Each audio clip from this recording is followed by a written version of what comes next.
The People of the Abyss. By Jack London. Intro. The chief priests and rulers cry. O Lord and Master, not ours the guilt. We build but as our fathers built. Behold thine images how they stand. Sovereign and sole through all our land. Our task is hard, with sword and flame. To hold thine earth forever the same. And with sharp crooks of steel to keep. Still as thou leftest them, thy sheep. Then Christ sought out an artisan.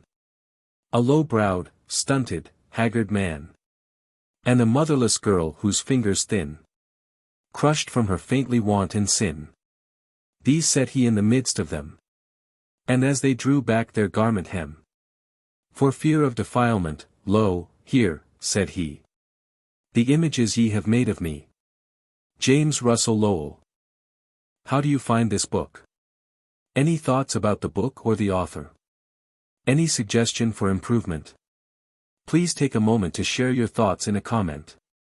If you like it, share it with your friends who might enjoy it as well. Subscribe to keep in touch. Visit CompleteAudiobooks.com for more quality content. Preface. The experiences related in this volume fell to me in the summer of 1902. I went down into the underworld of London with an attitude of mind which I may best liken to that of the explorer. I was open to be convinced by the evidence of my eyes, rather than by the teachings of those who had not seen, or by the words of those who had seen and gone before. Further, I took with me certain simple criteria with which to measure the life of the underworld. That which made for more life, for physical and spiritual health, was good. That which made for less life, which hurt, and dwarfed, and distorted life, was bad. It will be readily apparent to the reader that I saw much that was bad. Yet it must not be forgotten that the time of which I write was considered good times in England. The starvation and lack of shelter I encountered constituted a chronic condition of misery which is never wiped out, even in the periods of greatest prosperity. Following the summer in question came a hard winter. Great numbers of the unemployed formed into processions, as many as a dozen at a time, and daily marched through the streets of London crying for bread. Mr. Justin McCarthy, writing in the month of January 1903, to the New York Independent, briefly epitomizes the situation as follows. The workhouses have no space left in which to pack the starving crowds who are craving every day and night at their doors for food and shelter. All the charitable institutions have exhausted their means in trying to raise supplies of food for the famishing residents of the garrets and cellars of London lanes and alleys. The quarters of the Salvation Army in various parts of London are nightly besieged by hosts of the unemployed and the hungry for whom neither shelter or the means of sustenance can be provided. It has been urged that the criticism I have passed on things as they are in England is too pessimistic.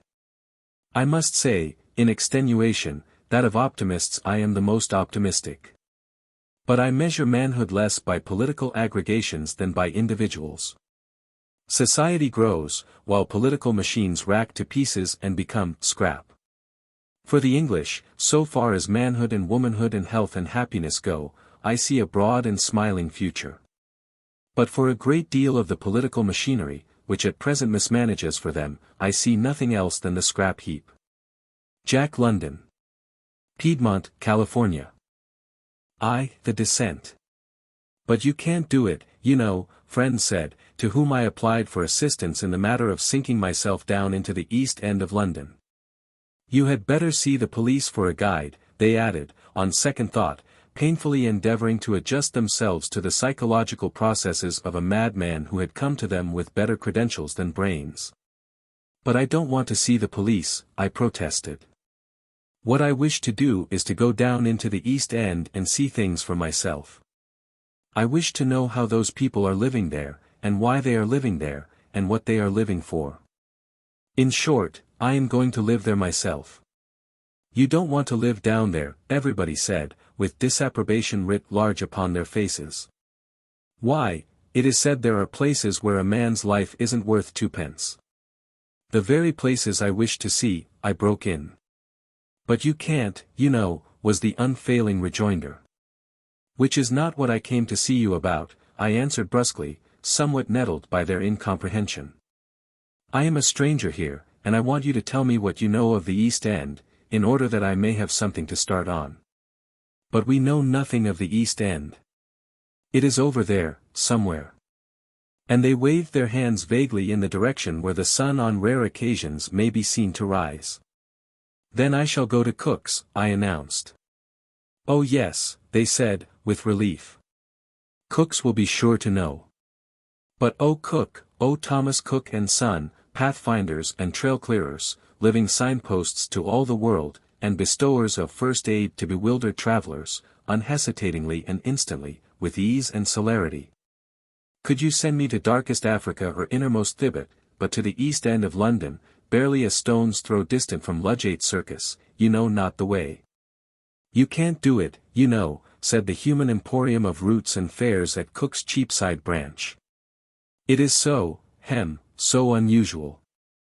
Consult the police, he concluded authoritatively, when I had persisted. We are not accustomed to taking travelers to the East End, we receive no call to take them there, and we know nothing whatsoever about the place at all. Never mind that, I interposed, to save myself from being swept out of the office by his flood of negations. Here's something you can do for me. I wish you to understand in advance what I intend doing, so that in case of trouble you may be able to identify me. Ah, I see. Should you be murdered, we would be in position to identify the corpse. He said it so cheerfully and cold-bloodedly that on the instant I saw my stark and mutilated cadaver stretched upon a slab where cool waters trickle ceaselessly. And him I saw bending over and sadly and patiently identifying it as the body of the insane American who would see the East End. No, I answered, merely to identify me in case I get into a scrape with the bobbies. This last I said with a thrill, truly, I was gripping hold of the vernacular. That, he said, is a matter for the consideration of the chief office. It is so unprecedented, you know, he added apologetically. The man at the chief office hemmed and hawed. We make it a rule, he explained, to give no information concerning our clients. But in this case, I urged, it is the client who requests you to give the information concerning himself. Again he hemmed and hawed. Of course, I hastily anticipated, I know it is unprecedented, but... As I was about to remark, he went on steadily, it is unprecedented, and I don't think we can do anything for you. However, I departed with the address of a detective who lived in the East End, and took my way to the American Consul General. And here, at last, I found a man with whom I could do business. There was no hemming and hawing, no lifted brows, open incredulity, or blank amazement. In 1 minute I explained myself and my project, which he accepted as a matter of course. In the second minute he asked my age, height, and weight, and looked me over. And in the third minute, as we shook hands at parting, he said, "All right, Jack. I'll remember you and keep track." I breathed a sigh of relief. Having burnt my ships behind me, I was now free to plunge into that human wilderness of which nobody seemed to know anything.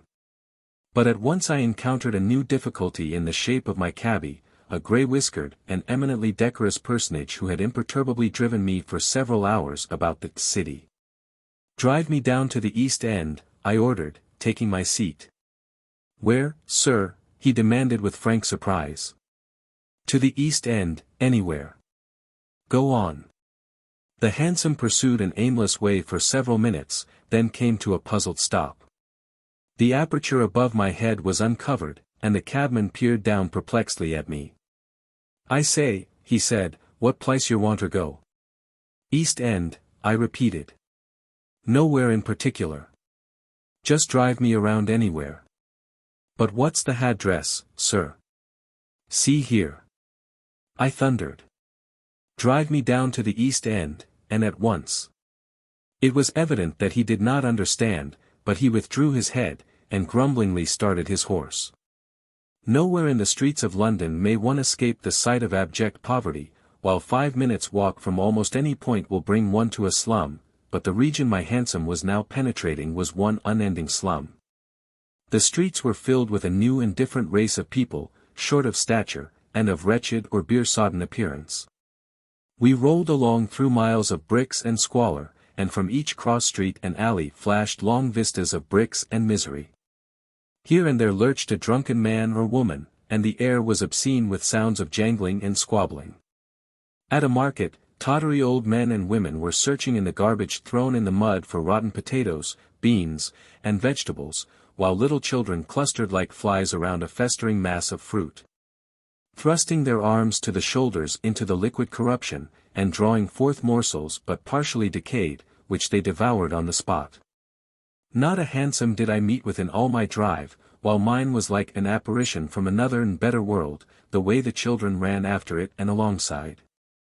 And as far as I could see were the solid walls of brick, the slimy pavements, and the screaming streets, and for the first time in my life the fear of the crowd smote me. It was like the fear of the sea. And the miserable multitudes, street upon street, seemed so many waves of a vast and malodorous sea, lapping about me and threatening to well up and over me. "Stepney, sir, Stepney Station," the cabby called down. I looked about. It was really a railroad station, and he had driven desperately to it as the one familiar spot he had ever heard of in all that wilderness. "Well," I said. He spluttered unintelligibly, shook his head, and looked very miserable. "I'm a stringer, he managed to articulate. "And, if you don't want Stepney Station, I'm blessed if I know what you do want." "I'll tell you what I want," I said. "You drive along and keep your eye out for a shop where old clothes are sold. Now, when you see such a shop, drive right on till you turn the corner, then stop and let me out." I could see that he was growing dubious of his fare, but not long afterwards he pulled up to the curb and informed me that an old clothes shop was to be found a bit of the way back. "One chur py me," he pleaded. "There's 7 and 6 owin' me." "Yes," I laughed, "and it would be the last I'd see of you." "Lord lumme, but it'll be the last I see of you if you don't py me," he retorted. But a crowd of ragged onlookers had already gathered around the cab, and I laughed again and walked back to the old clothes shop. Here the chief difficulty was in making the shopman understand that I really and truly wanted old clothes. But after fruitless attempts to press upon me new and impossible coats and trousers, he began to bring to light heaps of old ones, looking mysterious the while and hinting darkly. This he did with the palpable intention of letting me know that he had piped my lay, in order to bulldoze me, through fear of exposure, into paying heavily for my purchases. A man in trouble, or a high-class criminal from across the water, was what he took my measure for, in either case, a person anxious to avoid the police. But I disputed with him over the outrageous difference between prices and values, till I quite disabused him of the notion, and he settled down to drive a hard bargain with a hard customer.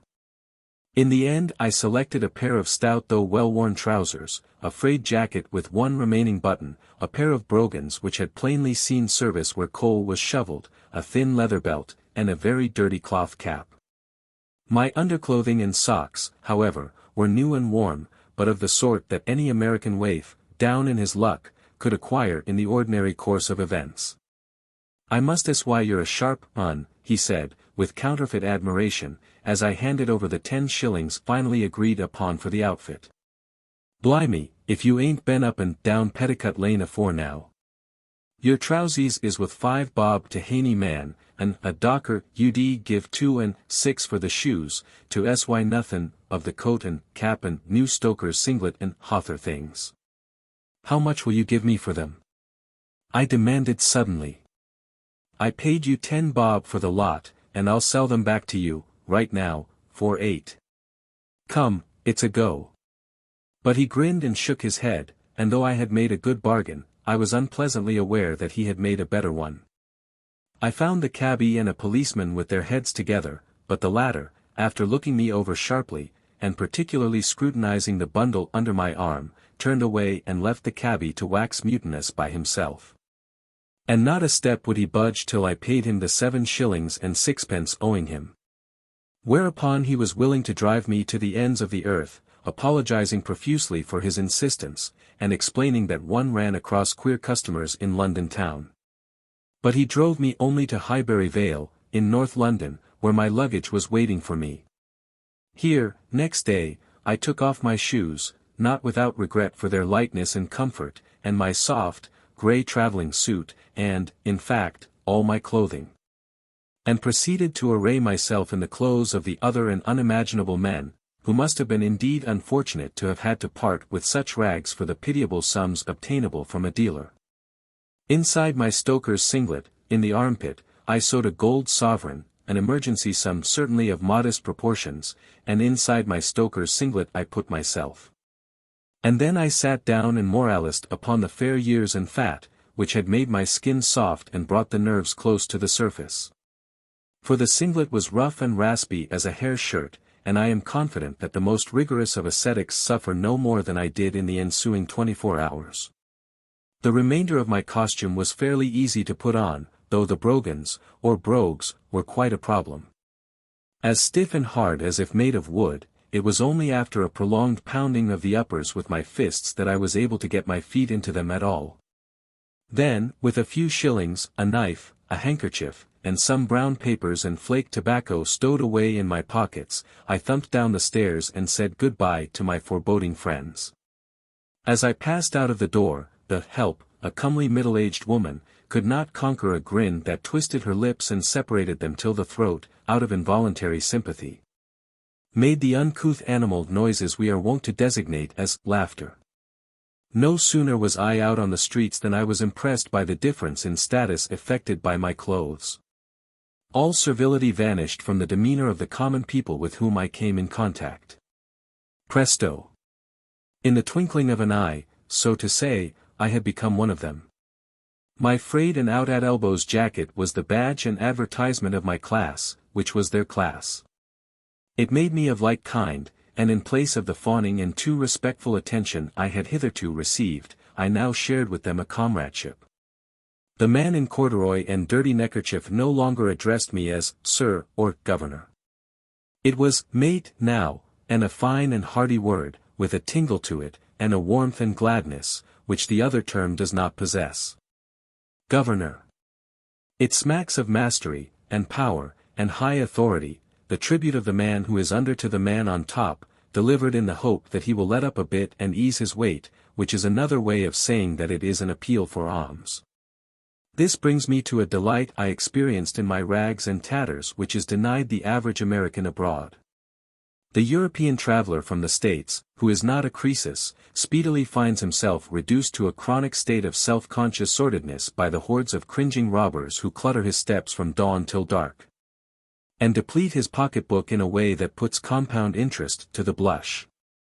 In my rags and tatters I escaped the pestilence of tipping, and encountered men on a basis of equality.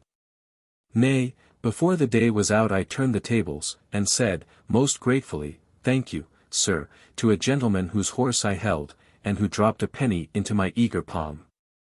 Other changes I discovered were wrought in my condition by my new garb.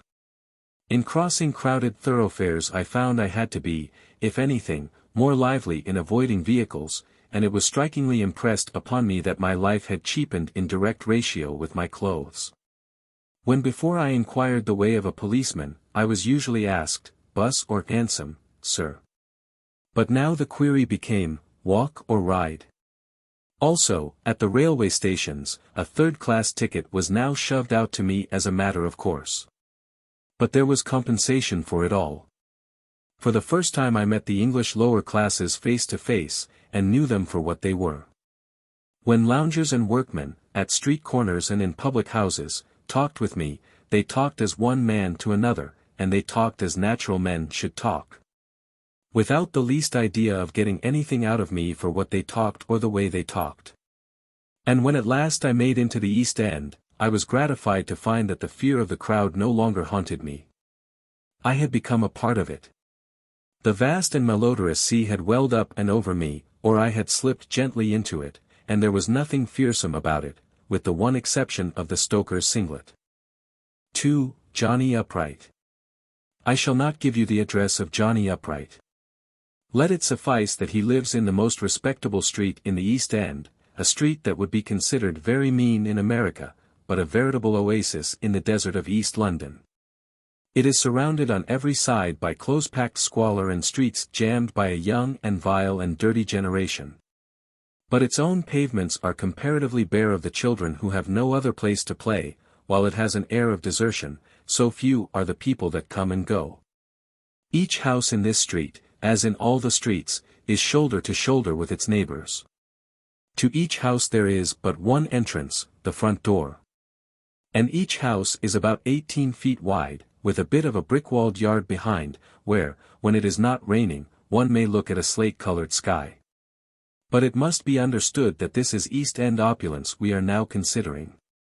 Some of the people in this street are even so well-to-do as to keep a slavey. Johnny Upright keeps one, as I well know, she being my first acquaintance in this particular portion of the world. To Johnny Upright's house I came, and to the door came the slavey.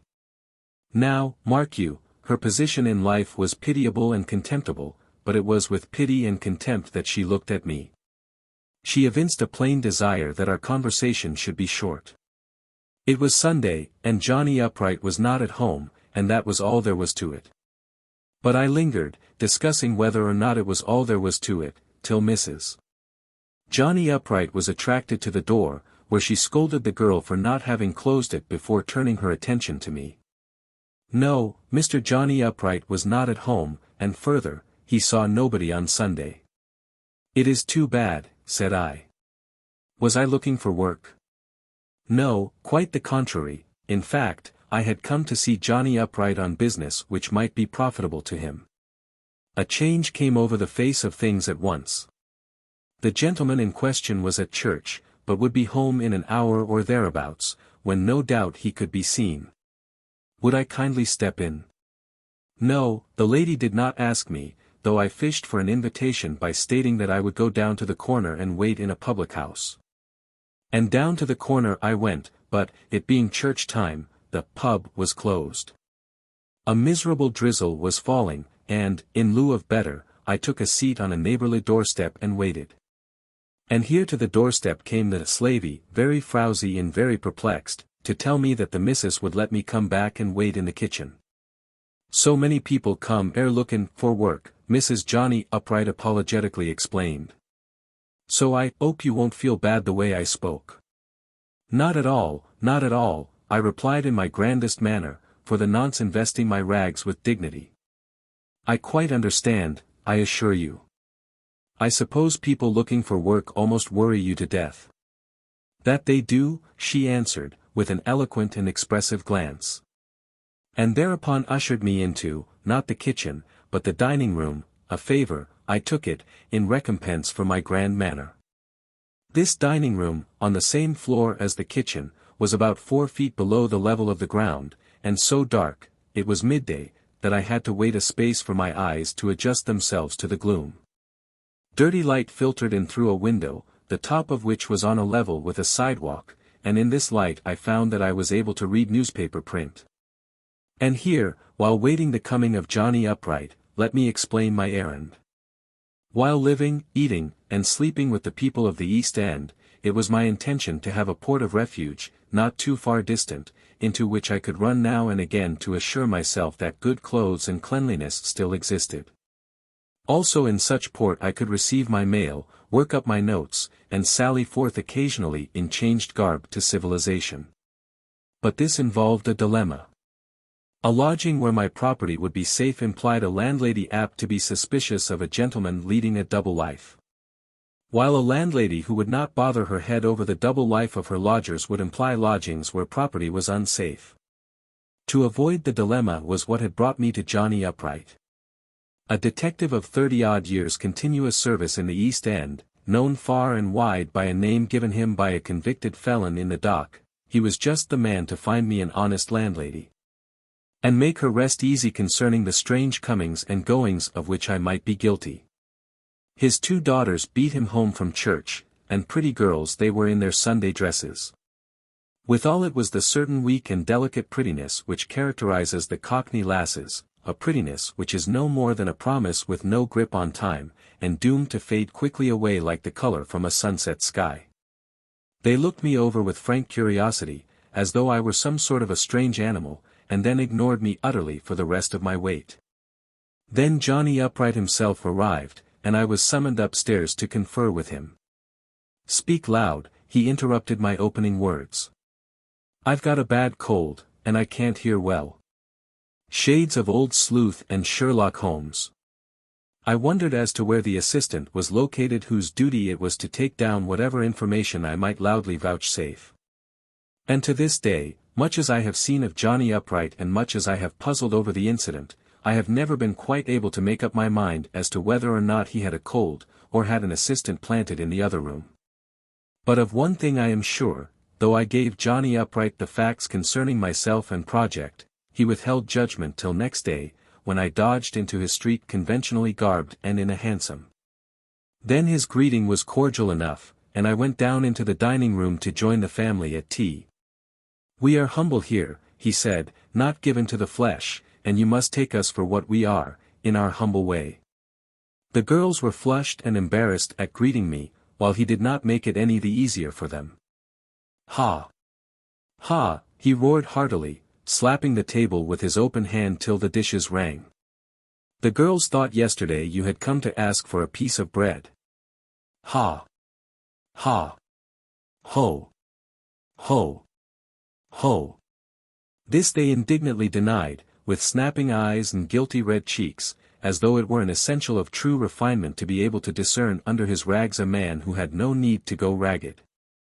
And then, while I ate bread and marmalade, proceeded a play at cross purposes, the daughters deeming it an insult to me that I should have been mistaken for a beggar. And the father considering it as the highest compliment to my cleverness to succeed in being so mistaken. All of which I enjoyed, and the bread, the marmalade, and the tea, till the time came for Johnny Upright to find me a lodging, which he did, not half a dozen doors away, in his own respectable and opulent street. In a house as like to his own as a pea to its mate. 3. My lodging and some others. From an East London standpoint, the room I rented for 6 shillings, or $1.50, per week, was a most comfortable affair. From the American standpoint, on the other hand, it was rudely furnished, uncomfortable, and small. By the time I had added an ordinary typewriter table to its scanty furnishing, I was hard put to turn around. At the best, I managed to navigate it by a sort of vermicular progression requiring great dexterity and presence of mind. Having settled myself, or my property rather, I put on my knockabout clothes and went out for a walk. Lodgings being fresh in my mind, I began to look them up, bearing in mind the hypothesis that I was a poor young man with a wife and large family.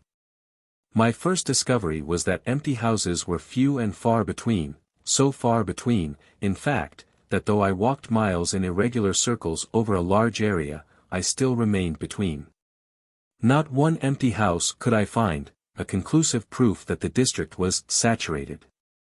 It being plain that as a poor young man with a family I could rent no houses at all in this most undesirable region, I next looked for rooms, unfurnished rooms, in which I could store my wife and babies and chattels.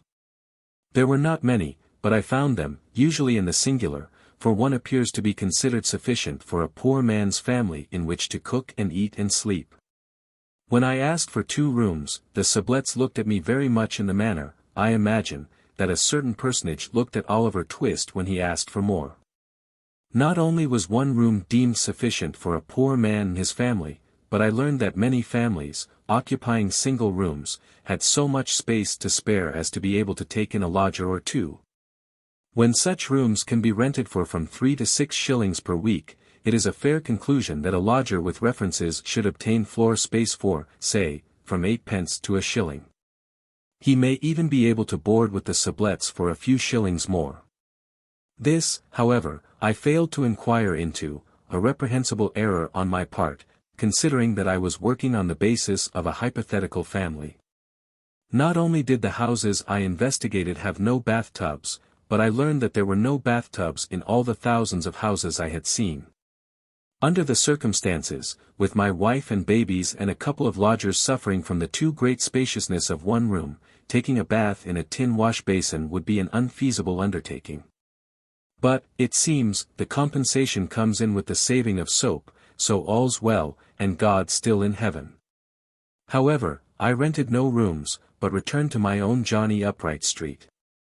What with my wife, and babies, and lodgers, and the various cubbyholes into which I had fitted them, my mind's eye had become narrow-angled, and I could not quite take in all of my own room at once. The immensity of it was awe-inspiring. Could this be the room I had rented for 6 shillings a week? Impossible. But my landlady, knocking at the door to learn if I were comfortable, dispelled my doubts. "Oh yes, sir," she said, in reply to a question. "This street is the very last. All the other streets were like this 8 or 10 years ago, and all the people were very respectable. But the others have driven our kind out. Those in this street are the only ones left. It's shocking, sir." And then she explained the process of saturation, by which the rental value of a neighborhood went up, while its tone went down. "You see, sir, our kind are not used to crowding in the way the others do. We need more room. The others, the foreigners and lower-class people, can get 5 and 6 families into this house, where we only get 1. So they can pay more rent for the house than we can afford. It is shocking, sir. And just to think, only a few years ago all this neighborhood was just as nice as it could be." I looked at her. Here was a woman, of the finest grade of the English working class, with numerous evidences of refinement, being slowly engulfed by that noisome and rotten tide of humanity which the powers that be are pouring eastward out of London town. Bank, factory, hotel, and office building must go up, and the city poor folk are a nomadic breed. So they migrate eastward, wave upon wave, saturating and degrading neighborhood by neighborhood, driving the better class of workers before them to pioneer, on the rim of the city, or dragging them down, if not in the first generation, surely in the second and third. It is only a question of months when Johnny Upright Street must go. He realizes it himself. In a couple of years, he says, my lease expires. My landlord is one of our kind. He has not put up the rent on any of his houses here, and this has enabled us to stay. But any day he may sell, or any day he may die, which is the same thing so far as we are concerned. The house is bought by a money breeder, who builds a sweatshop on the patch of ground at the rear where my grapevine is, adds to the house, and rents it a room to a family. There you are, and Johnny Upright's gone. And truly I saw Johnny Upright, and his good wife and fair daughters, and frowsy slavey, like so many ghosts flitting eastward through the gloom, the monster city roaring at their heels.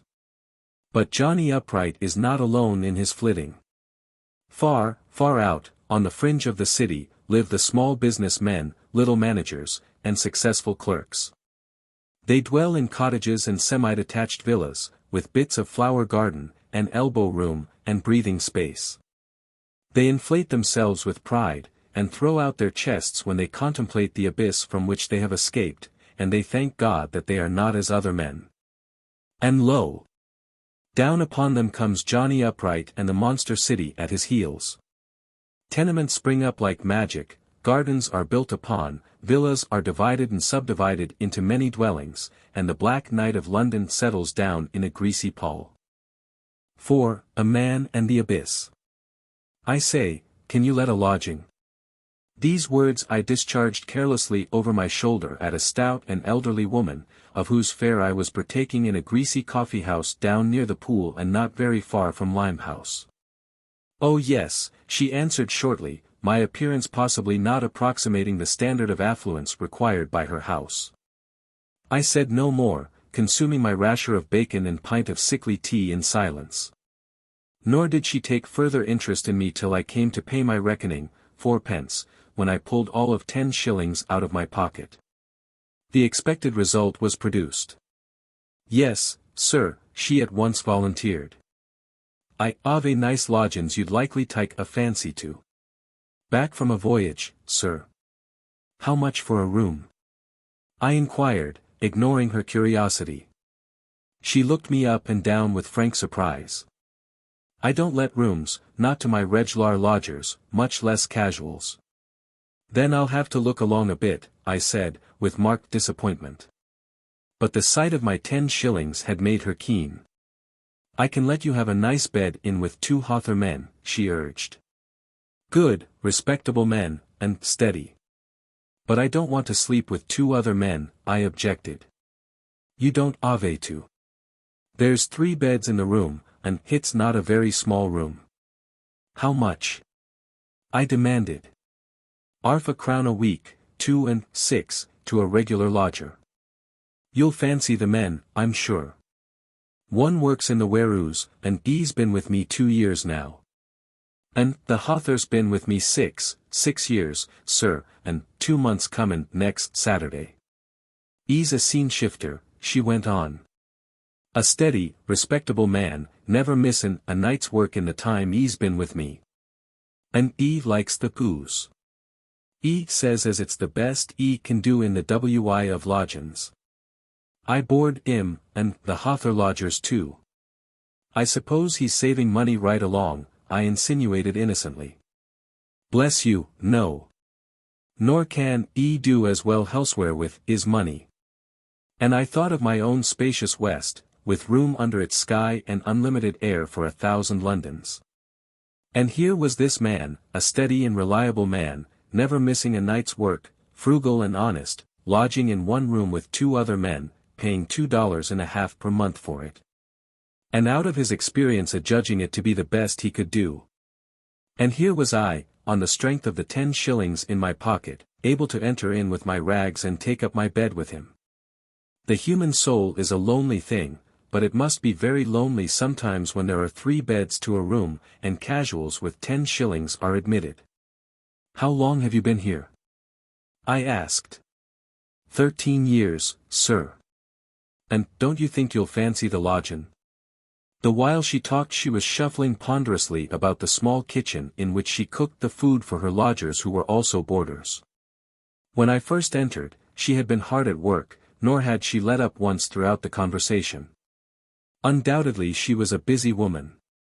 Up at 5:30, to bed the last thing at night, workin' fit ter drop, 13 years of it, and for reward, grey hairs, frowsy clothes, stooped shoulders, slatternly figure. Unending toil in a foul and noisome coffee-house that faced on an alley 10 feet between the walls, and a waterside environment that was ugly and sickening, to say the least. "You'll be hin hagen to have a look?" she questioned wistfully, as I went out of the door. And as I turned and looked at her, I realized to the full the deeper truth underlying that very wise old maxim, "Virtue is its own reward." I went back to her.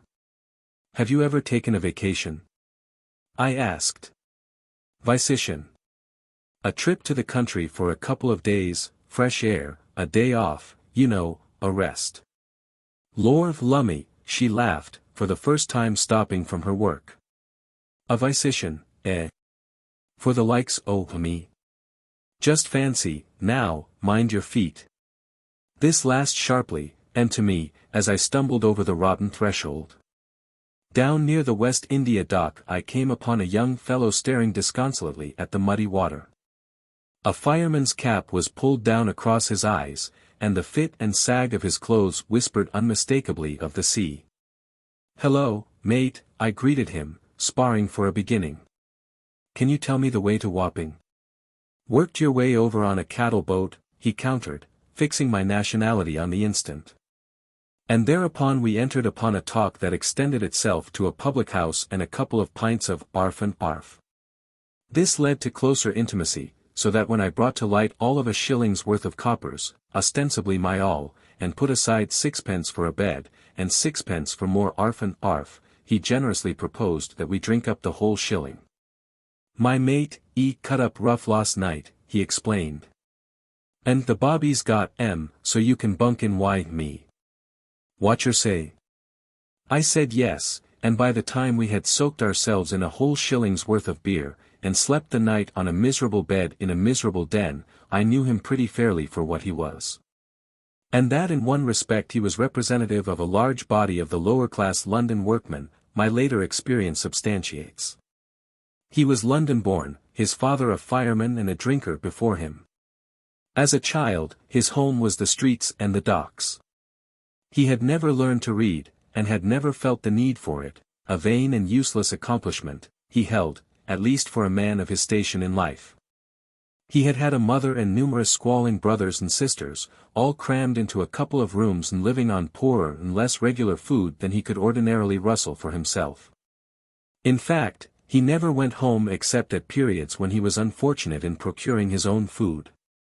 Petty pilfering and begging along the streets and docks, a trip or two to sea as mess boy, a few trips more as coal trimmer, and then a full-fledged fireman, he had reached the top of his life. And in the course of this he had also hammered out a philosophy of life, an ugly and repulsive philosophy, but withal a very logical and sensible one from his point of view. When I asked him what he lived for, he immediately answered, booze. A voyage to sea, for a man must live and get the wherewithal, and then the paying off and the big drunk at the end. After that, haphazard little drunks, sponged in the pubs, from mates with a few coppers left, like myself, and when sponging was played out another trip to sea and a repetition of the beastly cycle. But women, I suggested, when he had finished proclaiming booze the sole end of existence. VIII men. He thumped his pot upon the bar and orated eloquently. VIII men is a thing my education has learnt me let alone. It don't pay, matey. It don't pay. What's a man like me want VIII men, eh? Just you tell me. There was my mar, she was enough, bangin' the kids about and makin' the old man miserable when come home, which was seldom, I grant. And fair wi. Because mar. She didn't make is happy, that was wi. Then, there's the other VIII men, how do they treat a poor stoker with a few shillin's in his trousies? A good drunk is what he's got in his pockets, a good long drunk, and the VIII men skin him out of his money so quick he ain't 'ad hardly a glass. I know. I've 'ad my fling, and I know what's what. And I tell you, where's VIII men is trouble, screechin' and carryin' on, fightin', cuttin', bobbies, magistrates, and a month's hard labor back of it all, and no payday when you come out. But a wife and children, I insisted. A home of your own, and all that. Think of it, back from a voyage, little children climbing on your knee, and the wife happy and smiling, and a kiss for you when she lays the table, and a kiss all round from the babies when they go to bed. And the kettles singing and the long talk afterwards of where you've been and what you've seen, and of her and all the little happenings at home while you've been away, and garn! He cried, with a playful shove of his fist on my shoulder. What's your game, eh? A missus kissin', and kids clim in, and kettles singin', all on £4.10 a month WNU ave a ship, and for nothin' WNU avent. I'll tell you what I'd get on £4.10, a missus rowin', kid squallin', no cold tea, make the kettle sing, and the kettle up the spout, that's what I'd get. Enough tea make a bloke bloomin', well glad to be back see. A missus. What for? Tea make you miserable? Kids. Just take my counsel, matey, and don't ave em. Look at me. I can ave my beer when I like, and no blessed missus and kids crying for bread. I'm happy, I am, with my beer and mates like you, and a good ship comin', and another trip to sea. So I say, let's ave another pint. Arf and arf's good enough for me. Without going further with the speech of this young fellow of 22, I think I have sufficiently indicated his philosophy of life and the underlying economic reason for it. Home life he had never known. The word home aroused nothing but unpleasant associations. In the low wages of his father, and of other men in the same walk in life, he found sufficient reason for branding wife and children as encumbrances and causes of masculine misery. An unconscious hedonist, utterly unmoral and materialistic, he sought the greatest possible happiness for himself, and found it in drink. A young sot, a premature wreck, physical inability to do a stoker's work, the gutter or the workhouse. And the end, he saw it all as clearly as I, but it held no terrors for him. From the moment of his birth, all the forces of his environment had tended to harden him, and he viewed his wretched, inevitable future with a callousness and unconcern I could not shake. And yet he was not a bad man. He was not inherently vicious and brutal. He had normal mentality, and a more than average physique. His eyes were blue and round, shaded by long lashes, and wide apart. And there was a laugh in them, and a fund of humor behind. The brow and general features were good, the mouth and lips sweet, though already developing a harsh twist. The chin was weak, but not too weak. I have seen men sitting in the high places with weaker. His head was shapely, and so gracefully was it poised upon a perfect neck that I was not surprised by his body that night when he stripped for bed. I have seen many men strip, in gymnasium and training quarters, men of good blood and upbringing, but I have never seen one who stripped to better advantage than this young sot of 22. This young god doomed to rack and ruin in 4 or 5 short years, and to pass hence without posterity to receive the splendid heritage it was his to bequeath. It seemed sacrilege to waste such life, and yet I was forced to confess that he was right in not marrying on £4.10 in London town.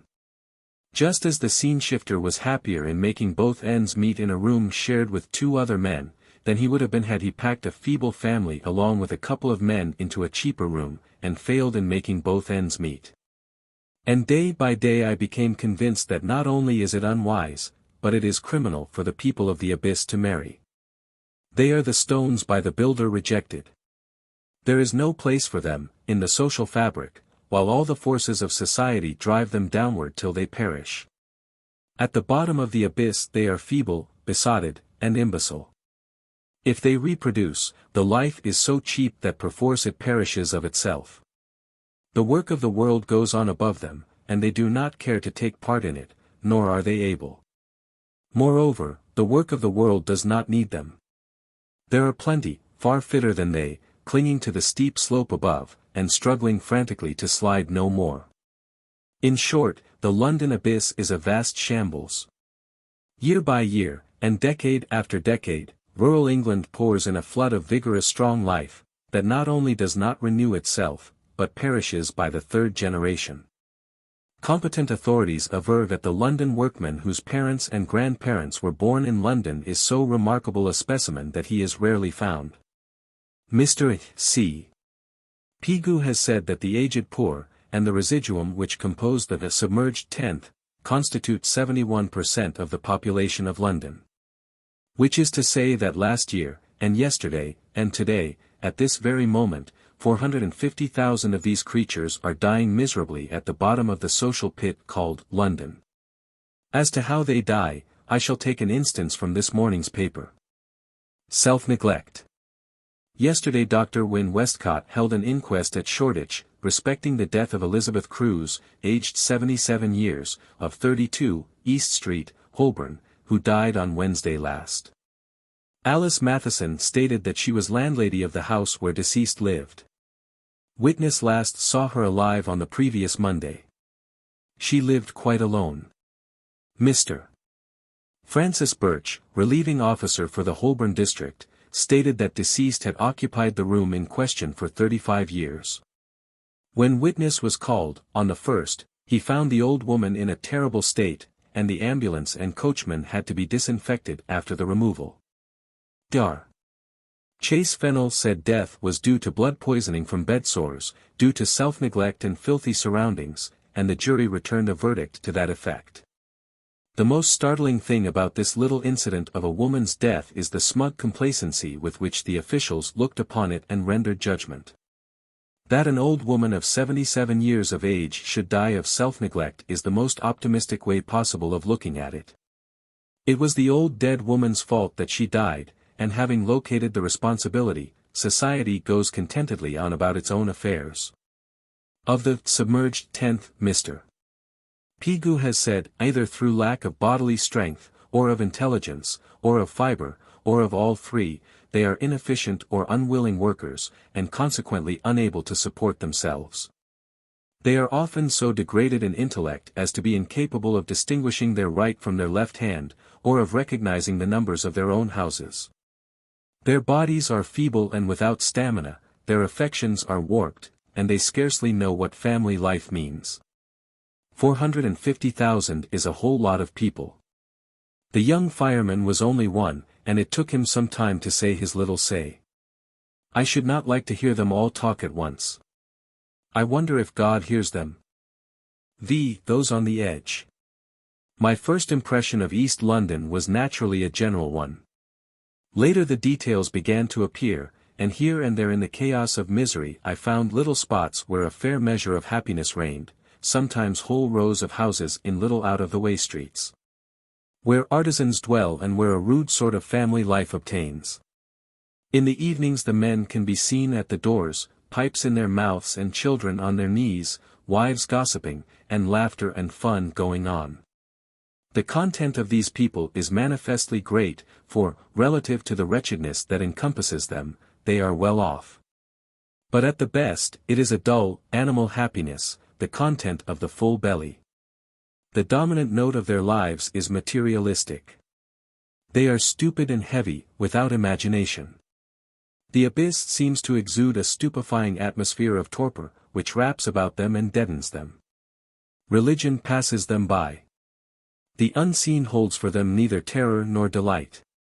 They are unaware of the unseen, and the full belly in the evening pipe, with their regular arf and arf, is all they demand, or dream of demanding, from existence. This would not be so bad if it were all, but it is not all. The satisfied torpor in which they are sunk is the deadly inertia that precedes dissolution. There is no progress, and with them not to progress is to fall back and into the abyss. In their own lives they may only start to fall, leaving the fall to be completed by their children and their children's children. Man always gets less than he demands from life. And so little do they demand, that the less than little they get cannot save them. At the best, city life is an unnatural life for the human, but the city life of London is so utterly unnatural that the average workman or workwoman cannot stand it. Mind and body are sapped by the undermining influences ceaselessly at work.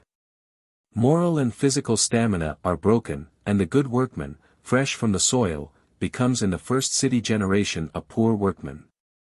And by the second city generation, devoid of push and go and initiative, and actually unable physically to perform the labor his father did, he is well on the way to the shambles at the bottom of the abyss.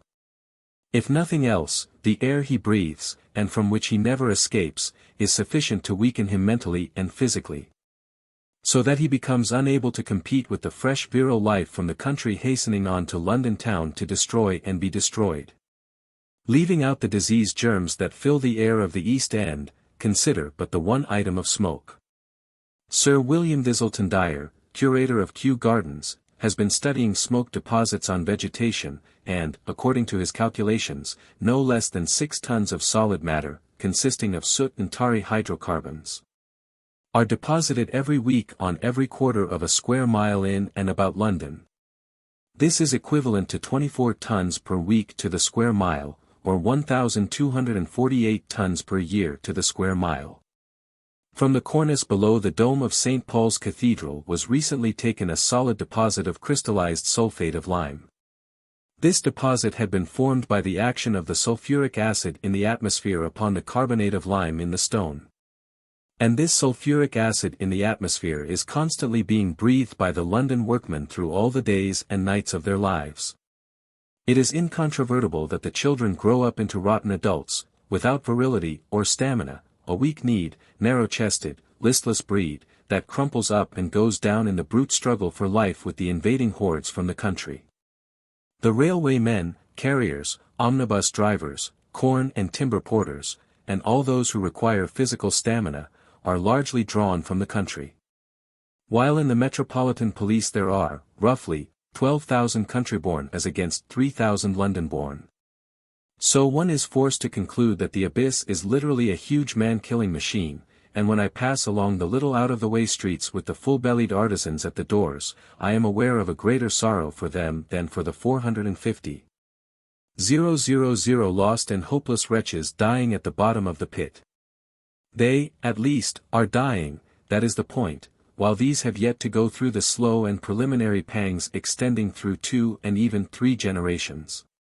And yet the quality of the life is good. All human potentialities are in it. Given proper conditions, it could live through the centuries, and great men, heroes and masters, spring from it and make the world better by having lived. I talked with a woman who was representative of that type which has been jerked out of its little out-of-the-way streets and has started on the fatal fall to the bottom. Her husband was a fitter and a member of the engineers' union. That he was a poor engineer was evidenced by his inability to get regular employment.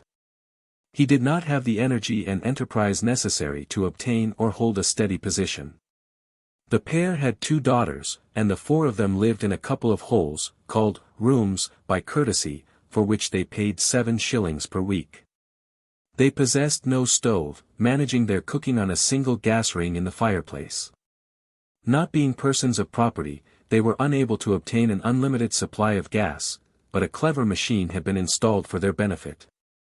By dropping a penny in the slot, the gas was forthcoming, and when a penny's worth had forthcome the supply was automatically shut off. A penny gone in no time, she explained, and the cookin' not 'arf done. Incipient starvation had been their portion for years. Month in and month out, they had arisen from the table able and willing to eat more. And when once on the downward slope, chronic innutrition is an important factor in sapping vitality and hastening the descent. Yet this woman was a hard worker. From 4:30 in the morning till the last light at night, she said, she had toiled at making cloth dress skirts, lined up and with 2 flounces, for 7 shillings a dozen. Cloth dress skirts, mark you, lined up with 2 flounces, for 7 shillings a dozen. This is equal to $1.75 per dozen, or 14.75 cents per skirt. The husband, in order to obtain employment, had to belong to the union, which collected 1 shilling and 6pence from him each week. Also, when strikes were afoot and he chanced to be working, he had at times been compelled to pay as high as 17 shillings into the union's coffers for the relief fund. One daughter, the elder, had worked as green hand for a dressmaker, for 1 shilling and 6pence per week, 37.5 cents per week, or a fraction over 5 cents per day. However, when the slack season came she was discharged, though she had been taken on at such low pay with the understanding that she was to learn the trade and work up. After that she had been employed in a bicycle store for 3 years, for which she received 5 shillings per week, walking 2 miles to her work, and 2 back, and being fined for tardiness. As far as the man and woman were concerned, the game was played. They had lost handhold and foothold, and were falling into the pit. But what of the daughters? Living like swine, enfeebled by chronic innutrition, being sapped mentally, morally, and physically, what chance have they to crawl up and out of the abyss into which they were born falling? As I write this, and for an hour past, the air has been made hideous by a free-for-all, rough-and-tumble fight going on in the yard that is back-to-back with my yard. When the first sounds reached me I took it for the barking and snarling of dogs, and some minutes were required to convince me that human beings, and women at that, could produce such a fearful clamor. Drunken women fighting. It is not nice to think of, it is far worse to listen to. Something like this it runs. Incoherent babble, shrieked at the top of the lungs of several women, a lull, in which is heard a child crying and a young girl's voice pleading tearfully. A woman's voice rises, harsh and grating, you it me. Just you it me, then, swat. Challenge accepted and fight rages afresh. The back windows of the houses commanding the scene are lined with enthusiastic spectators, and the sound of blows, and of oaths that make one's blood run cold, are borne to my ears. Happily, I cannot see the combatants. A lull. You let that child alone, child, evidently a few years, screaming in downright terror. Aright, repeated insistently and at top pitch 20 times straight running, you'll get this rock on the EAD. And then rock evidently on the head from the shriek that goes up. A lull, apparently one combatant temporarily disabled and being resuscitated, child's voice audible again, but now sunk to a lower note of terror and growing exhaustion. Voices begin to go up the scale, something like this. Yes. Yes. Yes. Yes. Yes.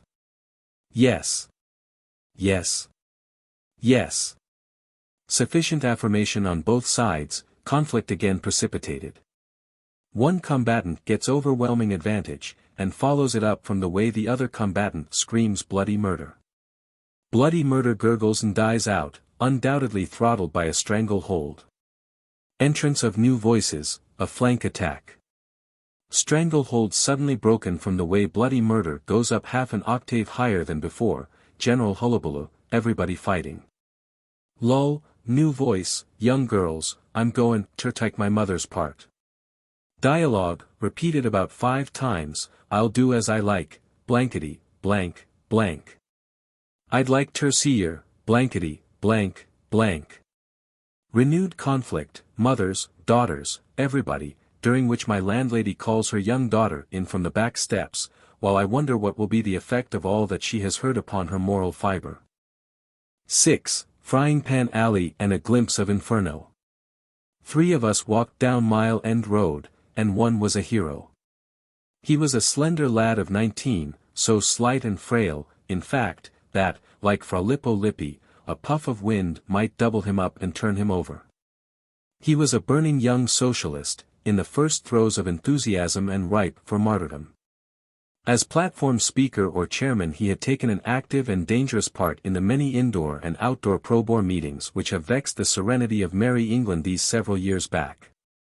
Little items he had been imparting to me as he walked along, of being mobbed in parks and on tramcars. Of climbing on the platform to lead the forlorn hope, when brother speaker after brother speaker had been dragged down by the angry crowd and cruelly beaten. Of a siege in a church, where he and 3 others had taken sanctuary, and where, amid flying missiles and the crashing of stained glass, they had fought off the mob till rescued by platoons of constables. Of pitched and giddy battles on stairways, galleries, and balconies. Of smashed windows, collapsed stairways, wrecked lecture halls, and broken heads and bones, and then, with a regretful sigh, he looked at me and said, "How I envy you big, strong men. I'm such a little mite I can't do much when it comes to fighting." And I, walking head and shoulders above my 2 companions, remembered my own husky West, and the stalwart men it had been my custom, in turn, to envy there. Also, as I looked at the might of a youth with the heart of a lion, I thought, this is the type that on occasion rears barricades and shows the world that men have not forgotten how to die. But up spoke my other companion, a man of 28, who eked out a precarious existence in a sweating den. "I'm a earty man, I am," he announced. "Not like the other chaps at my shop, I ain't. They consider me a fine specimen of manhood. Ye know, I weigh 10 stone. I was ashamed to tell him that I weighed 170 pounds, or over 12 stone, so I contented myself with taking his measure. Poor, misshapen little man. His skin an unhealthy color, body gnarled and twisted out of all decency, contracted chest, shoulders bent prodigiously from long hours of toil, and head hanging heavily forward and out of place. A earty man, he was. How tall are you? 5'2", he answered proudly, and the chaps at the shop. Let me see that shop, I said. The shop was idle just then, but I still desired to see it. Passing Lehman Street, we cut off to the left into Spitalfields, and dived into Frying Pan Alley. A spawn of children cluttered the slimy pavement, for all the world like tadpoles just turned frogs on the bottom of a dry pond. In a narrow doorway, so narrow that perforce we stepped over her, sat a woman with a young babe, nursing at breasts grossly naked and libeling all the sacredness of motherhood. In the black and narrow hall behind her we waded through a mess of young life, and essayed an even narrower and fouler stairway. Up we went, 3 flights, each landing 2 feet by 3 in area, and heaped with filth and refuse. There were 7 rooms in this abomination called a house. In 6 of the rooms, 20-odd people, of both sexes and all ages, cooked, ate, slept, and worked. In size the rooms averaged 8 feet by 8, or possibly 9. The 7th room we entered. It was the den in which 5 men sweated. It was 7 feet wide by 8 long, and the table at which the work was performed took up the major portion of the space. On this table were 5 lasts, and there was barely room for the men to stand to their work, for the rest of the space was heaped with cardboard, leather, bundles of shoe uppers, and a miscellaneous assortment of materials used in attaching the uppers of shoes to their soles. In the adjoining room lived a woman and 6 children. In another vile hole lived a widow, with an only son of 16 who was dying of consumption. The woman hawked sweetmeats on the street, I was told, and more often failed than not to supply her son with the 3 quarts of milk he daily required. Further, this son, weak and dying, did not taste meat oftener than once a week. And the kind and quality of this meat cannot possibly be imagined by people who have never watched human swine eat. The "Whie coughs is something terrible," volunteered my sweated friend, referring to the dying boy. "We dear im air, while we're workin', and it's terrible, I say, terrible." And, what of the coughing and the sweetmeats, I found another menace added to the hostile environment of the children of the slum. My sweated friend, when work was to be had, toiled with 4 other men in his 8x7 room. In the winter a lamp burned nearly all the day and added its fumes to the overloaded air, which was breathed, and breathed, and breathed again. In good times, when there was a rush of work, this man told me that he could earn as high as 30 bob a week. 30 shillings. $7.50. But it's only the best of us can do it, he qualified. And then we work 12, 13, and 14 hours a day, just as fast as we can. And you should see us sweat. Just running from us. If you could see us, it'd dazzle your eyes, tacks flyin' out of mouth like from a machine. Look at my mouth. I looked. The teeth were worn down by the constant friction of the metallic brads, while they were coal-black and rotten. I clean my teeth, he added, else they'd be worse. After he had told me that the workers had to furnish their own tools, brads, grindery, cardboard, rent, light, and what not, it was plain that his 30 bob was a diminishing quantity. But how long does the rush season last, in which you receive this high wage of 30 bob? I asked. 4 months, was the answer. And for the rest of the year, he informed me, they average from half a quid to a quid a week, which is equivalent to from $2.50 to $5. The present week was half gone, and he had earned 4 bob, or $1. And yet I was given to understand that this was one of the better grades of sweating. I looked out of the window, which should have commanded the backyards of the neighboring buildings. But there were no backyards, or, rather, they were covered with 1-story hovels, cowsheds, in which people lived. The roofs of these hovels were covered with deposits of filth, in some places a couple of feet deep, the contributions from the back windows of the 2nd and 3rd stories. I could make out fish and meat bones, garbage, pestilential rags, old boots, broken earthenware, and all the general refuse of a human sty. This is the last year of this trade. They're getting machines to do away with us, said the sweated one mournfully, as we stepped over the woman with the breasts grossly naked and waded anew through the cheap young life. We next visited the municipal dwellings erected by the London County Council on the site of the slums where lived Arthur Morrison's child of the Yago. While the buildings housed more people than before, it was much healthier. But the dwellings were inhabited by the better-class workmen and artisans. The slum people had simply drifted on to crowd other slums or to form new slums. And now, said the sweated one, the earty man who worked so fast as to dazzle one's eyes, I'll show you one of London's lungs. This is Spitalfields Garden. And he mouthed the word garden with scorn. The shadow of Christ's Church falls across Spitalfields Garden, and in the shadow of Christ's Church, at 3 o'clock in the afternoon, I saw a sight I never wished to see again. There are no flowers in this garden, which is smaller than my own rose garden at home. Grass only grows here, and it is surrounded by a sharp-spiked iron fencing, as are all the parks of London town, so that homeless men and women may not come in at night and sleep upon it. As we entered the garden, an old woman, between 50 and 60, passed us, striding with sturdy intention if somewhat rickety action, with 2 bulky bundles, covered with sacking, slung fore and aft upon her. She was a woman tramp, a houseless soul, too independent to drag her failing carcass through the workhouse door. Like the snail, she carried her home with her. In the 2 sacking-covered bundles were her household goods, her wardrobe, linen, and dear feminine possessions. We went up the narrow gravelled walk. On the benches on either side arrayed a mass of miserable and distorted humanity, the sight of which would have impelled Dore to more diabolical flights of fancy than he ever succeeded in achieving. It was a welter of rags and filth, of all manner of loathsome skin diseases, open sores, bruises, grossness, indecency, leering monstrosities, and bestial faces.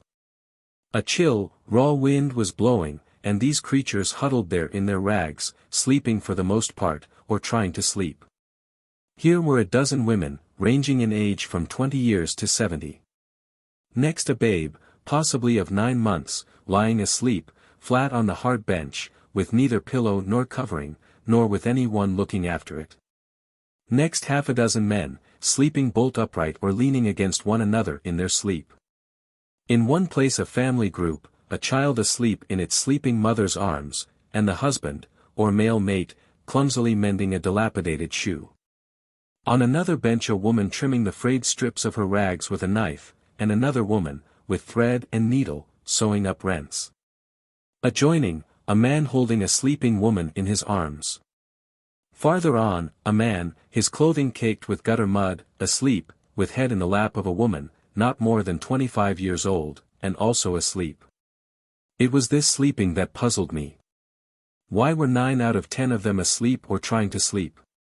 But it was not till afterwards that I learned. It is a law of the powers that be that the homeless shall not sleep by night. On the pavement, by the portico of Christ's church, where the stone pillars rise toward the sky in a stately row, were whole rows of men lying asleep or drowsing, and all too deep sunk in torpor to rouse or be made curious by our intrusion. A lung of London, I said, nay, an abscess, a great putrescent sore. Oh, why did you bring me here? Demanded the burning young socialist, his delicate face white with sickness of soul and stomach sickness. Those women there, said our guide, will sell themselves for 3d, or 2d, or a loaf of stale bread. He said it with a cheerful sneer. But what more he might have said I do not know, for the sick man cried, for heaven's sake let us get out of this. 7. A winner of the Victoria Cross. I have found that it is not easy to get into the casual ward of the workhouse. I have made 2 attempts now, and I shall shortly make a 3rd. The first time I started out at 7 o'clock in the evening with 4 shillings in my pocket. Herein I committed 2 errors. In the first place, the applicant for admission to the casual ward must be destitute, and as he is subjected to a rigorous search, he must really be destitute, and 4d, much less 4 shillings, is sufficient affluence to disqualify him. In the second place, I made the mistake of tardiness. 7 o'clock in the evening is too late in the day for a pauper to get a pauper's bed. For the benefit of gently nurtured and innocent folk, let me explain what a ward is. It is a building where the homeless, bedless, penniless man, if he be lucky, may casually rest his weary bones, and then work like a navvy next day to pay for it. My second attempt to break into the casual ward began more auspiciously. I started in the middle of the afternoon, accompanied by the burning young socialist and another friend, and all I had in my pocket was 3d. They piloted me to the Whitechapel workhouse, at which I peered from around a friendly corner. It was a few minutes past 5 in the afternoon, but already a long and melancholy line was formed, which strung out around the corner of the building and out of sight. It was a most woeful picture, men and women waiting in the cold grey end of the day for a pauper's shelter from the night, and I confess it almost unnerved me. Like the boy before the dentist's door, I suddenly discovered a multitude of reasons for being elsewhere. Some hints of the struggle going on within must have shown in my face, for one of my companions said, "Don't funk, you can do it." Of course I could do it, but I became aware that even 3d in my pocket was too lordly a treasure for such a throng, and, in order that all invidious distinctions might be removed, I emptied out the coppers. Then I bade goodbye to my friends, and with my heart going pit-a-pat, slouched down the street and took my place at the end of the line. Woeful it looked, this line of poor folk tottering on the steep pitch to death. How woeful it was I did not dream. Next to me stood a short, stout man. Hale and hearty, though aged, strong-featured, with the tough and leathery skin produced by long years of sun-beat and weather-beat, his was the unmistakable sea face and eyes. And at once there came to me a bit of Kipling's Galley Slave. By the brand upon my shoulder, by the gall of clinging steel. By the welt the whips have left me, by the scars that never heal. By eyes grown old with staring through the sun-wash on the brine. I am paid in full for service. How correct I was in my surmise, and how peculiarly appropriate the verse was, you shall learn. I won't stand it much longer, I won't, he was complaining to the man on the other side of him. I'll smash a windy, a big un, and get run in for 14 days. Then I'll have a good place to sleep, never fear, and better grub than you get here. Though I'd miss my bit of bocce, this as an afterthought, and said regretfully and resignedly. I've been out 2 nights now, he went on, wet to the skin night before last, and I can't stand it much longer. I'm gettin' old, and some mornin' they'll pick me up dead. He whirled with fierce passion on me, don't you ever let yourself grow old, lad. Die when you're young, or you'll come to this. I'm tellin' you sure. 87 years am I, and served my country like a man. 3 good conduct stripes and the Victoria Cross, and this is what I get for it. I wish I was dead, I wish I was dead. Can't come any too quick for me, I tell you. The moisture rushed into his eyes, but, before the other man could comfort him, he began to hum a lilting sea song as though there was no such thing as heartbreak in the world. Given encouragement, this is the story he told while waiting in line at the workhouse after 2 nights of exposure in the streets. As a boy he had enlisted in the British Navy, and for 20 years and more served faithfully and well. Names, dates, commanders, ports, ships, engagements, and battles, rolled from his lips in a steady stream, but it is beyond me to remember them all, for it is not quite in keeping to take notes at the poorhouse door. He had been through the First War in China, as he termed it, had enlisted with the East India Company and served 10 years in India, was back in India again, in the English Navy, at the time of the mutiny. Had served in the Burmese War and in the Crimea, and all this in addition to having fought and toiled for the English flag pretty well over the rest of the globe. Then the thing happened. A little thing, it could only be traced back to first causes, perhaps the lieutenant's breakfast had not agreed with him, or he had been up late the night before, or his debts were pressing, or the commander had spoken brusquely to him. The point is, that on this particular day the lieutenant was irritable. The sailor, with others, was setting up the fore rigging. Now, mark you, the sailor had been over 40 years in the Navy, had 3 good conduct stripes, and possessed the Victoria Cross for distinguished service in battle, so he could not have been such an altogether bad sort of a sailorman. The lieutenant was irritable, the lieutenant called him a name, well, not a nice sort of name. It referred to his mother. When I was a boy it was our boys' code to fight like little demons should such an insult be given our mothers. And many men have died in my part of the world for calling other men this name. However, the lieutenant called the sailor this name. At that moment it chanced the sailor had an iron lever or bar in his hands. He promptly struck the lieutenant over the head with it, knocking him out of the rigging and overboard. And then, in the man's own words, I saw what I had done. I knew the regulations, and I said to myself, it's all up with you, Jack, my boy. So here goes. And I jumped over after him, my mind made up to drown us both. And I'd hot done it, too, only the pinnace from the flagship was just comin' alongside. Up we came to the top, me a hold of him and punch in him. This was what settled for me. If I hadn't been strikin' him, I could have claimed that, seein' what I had done, I jumped over to save him. Then came the court-martial, or whatever name a sea trial goes by. He recited his sentence, word for word, as though memorized and gone over in bitterness many times. And here it is, for the sake of discipline and respect to officers not always gentlemen, the punishment of a man who was guilty of manhood. To be reduced to the rank of ordinary seaman, to be debarred all prize money due him, to forfeit all rights to pension, to resign the Victoria Cross, to be discharged from the Navy with a good character, this being his first offence. To receive 50 lashes, and to serve 2 years in prison. I wish I had drowned that day, I wish to God I had, he concluded, as the line moved up and we passed around the corner. At last the door came in sight, through which the paupers were being admitted in bunches. And here I learned a surprising thing, this being Wednesday, none of us would be released till Friday morning. Furthermore, and oh, you tobacco users, take heed, we would not be permitted to take in any tobacco. This we would have to surrender as we entered. Sometimes, I was told, it was returned on leaving and sometimes it was destroyed. The old man-of-war's man gave me a lesson. Opening his pouch, he emptied the tobacco, a pitiful quantity, into a piece of paper. This, snugly and flatly wrapped, went down his sock inside his shoe. Down went my piece of tobacco inside my sock, for 40 hours without tobacco is a hardship all tobacco users will understand. Again and again the line moved up, and we were slowly but surely approaching the wicket.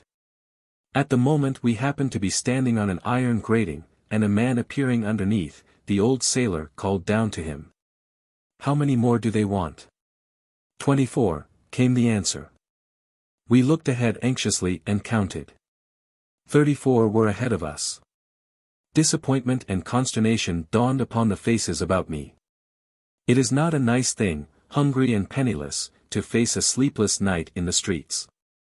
But we hoped against hope, till, when 10 stood outside the wicket, the porter turned us away.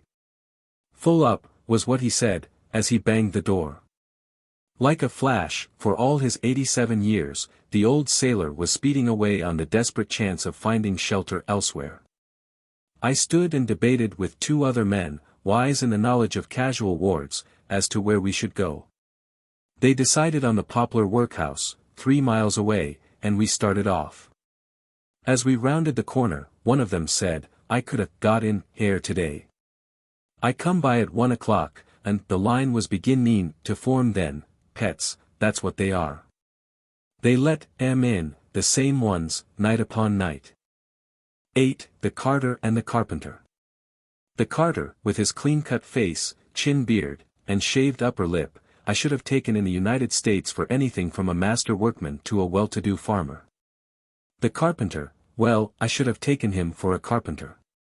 He looked it, lean and wiry, with shrewd, observant eyes, and hands that had grown twisted to the handles of tools through 47 years' work at the trade. The chief difficulty with these men was that they were old, and that their children, instead of growing up to take care of them, had died. Their years had told on them, and they had been forced out of the whirl of industry by the younger and stronger competitors who had taken their places. These 2 men, turned away from the casual ward of Whitechapel workhouse, were bound with me for Poplar workhouse. Not much of a show, they thought, but to chance it was all that remained to us. It was Poplar, or the streets and night. Both men were anxious for a bed, for they were about gone, as they phrased it. The Carter, 58 years of age, had spent the last 3 nights without shelter or sleep, while the Carpenter, 65 years of age, had been out 5 nights. But, oh dear, soft people, full of meat and blood, with white beds and airy rooms waiting you each night, how can I make you know what it is to suffer as you would suffer if you spent a weary night on London streets? Believe me, you would think 1,000 centuries had come and gone before the east paled into dawn, you would shiver till you were ready to cry aloud with the pain of each aching muscle, and you would marvel that you could endure so much and live. Should you rest upon a bench, and your tired eyes close, depend upon it the policeman would rouse you and gruffly order you to move on. You may rest upon the bench, and benches are few and far between. But if rest means sleep, on you must go, dragging your tired body through the endless streets. Should you, in desperate slyness, seek some forlorn alley or dark passageway and lie down, the omnipresent policeman will rout you out just the same. It is his business to rout you out. It is a law of the powers that be that you shall be routed out. But when the dawn came, the nightmare over, you would hale you home to refresh yourself, and until you died you would tell the story of your adventure to groups of admiring friends. It would grow into a mighty story. Your little 8-hour night would become an Odyssey and you a Homer. Not so with these homeless ones who walked to Poplar Workhouse with me. And there are 35,000 of them, men and women, in London town this night. Please don't remember it as you go to bed. If you are as soft as you ought to be you may not rest so well as usual. But for old men of 60, 70, and 80, ill-fed, with neither meat nor blood, to greet the dawn unrefreshed, and to stagger through the day in mad search for crusts, with relentless night rushing down upon them again. And to do this 5 nights and days, oh dear, soft people, full of meat and blood, how can you ever understand? I walked up Mile End Road between the carter and the carpenter. Mile End Road is a wide thoroughfare, cutting the heart of East London, and there were tens of thousands of people abroad on it. I tell you this so that you may fully appreciate what I shall describe in the next paragraph. As I say, we walked along, and when they grew bitter and cursed the land, I cursed with them, cursed as an American waif would curse, stranded in a strange and terrible land. And, as I tried to lead them to believe, and succeeded in making them believe, they took me for a seafaring man, who had spent his money in riotous living, lost his clothes, no unusual occurrence with seafaring men ashore, and was temporarily broke while looking for a ship. This accounted for my ignorance of English ways in general and casual wards in particular, and my curiosity concerning the same. The carter was hard put to keep the pace at which we walked. He told me that he had eaten nothing that day, but the carpenter, lean and hungry, his grey and ragged overcoat flapping mournfully in the breeze, swung on in a long and tireless stride which reminded me strongly of the plains wolf or coyote. Both kept their eyes upon the pavement as they walked and talked, and every now and then one or the other would stoop and pick something up, never missing the stride the while. I thought it was cigar and cigarette stumps they were collecting, and for some time took no notice. Then I did notice. From the slimy, spittle-drenched sidewalk, they were picking up bits of orange peel, apple skin, and grape stems, and they were eating them. The pits of greengage plums they cracked between their teeth for the kernels inside. They picked up stray bits of bread the size of peas, apple cores so black and dirty one would not take them to be apple cores, and these things these 2 men took into their mouths, and chewed them, and swallowed them.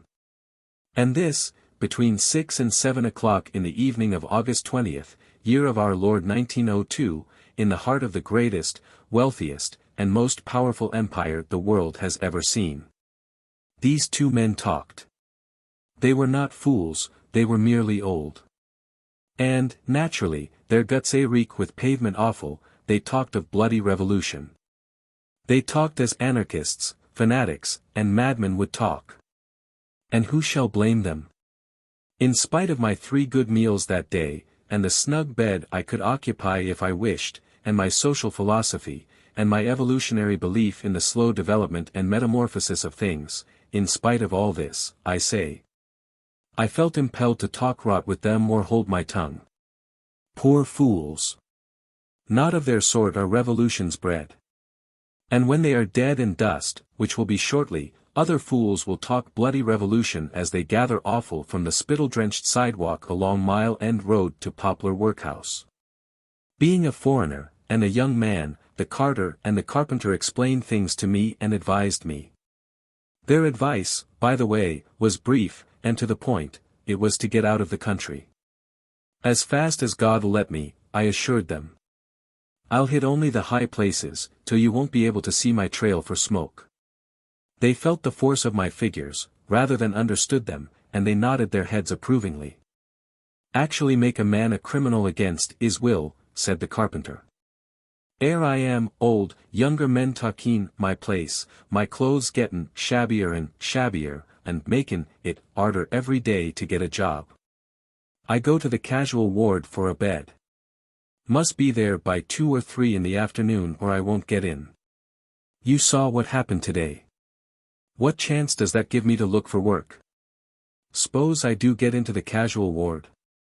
Keep me in all day tomorrow, let me out mornin' next day. What then? The law says I can't get in another casual ward that night less'n 10 miles distant. Have to hurry and walk to be there in time that day. What chance does that give me to look for a job? S'pose I don't walk. S'pose I look for a job. In no time there's night come, and no bed. No sleep all night, nothin' to eat, what shape am I in the mornin' to look for work?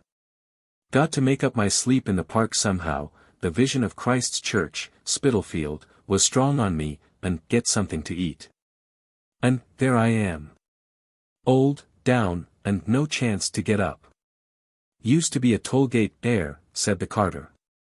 Many's the time I've paid my toll heir in my carton days.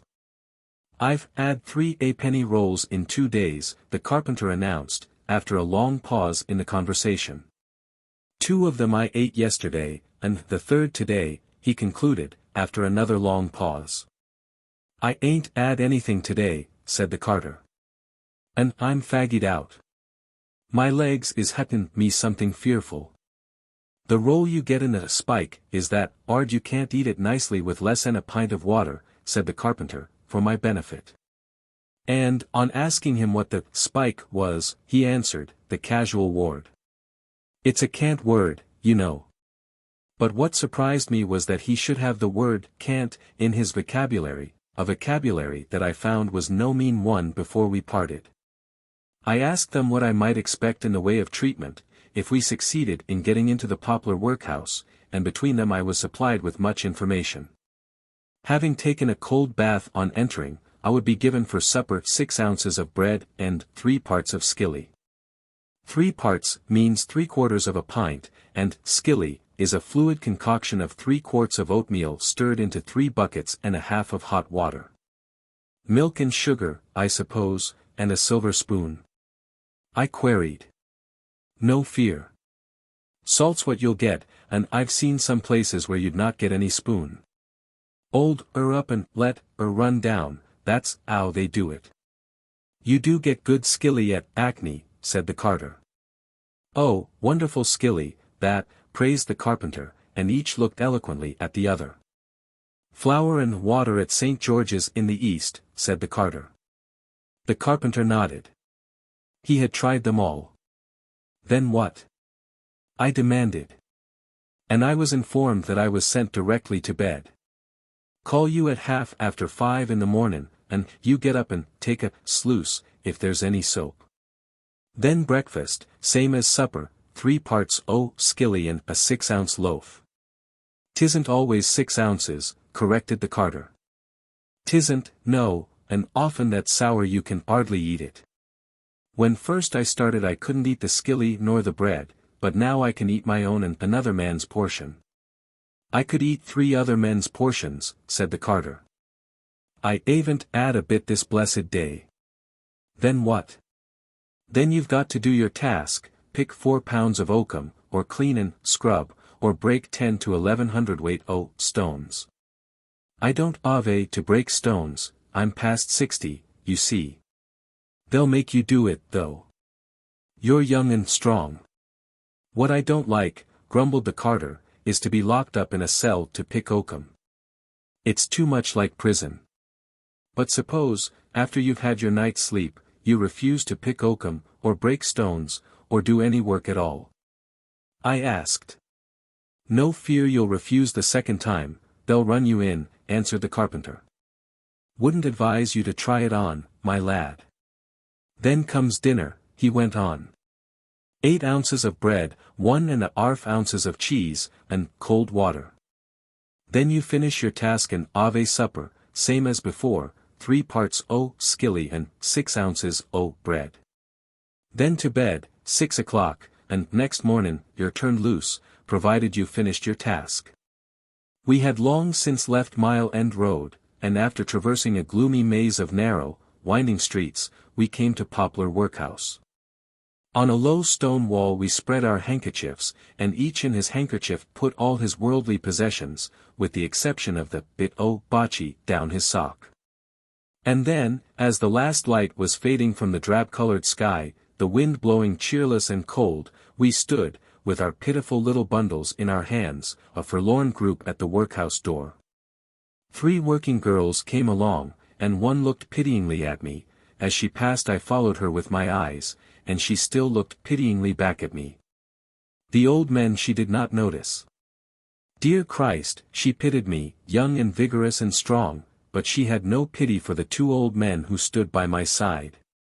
She was a young woman, and I was a young man, and what vague sex promptings impelled her to pity me put her sentiment on the lowest plane.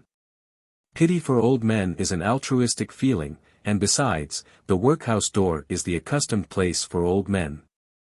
So she showed no pity for them, only for me, who deserved at least or not at all. Not in honor do grey hairs go down to the grave in London town. On one side the door was a bell handle, on the other side a press button. "Ring the bell," said the carter to me. And just as I ordinarily would at anybody's door, I pulled out the handle and rang a peal. "Oh! Oh!" they cried in one terrified voice. "Not so hard." I let go, and they looked reproachfully at me, as though I had imperiled their chance for a bed and 3 parts of skilly. Nobody came. Luckily it was the wrong bell, and I felt better. "Press the button," I said to the carpenter. "No, no, wait a bit," the carter hurriedly interposed.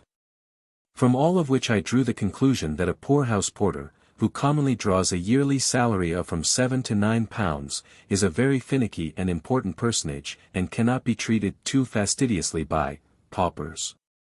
So we waited, 10 times a decent interval, when the carter stealthily advanced a timid forefinger to the button, and gave it the faintest, shortest possible push. I have looked at waiting men where life or death was in the issue. But anxious suspense showed less plainly on their faces than it showed on the faces of these 2 men as they waited on the coming of the porter. He came. He barely looked at us. "Full up," he said and shut the door. "Another night of it," groaned the carpenter. In the dim light the carter looked wan and grey. Indiscriminate charity is vicious, say the professional philanthropists. Well, I resolved to be vicious. "Come on. Get your knife out and come here," I said to the carter, drawing him into a dark alley. He glared at me in a frightened manner, and tried to draw back. Possibly he took me for a latter-day Jack the Ripper, with a penchant for elderly male paupers. Or he may have thought I was inveigling him into the commission of some desperate crime. Anyway, he was frightened. It will be remembered, at the outset, that I sewed a pound inside my stoker's singlet under the armpit.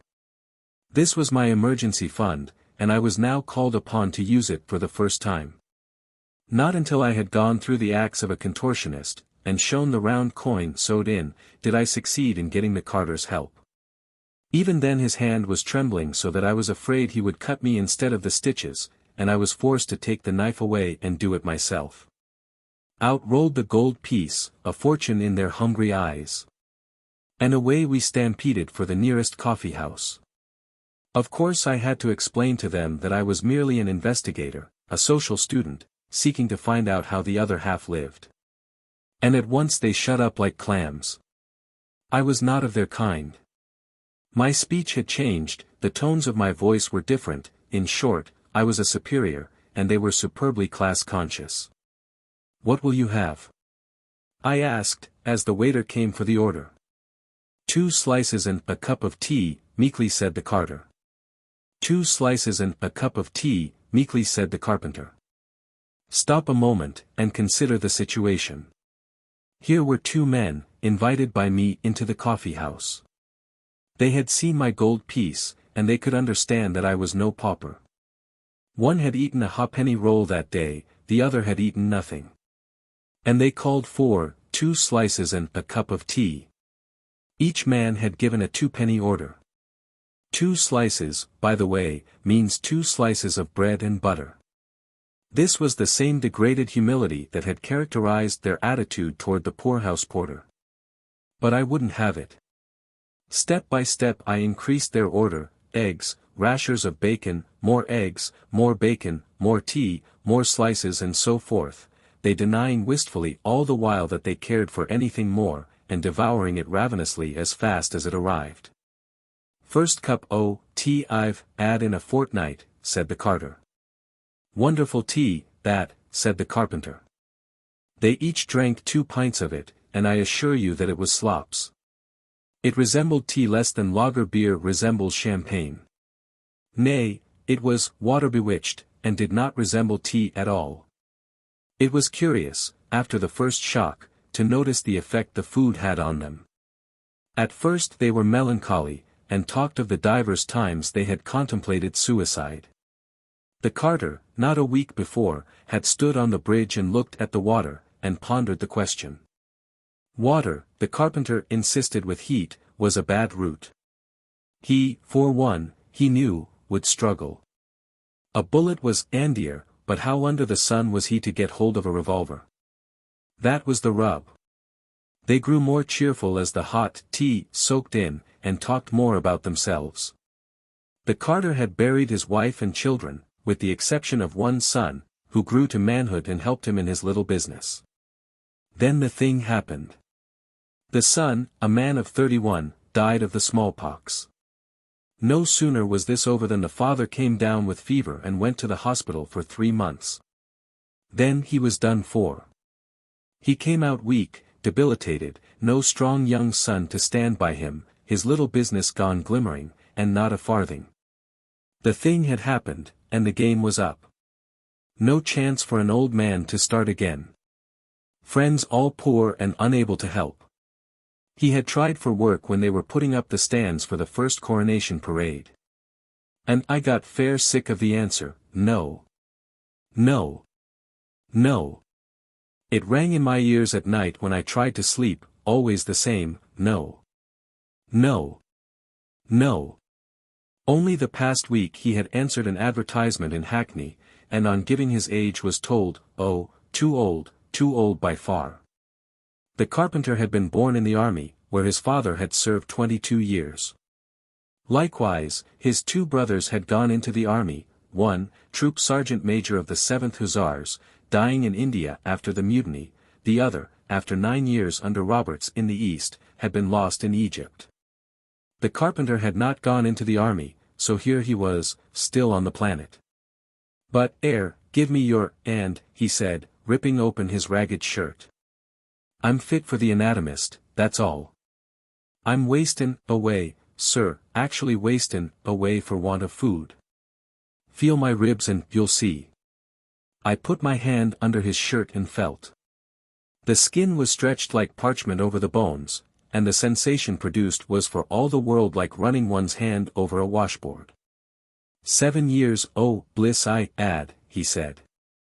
A good missus and 3 bonny lassies. But they all died. Scarlet fever took the girls inside a fortnight. "After this, sir," said the carter, indicating the spread, and desiring to turn the conversation into more cheerful channels. "After this, I wouldn't be able to eat a workhouse breakfast in the morning." "Nor I," agreed the carpenter, and they fell to discussing belly delights and the fine dishes their respective wives had cooked in the old days. "I've gone 3 days and never broke my fast," said the carter. "And I, 5, his companion added, turning gloomy with the memory of it. 5 days once, with nothing on my stomach but a bit of orange peel, an outraged nature wouldn't stand it, sir, and I near died. Sometimes, walkin' the streets at night, I've been that desperate I've made up my mind to win the horse or lose the saddle. You know what I mean, sir, to commit some big robbery.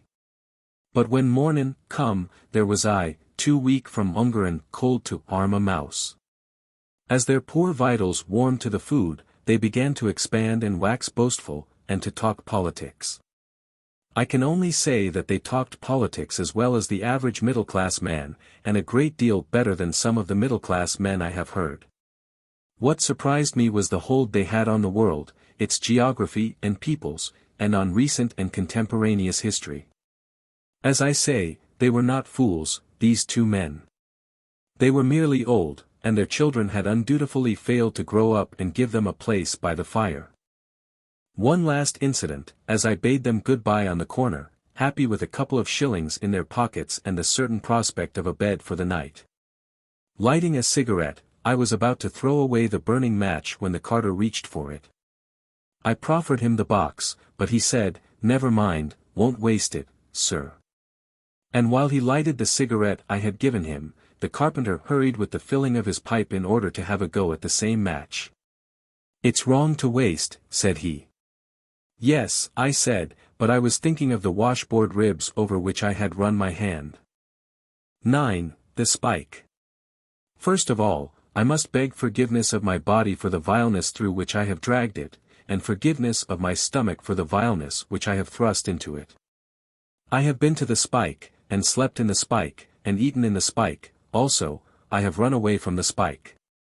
After my 2 unsuccessful attempts to penetrate the Whitechapel casual ward, I started early, and joined the desolate line before 3 o'clock in the afternoon.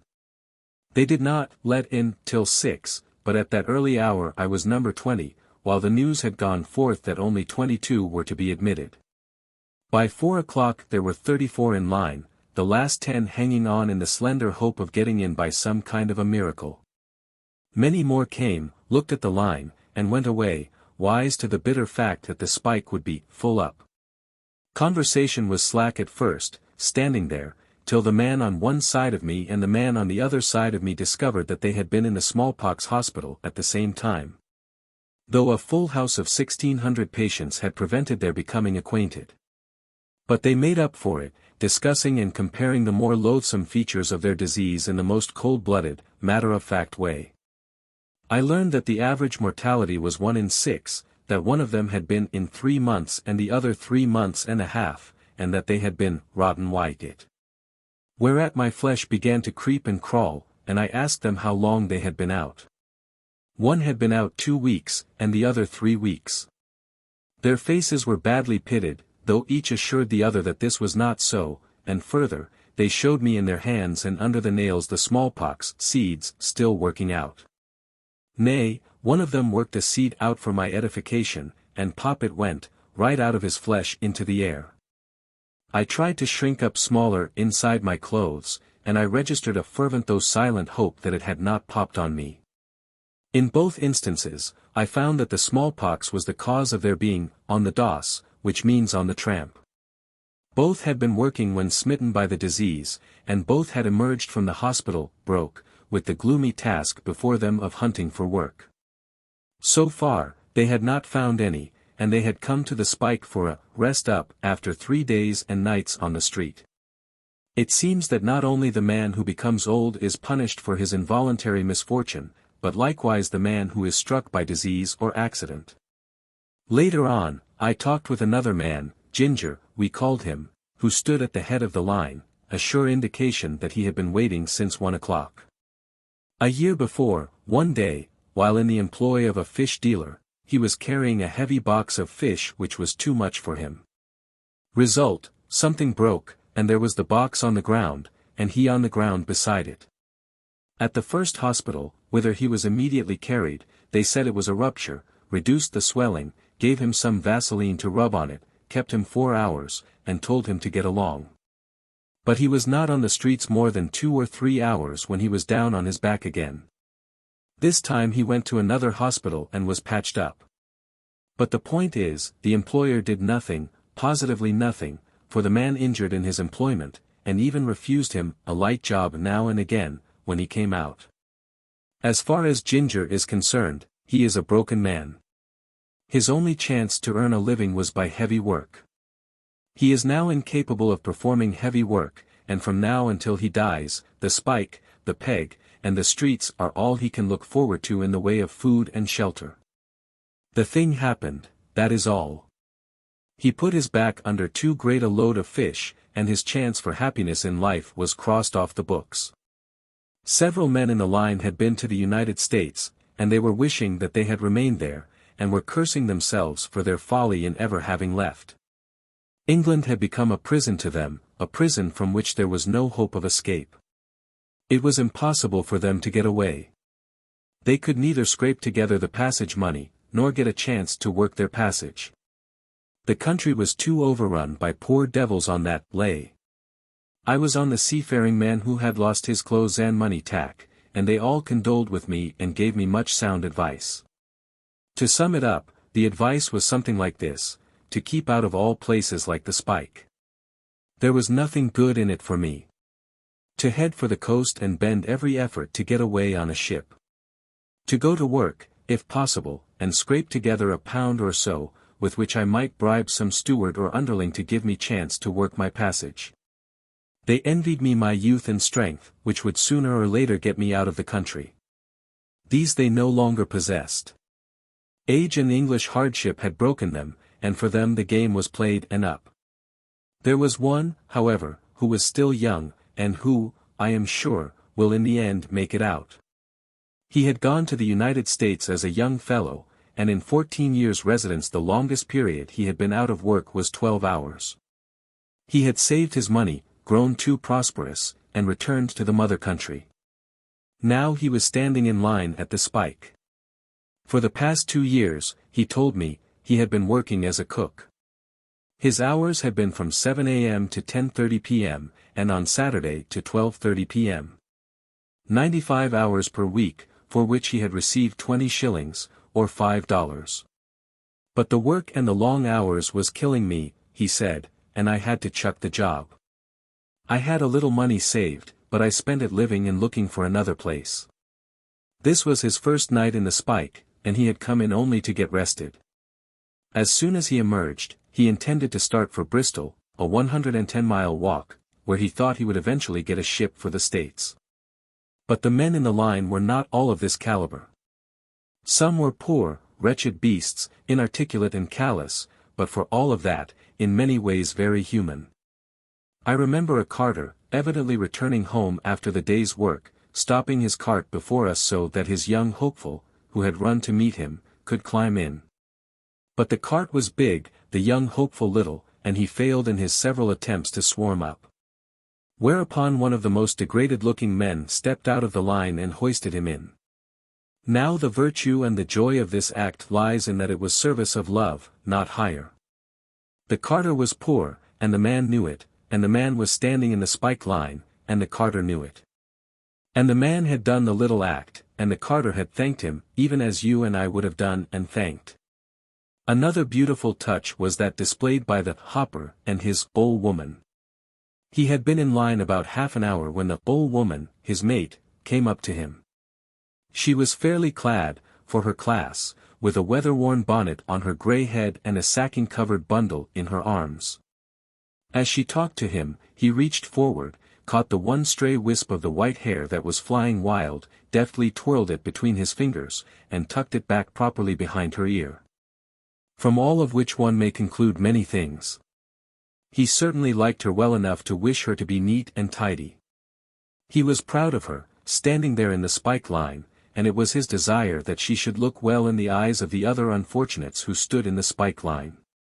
But last and best, and underlying all these motives, it was a sturdy affection he bore her, for man is not prone to bother his head over neatness and tidiness in a woman for whom he does not care, nor is he likely to be proud of such a woman. And I found myself questioning why this man and his mate, hard workers I knew from their talk, should have to seek a pauper lodging. He had pride in his old woman and pride in himself. When I asked him what he thought I, a greenhorn, might expect to earn at hopping, he sized me up, and said that it all depended. Plenty of people were too slow to pick hops and made a failure of it. A man, to succeed, must use his head and be quick with his fingers, must be exceeding quick with his fingers.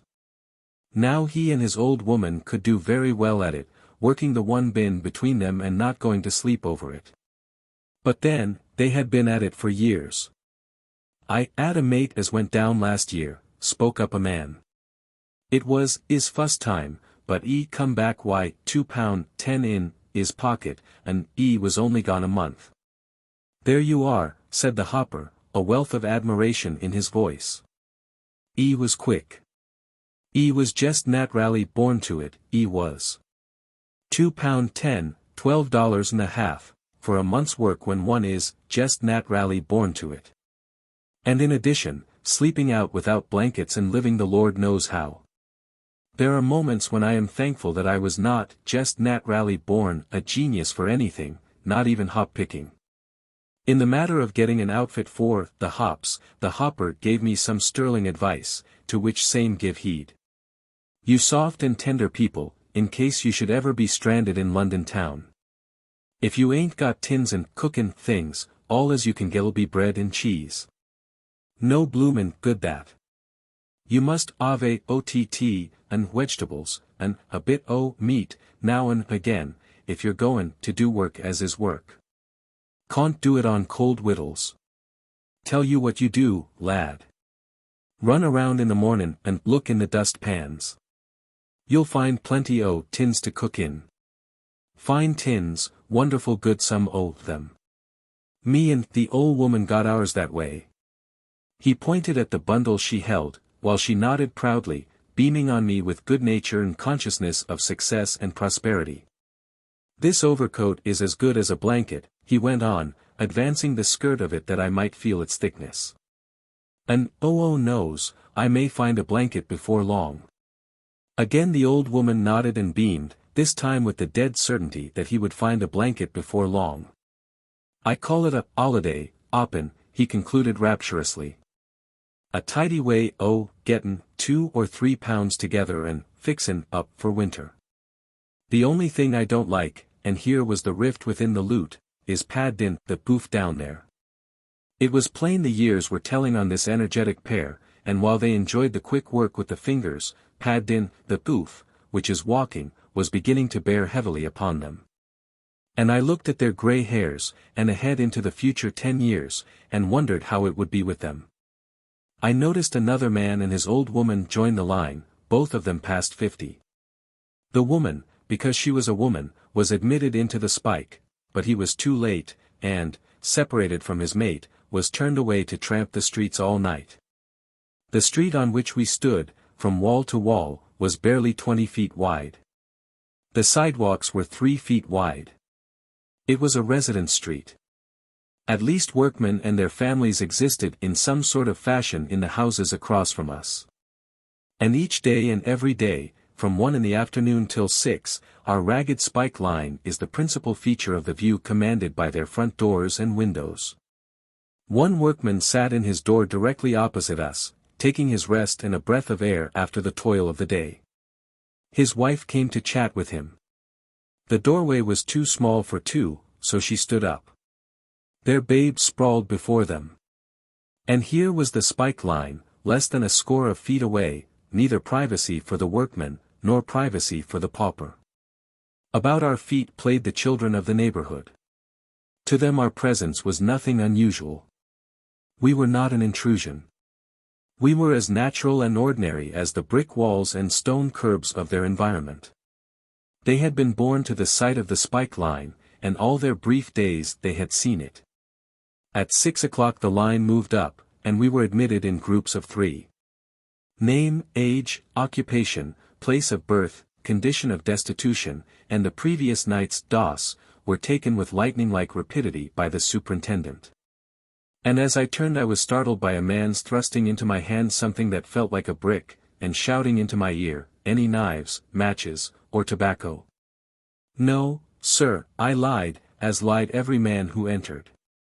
As I passed downstairs to the cellar, I looked at the brick in my hand, and saw that by doing violence to the language it might be called bread. By its weight and hardness it certainly must have been unleavened. The light was very dim down in the cellar, and before I knew it some other man had thrust a pannikin into my other hand. Then I stumbled on to a still darker room, where were benches and tables and men. The place smelled vilely, and the somber gloom, and the mumble of voices from out of the obscurity, made it seem more like some anteroom to the infernal regions. Most of the men were suffering from tired feet, and they prefaced the meal by removing their shoes and unbinding the filthy rags with which their feet were wrapped. This added to the general noisomeness, while it took away from my appetite. In fact, I found that I had made a mistake. I had eaten a hearty dinner 5 hours before, and to have done justice to the fare before me I should have fasted for a couple of days. The pannikin contained skilly, 3/4 of a pint, a mixture of Indian corn and hot water. The men were dipping their bread into heaps of salt scattered over the dirty tables. I attempted the same, but the bread seemed to stick in my mouth, and I remembered the words of the carpenter, "You need a pint of water to eat the bread nicely." I went over into a dark corner where I had observed other men going and found the water. Then I returned and attacked the skilly. It was coarse of texture, unseasoned, gross, and bitter. This bitterness which lingered persistently in the mouth after the skilly had passed on, I found especially repulsive. I struggled manfully, but was mastered by my qualms, and 6 mouthfuls of skilly and bread was the measure of my success. The man beside me ate his own share, and mine to boot, scraped the pannikins, and looked hungrily for more. I met a townie, and he stood me too good a dinner, I explained. "And I haven't 'ad a bite since yesterday mornin'," he replied. "How about tobacco?" I asked. "Will the bloke bother with a fellow now?" "Oh no," he answered me. "No bloomin' fear. This is the easiest spike goin'. Y'oughto see some of them. Search you to the skin." The pannikins scraped clean, conversation began to spring up. "This superintendent air is always writin' to the papers 'bout us mugs," said the man on the other side of me. "What does he say?" I asked. "Oh, 'e says we're no good, a lot o' blackguards and scoundrels as won't work. Tells all the old tricks I've been hearin' for 20 years and which I never seen a mug ever do. Lost thing of is I see, 'e was tellin' 'ow a mug gets out o' the spike, why, a crust in 'is pocket. And when 'e sees a nice old gentleman comin' along the street 'e chucks the crust into the drain, and borrows the old gent's stick to poke it out. And then the old gent gives 'im a tanner." A roar of applause greeted the time-honored yarn, and from somewhere over in the deeper darkness came another voice, orating angrily. "Talk o' the country bein' good for Tommy, food, I'd like to see it. I jest came up from Dover, and blessed little Tommy I got. They won't gi ye a drink o' water, they won't, much less Tommy. There's mugs never go out of Kent," spoke a second voice, "they live bloomin' fat all along." "I come through Kent," went on the first voice, still more angrily, "and God blimey if I see any Tommy. And I always notices as the blokes as talks about 'ow much they can get, when they're in the spike can eat my share o' skilly as well as their bleedin' own. There's chaps in London," said a man across the table from me, "that get all the Tommy they want, and they never think o' goin' to the country. Stay in London the year round. Nor do they think of lookin' for a kip, place to sleep, till 9 or 10 o'clock at night." A general chorus verified this statement. "But they're bloomin' clever, them chaps," said an admiring voice. "Course they are," said another voice. "But it's not the likes of me and you can do it. You got to be born to it, I say. Them chaps ave been openin' cabs and sellin' papers since the day they was born, and their fathers and mothers before 'em. It's all in the trainin', I say, and the likes of me and you'd starve at it." This also was verified by the general chorus, and likewise the statement that there were mugs as lives the 12-month round in the spike and never get a blessed bit o' Tommy other than spike skilly and bread. "I once got 'arf a crown in the Stratford spike," said a new voice. Silence fell on the instant, and all listened to the wonderful tale. There was 3 of us breakin' stones. Winter time, and the cold was cruel. T'other 2 said they'd be blessed if they do it, and they didn't, but I kept wearin' into mine to warm up, you know. And then the guardians come, and t'other chaps got run in for 14 days, and the guardians, when they see what I'd been doin', gives me a tanner each, 5 o' them, and turns me up. The majority of these men, nay, all of them, I found, do not like the spike, and only come to it when driven in. After the rest up, they are good for 2 or 3 days and nights on the streets, when they are driven in again for another rest. Of course, this continuous hardship quickly breaks their constitutions, and they realize it, though only in a vague way, while it is so much the common run of things that they do not worry about it. On the doss, they call vagabondage here, which corresponds to on the road in the United States. The agreement is that kipping, or dossing, or sleeping, is the hardest problem they have to face, harder even than that of food. The inclement weather and the harsh laws are mainly responsible for this, while the men themselves ascribe their homelessness to foreign immigration, especially of Polish and Russian Jews, who take their places at lower wages and establish the sweating system. By 7 o'clock we were called away to bathe and go to bed. We stripped our clothes, wrapping them up in our coats and buckling our belts about them, and deposited them in a heaped rack and on the floor, a beautiful scheme for the spread of vermin. Then, 2 by 2, we entered the bathroom. There were 2 ordinary tubs, and this I know, the 2 men preceding had washed in that water, we washed in the same water, and it was not changed for the 2 men that followed us. This I know. But I am also certain that the 22 of us washed in the same water. I did no more than make a show of splashing some of this dubious liquid at myself, while I hastily brushed it off with a towel wet from the bodies of other men. My equanimity was not restored by seeing the back of one poor wretch a mass of blood from attacks of vermin and retaliatory scratching. A shirt was handed me, which I could not help but wonder how many other men had worn. And with a couple of blankets under my arm I trudged off to the sleeping apartment. This was a long, narrow room, traversed by 2 low iron rails. Between these rails were stretched, not hammocks, but pieces of canvas, 6 feet long and less than 2 feet wide. These were the beds, and they were 6 inches apart and about 8 inches above the floor. The chief difficulty was that the head was somewhat higher than the feet, which caused the body constantly to slip down. Being slung to the same rails, when one man moved, no matter how slightly, the rest were set rocking. And whenever I dozed somebody was sure to struggle back to the position from which he had slipped, and arouse me again. Many hours passed before I went to sleep. It was only 7 in the evening, and the voices of children, in shrill outcry, playing in the street, continued till nearly midnight.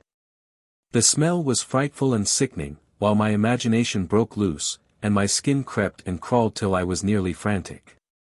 Grunting, groaning, and snoring arose like the sounds emitted by some sea monster, and several times, afflicted by nightmare, one or another, by his shrieks and yells, aroused the lot of us. Toward morning I was awakened by a rat or some similar animal on my breast. In the quick transition from sleep to waking, before I was completely myself, I raised a shout to wake the dead. At any rate, I woke the living, and they cursed me roundly for my lack of manners. But morning came, with a 6 o'clock breakfast of bread and skilly, which I gave away, and we were told off to our various tasks. Some were set to scrubbing and cleaning, others to picking oakum, and 8 of us were convoyed across the street to the Whitechapel infirmary where we were set at scavenger work. This was the method by which we paid for our skilly and canvas, and I, for one, know that I paid in full many times over. Though we had most revolting tasks to perform, our allotment was considered the best and the other men deemed themselves lucky in being chosen to perform it. "Don't touch it, mate, the nurse says it's deadly," warned my working partner, as I held open a sack into which he was emptying a garbage can. It came from the sick wards, and I told him that I purposed neither to touch it, nor to allow it to touch me. Nevertheless, I had to carry the sack, and other sacks, down 5 flights of stairs and empty them in a receptacle where the corruption was speedily sprinkled with strong disinfectant. Perhaps there is a wise mercy in all this. These men of the spike, the peg, and the street, are encumbrances. They are of no good or use to any one, nor to themselves. They clutter the earth with their presence, and are better out of the way. Broken by hardship, ill-fed, and worse nourished, they are always the first to be struck down by disease, as they are likewise the quickest to die.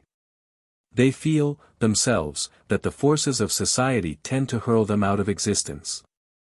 We were sprinkling disinfectant by the mortuary, when the dead wagon drove up and 5 bodies were packed into it.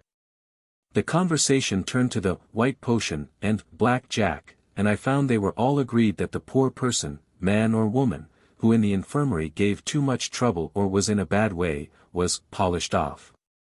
That is to say, the incurables and the obstreperous were given a dose of Black Jack or the white potion, and sent over the divide. It does not matter in the least whether this be actually so or not. The point is, they have the feeling that it is so, and they have created the language with which to express that feeling, Black Jack, white potion, polishing off. At 8 o'clock we went down into a cellar under the infirmary, where tea was brought to us, and the hospital scraps. These were heaped high on a huge platter in an indescribable mess, pieces of bread, chunks of grease and fat pork, the burnt skin from the outside of roasted joints, bones, in short. All the leavings from the fingers and mouths of the sick ones suffering from all manner of diseases. Into this mess the men plunged their hands, digging, pawing, turning over, examining, rejecting, and scrambling for. It wasn't pretty. Pigs couldn't have done worse. But the poor devils were hungry, and they ate ravenously of the swill, and when they could eat no more they bundled what was left into their handkerchiefs and thrust it inside their shirts. Once, I was ere before, what did I find out there but a whole lot of pork ribs, said Ginger to me. By out there, he meant the place where the corruption was dumped and sprinkled with strong disinfectant. They was a prime lot, no end o' meat on 'em, and I 'ad 'em into my arms and was out the gate and down the street, lookin' for some unto XIII to. Couldn't see a soul, and I was runnin' round clean crazy, the bloke runnin' after me and thinkin' I was slingin' my okay, running away. But just before 'e got me, I got a ole woman and poked 'em into 'er apron. O charity, O philanthropy, descend to the spike and take a lesson from Ginger. At the bottom of the abyss he performed as purely an altruistic act as was ever performed outside the abyss. It was fine of Ginger, and if the old woman caught some contagion from the no end o' meat on the pork ribs, it was still fine, though not so fine. But the most salient thing in this incident, it seems to me, is poor Ginger, clean crazy at sight of so much food going to waste. It is the rule of the casual ward that a man who enters must stay 2 nights and a day. But I had seen sufficient for my purpose, had paid for my skilly and canvas, and was preparing to run for it. Come on, let's sling it, I said to one of my mates, pointing toward the open gate through which the dead wagon had come. And get 14 days? No, get away. Ah, I come 'ere for a rest, he said complacently. And another night's kip won't 'urt me none. They were all of this opinion, so I was forced to sling it alone. You can't ever come back 'ere again for a doss, they warned me. No fear, said I, with an enthusiasm they could not comprehend, and, dodging out the gate, I sped down the street. Straight to my room I hurried, changed my clothes, and less than an hour from my escape, in a Turkish bath, I was sweating out whatever germs and other things had penetrated my epidermis. And wishing that I could stand a temperature of 320 rather than 220. Carrying the banner. To carry the banner means to walk the streets all night, and I, with the figurative emblem hoisted, went out to see what I could see. Men and women walk the streets at night all over this great city, but I selected the West End, making Leicester Square my base, and scouting about from the Thames Embankment to Hyde Park. The rain was falling heavily when the theatres let out, and the brilliant throng which poured from the places of amusement was hard put to find cabs. The streets were so many wild rivers of cabs, most of which were engaged, however. And here I saw the desperate attempts of ragged men and boys to get a shelter from the night by procuring cabs for the cabless ladies and gentlemen. I use the word desperate advisedly, for these wretched, homeless ones were gambling as soaking against a bed, and most of them, I took notice, got the soaking and missed the bed. Now, to go through a stormy night with wet clothes, and, in addition, to be ill-nourished and not to have tasted meat for a week or a month, is about as severe a hardship as a man can undergo. Well fed and well clad, I have traveled all day with the spirit thermometer down to 74 degrees below zero, 106 degrees of frost 1. And though I suffered, it was a mere nothing compared with carrying the banner for a night, ill-fed, ill-clad, and soaking wet. The streets grew very quiet and lonely after the theater crowd had gone home. Only were to be seen the ubiquitous policemen, flashing their dark lanterns into doorways and alleys, and men and women and boys taking shelter in the lee of buildings from the wind and rain. Piccadilly, however, was not quite so deserted. Its pavements were brightened by well-dressed women without escort, and there was more life and action there than elsewhere, due to the process of finding escort. But by 3 o'clock the last of them had vanished, and it was then indeed lonely. At 1:30 the steady downpour ceased, and only showers fell thereafter.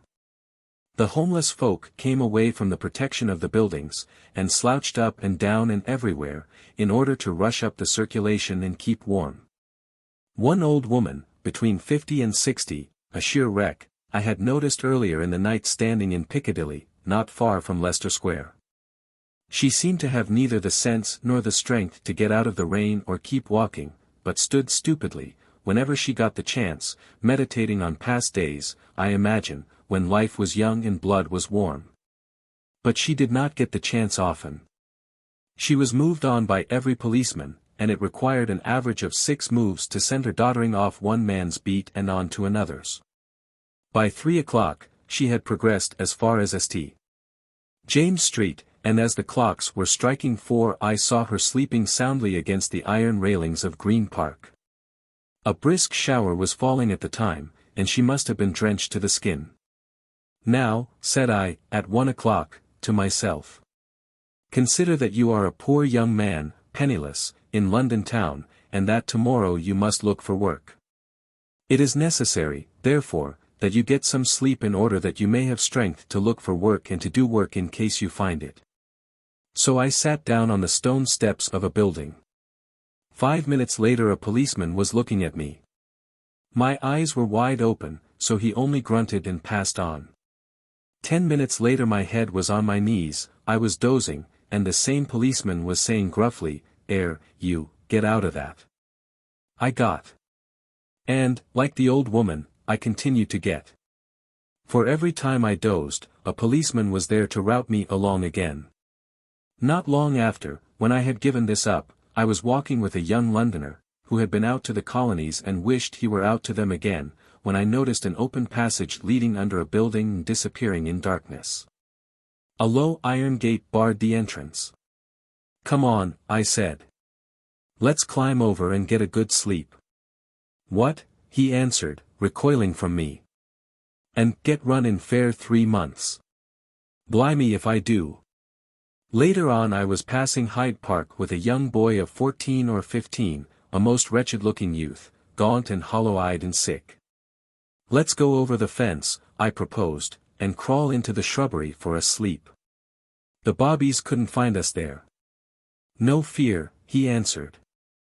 There's the park guardians, and they'd run you in for 6 months. Times have changed, alas.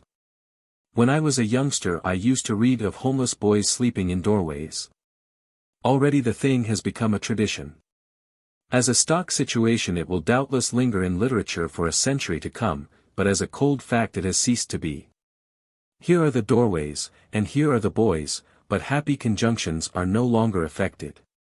The doorways remain empty, and the boys keep awake and carry the banner. I was down under the arches, grumbled another young fellow. By arches he meant the shore arches where begin the bridges that span the Thames.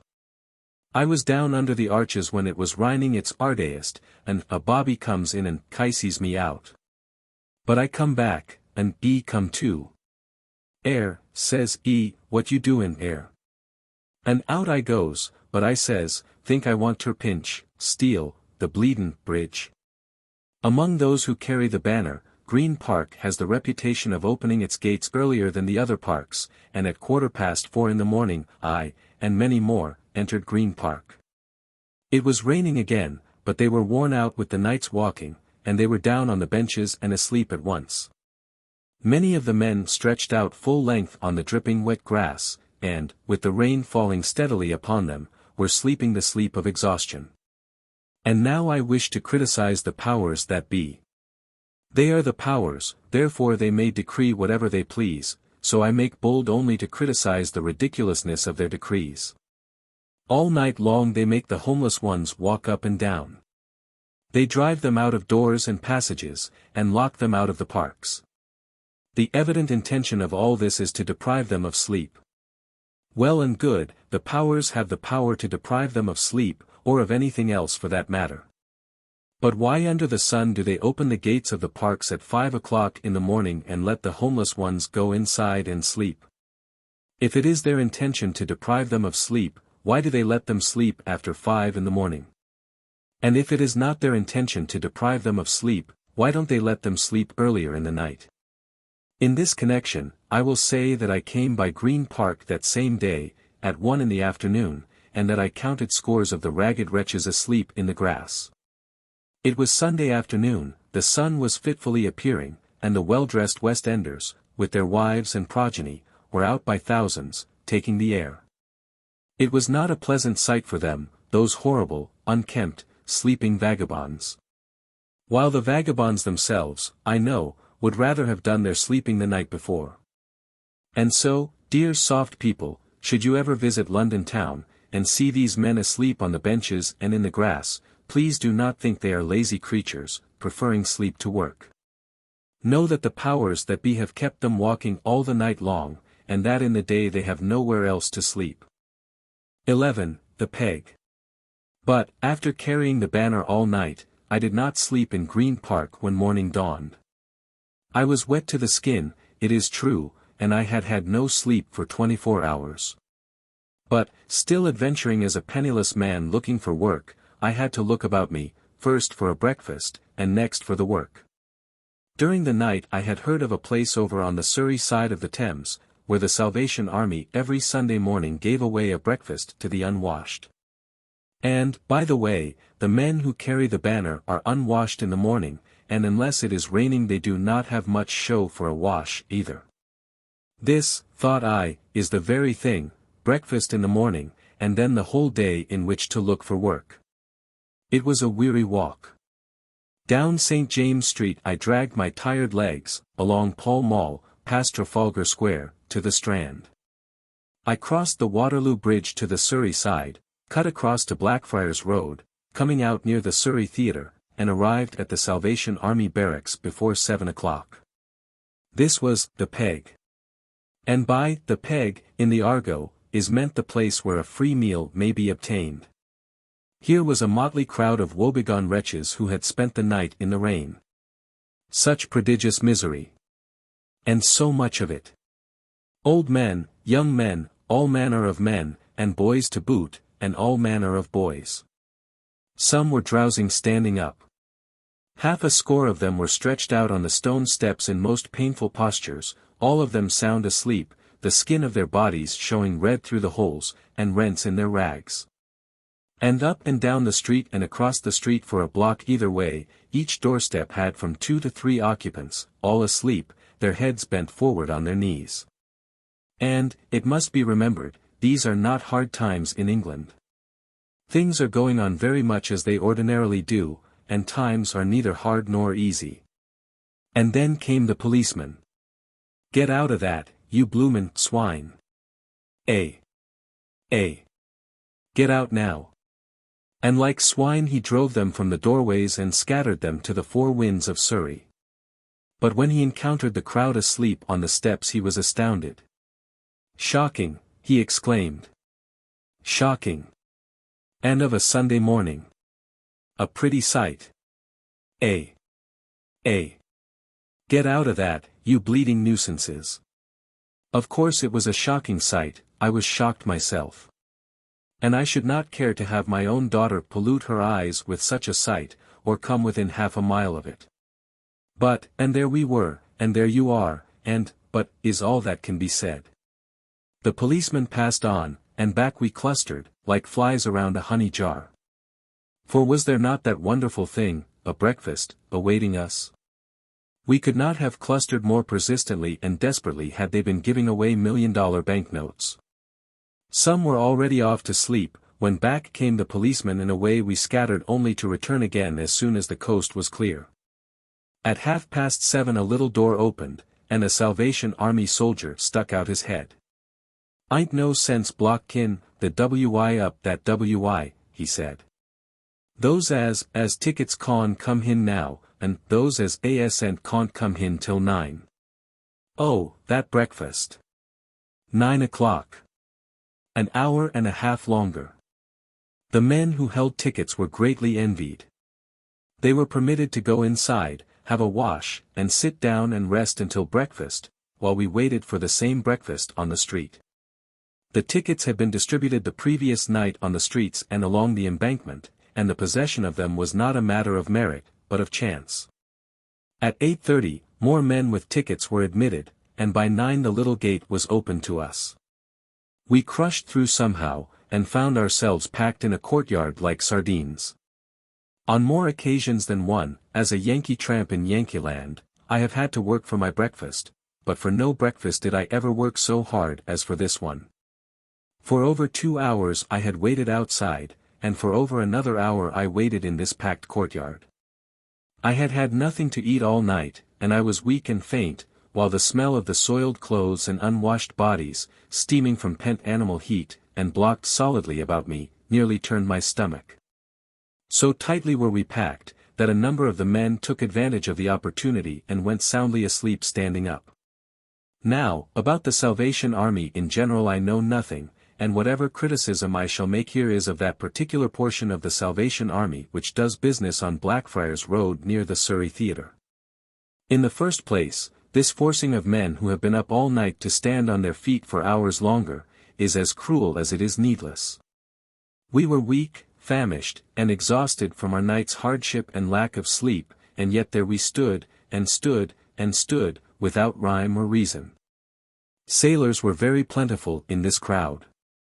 It seemed to me that 1 man in 4 was looking for a ship, and I found at least a dozen of them to be American sailors.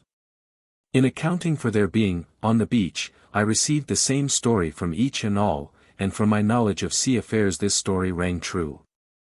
English ships sign their sailors for the voyage, which means the round trip, sometimes lasting as long as 3 years, and they cannot sign off and receive their discharges until they reach the home port, which is England. Their wages are low, their food is bad, and their treatment worse. Very often they are really forced by their captains to desert in the New World or the colonies, leaving a handsome sum of wages behind them, a distinct gain either to the captain or the owners, or to both. But whether for this reason alone or not, it is a fact that large numbers of them desert. Then, for the home voyage, the ship engages whatever sailors it can find on the beach. These men are engaged at the somewhat higher wages that obtain in other portions of the world, under the agreement that they shall sign off on reaching England. The reason for this is obvious. For it would be poor business policy to sign them for any longer time, since seamen's wages are low in England, and England is always crowded with sailor men on the beach. So this fully accounted for the American seamen at the Salvation Army barracks. To get off the beach in other outlandish places they had come to England, and gone on the beach in the most outlandish place of all. There were fully a score of Americans in the crowd, the non-sailors being tramps royal, the men whose mate is the wind that tramps the world. They were all cheerful, facing things with the pluck which is their chief characteristic and which seems never to desert them, withal they were cursing the country with lurid metaphors quite refreshing after a month of unimaginative, monotonous Cockney swearing. The Cockney has one oath, and one oath only, the most indecent in the language, which he uses on any and every occasion. Far different is the luminous and varied Western swearing, which runs to blasphemy rather than indecency. And after all, since men will swear, I think I prefer blasphemy to indecency. There is an audacity about it, an adventurousness and defiance that is better than sheer filthiness. There was one American tramp royal whom I found particularly enjoyable. I first noticed him on the street, asleep in a doorway, his head on his knees, but a hat on his head that one does not meet this side of the Western Ocean. When the policeman routed him out, he got up slowly and deliberately, looked at the policeman, yawned and stretched himself, looked at the policeman again as much as to say he didn't know whether he would or wouldn't. And then sauntered leisurely down the sidewalk. At the outset I was sure of the hat, but this made me sure of the wearer of the hat. In the jam inside I found myself alongside of him, and we had quite a chat. He had been through Spain, Italy, Switzerland, and France, and had accomplished the practically impossible feat of beating his way 300 miles on a French railway without being caught at the finish. Where was I hanging out? He asked.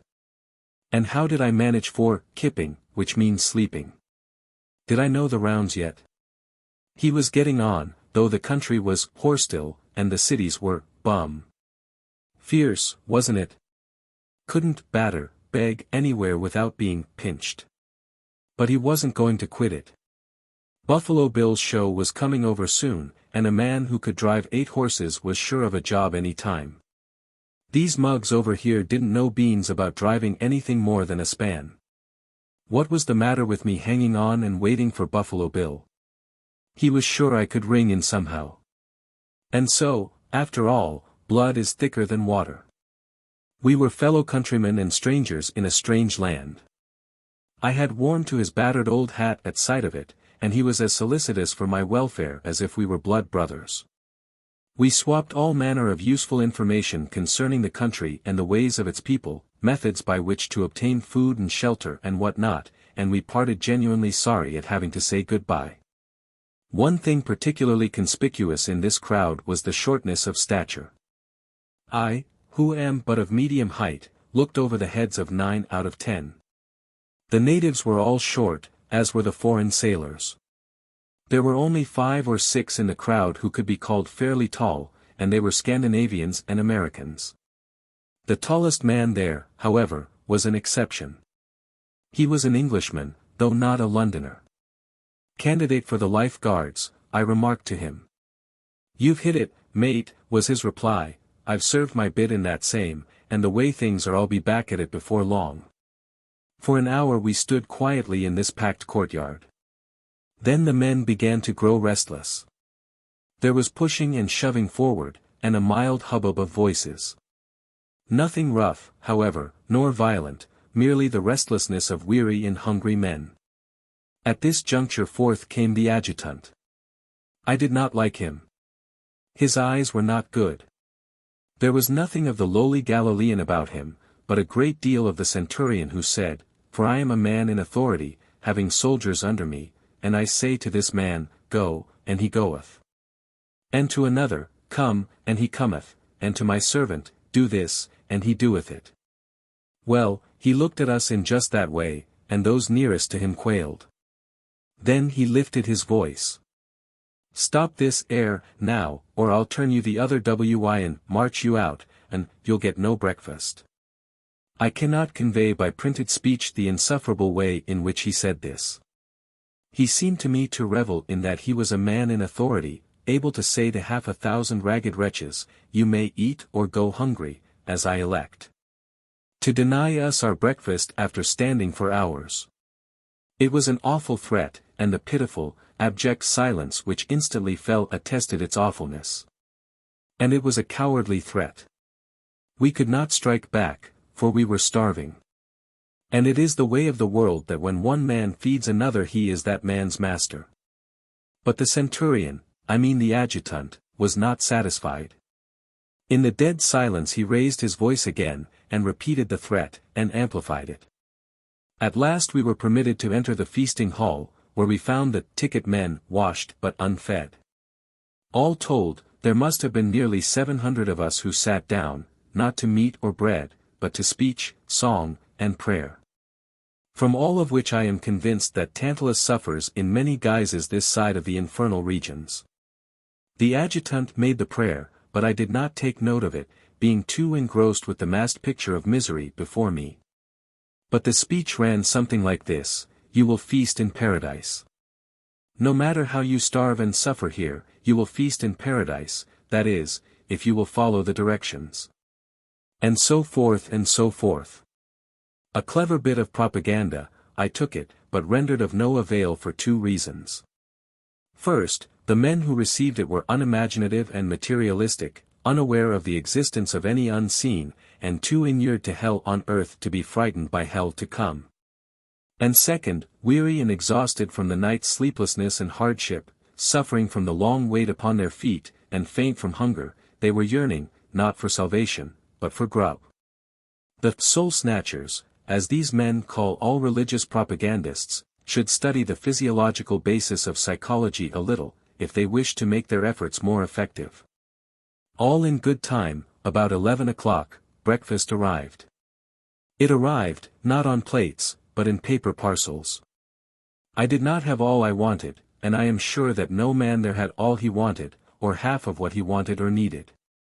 I gave part of my bread to the tramp royal who was waiting for Buffalo Bill, and he was as ravenous at the end as he was in the beginning. This is the breakfast: 2 slices of bread, 1 small piece of bread with raisins in it and called cake, a wafer of cheese, and a mug of water bewitched. Numbers of the men had been waiting since 5 o'clock for it, while all of us had waited at least 4 hours. And in addition, we had been herded like swine, packed like sardines, and treated like curs, and been preached at, and sung to, and prayed for. Nor was that all.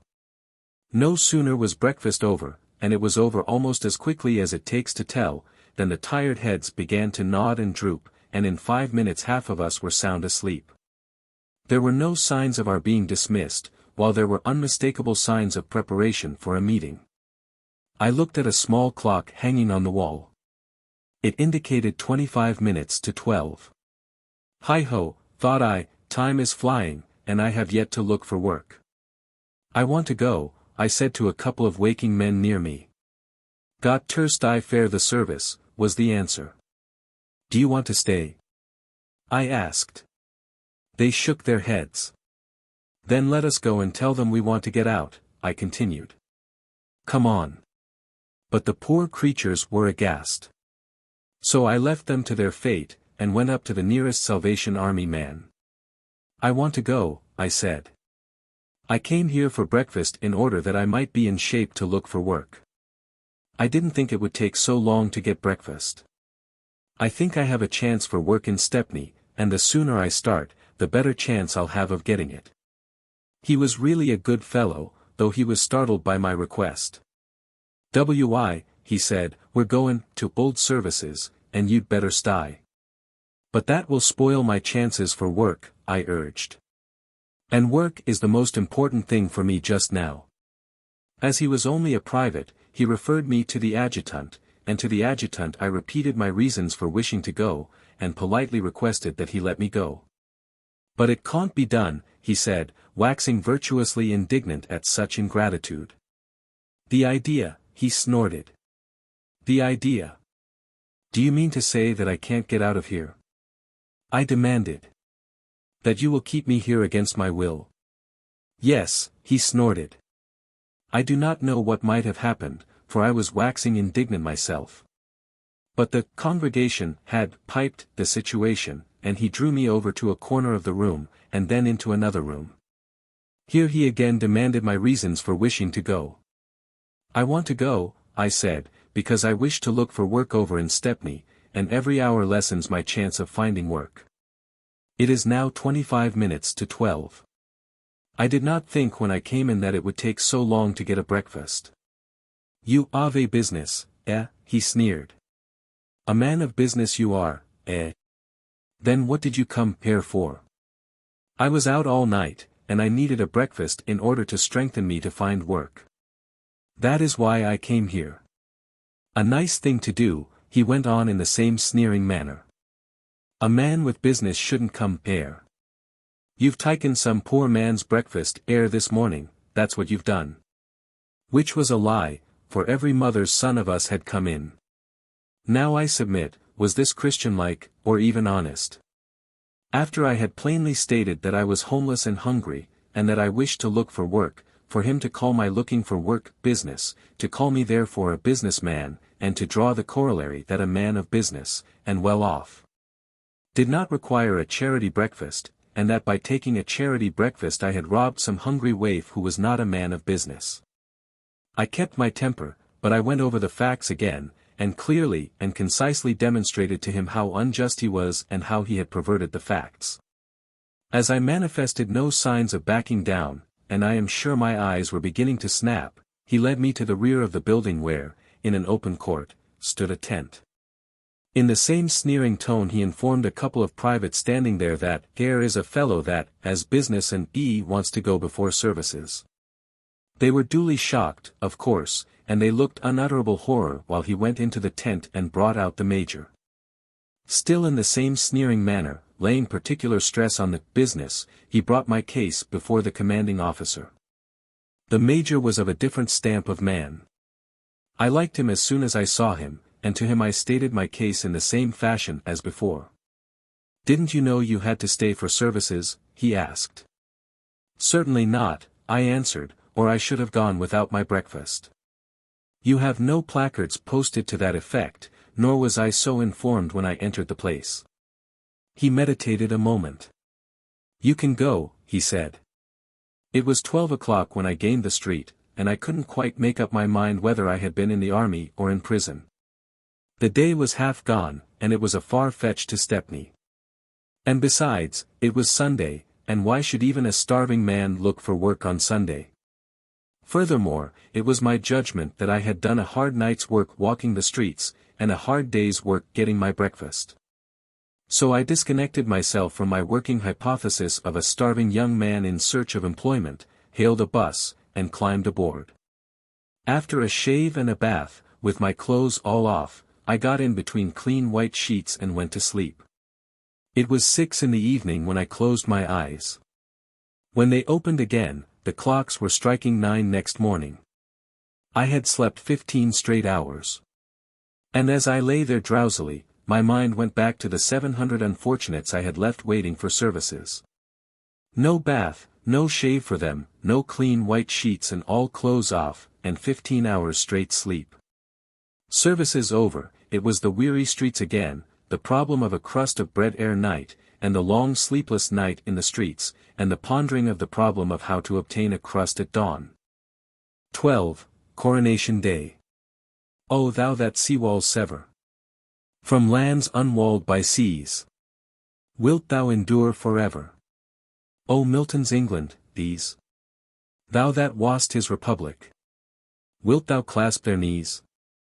These royalties rust-eaten, these worm-corroded lies, that keep thy head storm-beaten, and sun-like strength of eyes, from the open air and heaven, of intercepted skies. Swinburne. Vivat Rex Eduardus. They crowned a king this day, and there has been great rejoicing and elaborate tomfoolery, and I am perplexed and saddened. I never saw anything to compare with the pageant, except Yankee circuses and Alhambra ballets. Nor did I ever see anything so hopeless and so tragic. To have enjoyed the coronation procession, I should have come straight from America to the Hotel Cecil, and straight from the Hotel Cecil to a 5-guinea seat among the washed. My mistake was in coming from the unwashed of the East End. There were not many who came from that quarter. The East End, as a whole, remained in the East End and got drunk. The Socialists, Democrats, and Republicans went off to the country for a breath of fresh air, quite unaffected by the fact that 400 millions of people were taking to themselves a crowned and anointed ruler. 6,500 prelates, priests, statesmen, princes, and warriors beheld the crowning and anointing, and the rest of us the pageant as it passed. I saw it at Trafalgar Square, the most splendid sight in Europe, and the very innermost heart of the empire. There were many thousands of us, all checked and held in order by a superb display of armed power. The line of march was double-walled with soldiers. The base of the Nelson column was triple-fringed with bluejackets. Eastward, at the entrance to the square, stood the Royal Marine Artillery. In the triangle of Pall Mall and Cockspur Street, the statue of George III was buttressed on either side by the Lancers and Hussars. To the west were the redcoats of the Royal Marines, and from the Union Club to the embouchure of Whitehall swept the glittering, massive curve of the First Life Guards, gigantic men mounted on gigantic chargers, steel breastplate, steel helmeted, steel caparisoned, a great war-sword of steel ready to the hand of the powers that be. And further, throughout the crowd, were flung long lines of the Metropolitan Constabulary, while in the rear were the reserves, tall, well-fed men, with weapons to wield and muscles to wield them in ease of need. And as it was thus at Trafalgar Square, so was it along the whole line of march, force, overpowering force. Myriads of men, splendid men, the pick of the people, whose sole function in life is blindly to obey, and blindly to kill and destroy and stamp out life. And that they should be well fed, well clothed, and well armed, and have ships to hurl them to the ends of the earth, the East End of London, and the East End, of all England, toils and rots and dies. There is a Chinese proverb that if one man lives in laziness another will die of hunger, and Montesquieu has said, the fact that many men are occupied in making clothes for one individual is the cause of there being many people without clothes. So one explains the other.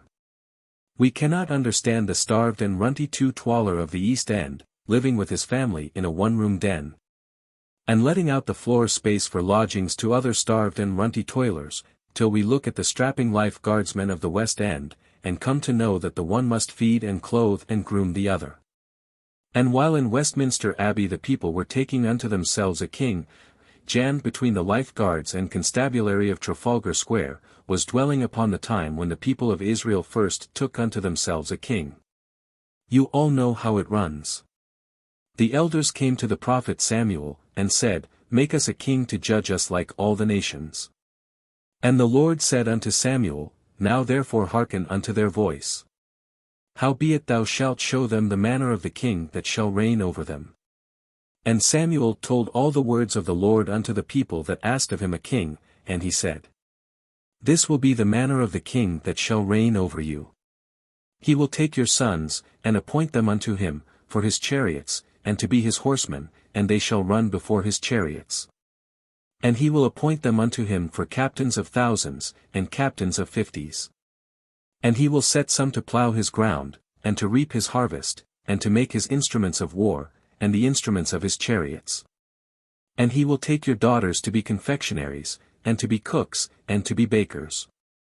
And he will take your fields and your vineyards, and your olive yards, even the best of them, and give them to his servants.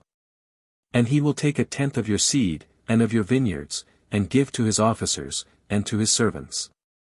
And he will take your menservants, and your maidservants, and your goodliest young men, and your asses, and put them to his work. He will take 1/10 of your flocks, and ye shall be his servants. And ye shall call out in that day because of your king which ye shall have chosen you, and the Lord will not answer you in that day.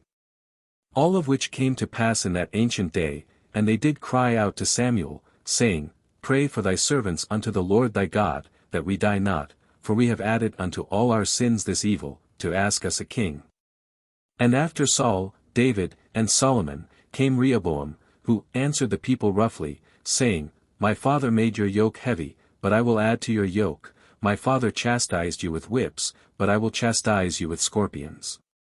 And in these latter days, 500 hereditary peers own 1/5 of England.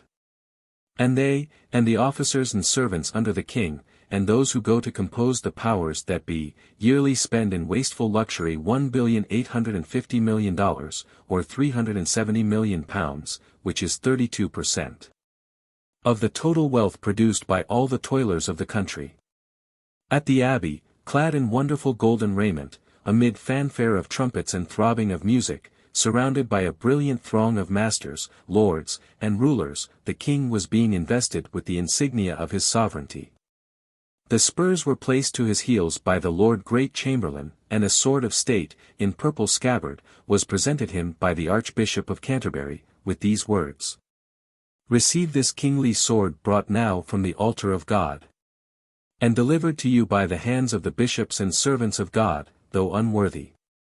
Whereupon, being girded, he gave heed to the Archbishop's exhortation. With this sword do justice, stop the growth of iniquity, protect the holy church of God, help and defend widows and orphans, restore the things that are gone to decay. Maintain the things that are restored, punish and reform what is amiss, and confirm what is in good order. But hark! There is cheering down Whitehall, the crowd sways, the double walls of soldiers come to attention, and into view swing the king's watermen, in fantastic medieval garbs of red, for all the world like the van of a circus parade. Then a royal carriage, filled with ladies and gentlemen of the household, with powdered footmen and coachmen most gorgeously arrayed. More carriages, lords, and chamberlains, viscounts, mistresses of the robes, lackeys all. Then the warriors, a kingly escort, generals, bronzed and worn, from the ends of the earth come up to London town, volunteer officers, officers of the militia and regular forces. Spens and Plumer, Broadwood and Cooper who relieve Du Kiep, Matthias of Dargai, Dixon of Blackfontein, General Gassely and Admiral Seymour of China, Kitchener of Khartoum. Lord Roberts of India and all the world, the fighting men of England, masters of destruction, engineers of death. Another race of men from those of the shops and slums, a totally different race of men. But here they come, in all the pomp and certitude of power, and still they come, these men of steel, these warlords and world harnessers. Pell-mell, peers and commoners, princes and maharajas, equerries to the king and yeomen of the guard. And here the colonials, lithe and hardy men, and here all the breeds of all the world soldiers from Canada, Australia, New Zealand, from Bermuda, Borneo, Fiji, and the Gold Coast. From Rhodesia, Cape Colony, Natal, Sierra Leone and Gambia, Nigeria, and Uganda, from Ceylon, Cyprus, Hong Kong, Jamaica, and Wei-hai-wei, from Lagos, Malta, St. Lucia, Singapore, Trinidad. And here the conquered men of Ind, swarthy horsemen and sword-wielders, fiercely barbaric, blazing in crimson and scarlet, Sikhs, Rajputs, Burmese, province by province, and caste by caste. And now the horse guards, a glimpse of beautiful cream ponies, and a golden panoply, a hurricane of cheers, the crashing of bands, the king. The king. God save the king. Everybody has gone mad. The contagion is sweeping me off my feet, I, too, want to shout, the king. God save the king. Ragged men about me, tears in their eyes, are tossing up their hats and crying ecstatically, bless M. Bless M. Bless M. See, there he is, in that wondrous golden coach, the great crown flashing on his head, the woman in white beside him likewise crowned. And I check myself with a rush, striving to convince myself that it is all real and rational, and not some glimpse of fairyland. This I cannot succeed in doing, and it is better so. I much prefer to believe that all this pomp, and vanity, and show, and mumbo-jumbo foolery has come from fairyland, than to believe it the performance of sane and sensible people who have mastered matter and solved the secrets of the stars. Princes and princelings, dukes, duchesses, and all manner of coronet folk of the royal train are flashing past, more warriors, and lackeys, and conquered peoples, and the pageant is over.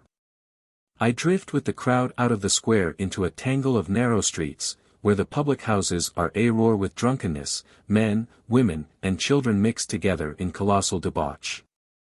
And on every side is rising the favorite song of the coronation. Oh! On Coronation Day, on Coronation Day. We'll have a spree, a jubilee, and shout, hip, hip, hooray. For we'll all be merry, drinking whiskey, wine, and sherry. We'll all be merry on Coronation Day. The rain is pouring down. Up the street come troops of the auxiliaries, black Africans and yellow Asiatics, beturbaned and befeezed, and coolies swinging along with machine guns and mountain batteries on their heads, and the bare feet of all, in quick rhythm, going slish. Slish, slish through the pavement mud. The public houses empty by magic, and the swarthy allegiants are cheered by their British brothers, who return at once to the carouse. And how did you like the procession, mate? I asked an old man on a bench in Green Park. How did I like it?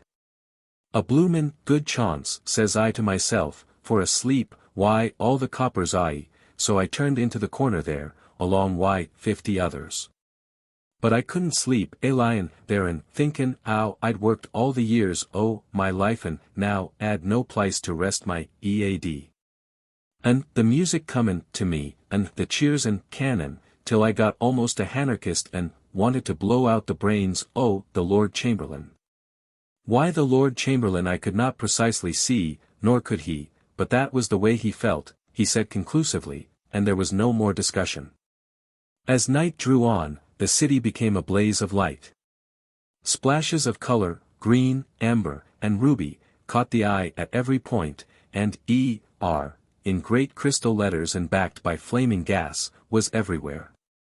The crowds in the streets increased by hundreds of thousands, and though the police sternly put down mafficking, drunkenness and rough play abounded. The tired workers seemed to have gone mad with the relaxation and excitement, and they surged and danced down the streets, men and women, old and young, with linked arms and in long rows, singing, "I may be crazy, but I love you, Dolly Gray." And, the honeysuckle and the bee, the last rendered something like this. You are the anysuckle, oi am there bee. Oi'd like ter sip there any from those red lips, you see. I sat on a bench on the Thames embankment, looking across the illuminated water. It was approaching midnight, and before me poured the better class of merrymakers, shunning the more riotous streets and returning home. On the bench beside me sat two ragged creatures, a man and a woman, nodding and dozing. The woman sat with her arms clasped across the breast, holding tightly, her body in constant play, now dropping forward till it seemed its balance would be overcome and she would fall to the pavement. Now inclining to the left, sideways, till her head rested on the man's shoulder, and now to the right, stretched and strained, till the pain of it awoke her and she sat bolt upright. Whereupon the dropping forward would begin again and go through its cycle till she was aroused by the strain and stretch. Every little while boys and young men stopped long enough to go behind the bench and give vent to sudden and fiendish shouts. This always jerked the man and woman abruptly from their sleep, and at sight of the startled woe upon their faces the crowd would roar with laughter as it flooded past. This was the most striking thing, the general heartlessness exhibited on every hand. It is a commonplace, the homeless on the benches, the poor miserable folk who may be teased and are harmless. 50,000 people must have passed the bench while I sat upon it, and not one, on such a jubilee occasion as the crowning of the king, felt his heartstrings touched sufficiently to come up and say to the woman, "Here's sixpence. Go and get a bed." But the women, especially the young women, made witty remarks upon the woman nodding, and invariably set their companions laughing. To use a Briticism, it was cruel. The corresponding Americanism was more appropriate, it was fierce. I confess I began to grow incensed at this happy crowd streaming by, and to extract a sort of satisfaction from the London statistics which demonstrate that 1 in every 4 adults is destined to die on public charity, either in the workhouse, the infirmary, or the asylum. I talked with the man. He was 54 and a broken-down docker. He could only find odd work when there was a large demand for labor, for the younger and stronger men were preferred when times were slack. He had spent a week, now, on the benches of the embankment, but things looked brighter for next week, and he might possibly get in a few days' work and have a bed in some doss house. He had lived all his life in London, save for 5 years, when, in 1878, he saw foreign service in India. Of course he would eat, so would the girl. Days like this were uncommon hard on such as they, though the coppers were so busy poor folk could get in more sleep. I awoke the girl, or woman, rather, for she was 28, sir, and we started for a coffee house. What a lot o' work puttin' up the lights, said the man at sight of some building superbly illuminated. This was the keynote of his being. All his life he had worked, and the whole objective universe, as well as his own soul, he could express in terms only of work. Coronations is some good, he went on. They give work to men. But your belly is empty, I said. Yes, he answered. I tried, but there wasn't any chance. My age is against me. What do you work at? Seafrin, chap, eh? I knew it from your clothes. I know what you are, said the girl, an Italian. No, ain't, the man cried heatedly. E's a Yank, that's what E is. I know. Lord Lummy, look at that, she exclaimed, as we debouched upon the Strand, choked with the roaring, reeling Coronation crowd, the men bellowing and the girls singing in high throaty notes. Oh, On Coronation die, on Coronation die. We'll Ave Esprit, a jubilee, and shout IP, hooray. For we'll all be merry, drinkin' whiskey, wine, and sherry. We'll all be merry on Coronation die. How dirty I am, bein' around the WII, Ave, the woman said, as she sat down in a coffee house, wiping the sleep and grime from the corners of her eyes. And the sights I Ave seen this DY, and I enjoyed it, though it was lonesome by myself. And the duchesses and the liddies 'ad sich grand WI dresses. They was just beautiful, beautiful. I'm Irish, she said, in answer to a question. My name's Ithorn. What? I asked. Ithorn, sir, Ithorn. Spell it. H-A-Y-T-H-O-R-N-E, Ithorn. Oh, I said, Irish Cockney. Yes, sir, London-born. She had lived happily at home till her father died, killed in an accident, when she had found herself on the world. One brother was in the army, and the other brother, engaged in keeping a wife and 8 children on 20 shillings a week and unsteady employment, could do nothing for her. She had been out of London once in her life, to a place in Essex, 12 miles away, where she had picked fruit for 3 weeks, and I was as brown as a berry when I come back. You won't believe it, but I was. The last place in which she had worked was a coffee house, hours from 7 in the morning till 11 at night, and for which she had received 5 shillings a week and her food. Then she had fallen sick, and since emerging from the hospital had been unable to find anything to do. She wasn't feeling up to much, and the last 2 nights had been spent in the street. Between them they stowed away a prodigious amount of food, this man and woman, and it was not till I had duplicated and triplicated their original orders that they showed signs of easing down. Once she reached across and felt the texture of my coat and shirt, and remarked upon the good clothes the Yanks wore. My rags good clothes. It put me to the blush. But, on inspecting them more closely and on examining the clothes worn by the man and woman, I began to feel quite well dressed and respectable. What do you expect to do in the end? I asked them. You know you're growing older every day. Workhouses, said he. God blimey if I do, said she. There's no hope for me, I know, but I'll die on the streets. No workhouses for me, thank you. No, indeed, she sniffed in the silence that fell. After you have been out all night in the streets, I asked, what do you do in the morning for something to eat? Try to get a penny, if you haven't one saved over, the man explained. Then go to a coffee-house and get a mug o' tea. But I don't see how that is to feed you, I objected. The pair smiled knowingly. You drink your tea in little sips, he went on, making it last its longest. And you look sharp, and there's some as leaves a bit BNDM. It's prison, the food what some people leaves, the woman broke in. The thing, said the man judicially, as the trick dawned upon me, is to get old o' the penny. As we started to leave, Miss Haythorne gathered up a couple of crusts from the neighboring tables and thrust them somewhere into her rags. Can't whist, you know, said she. To which the docker nodded, tucking away a couple of crusts himself. At 3 in the morning I strolled up the embankment. It was a gala night for the homeless, for the police were elsewhere, and each bench was jammed with sleeping occupants. There were as many women as men, and the great majority of them, male and female, were old. Occasionally a boy was to be seen.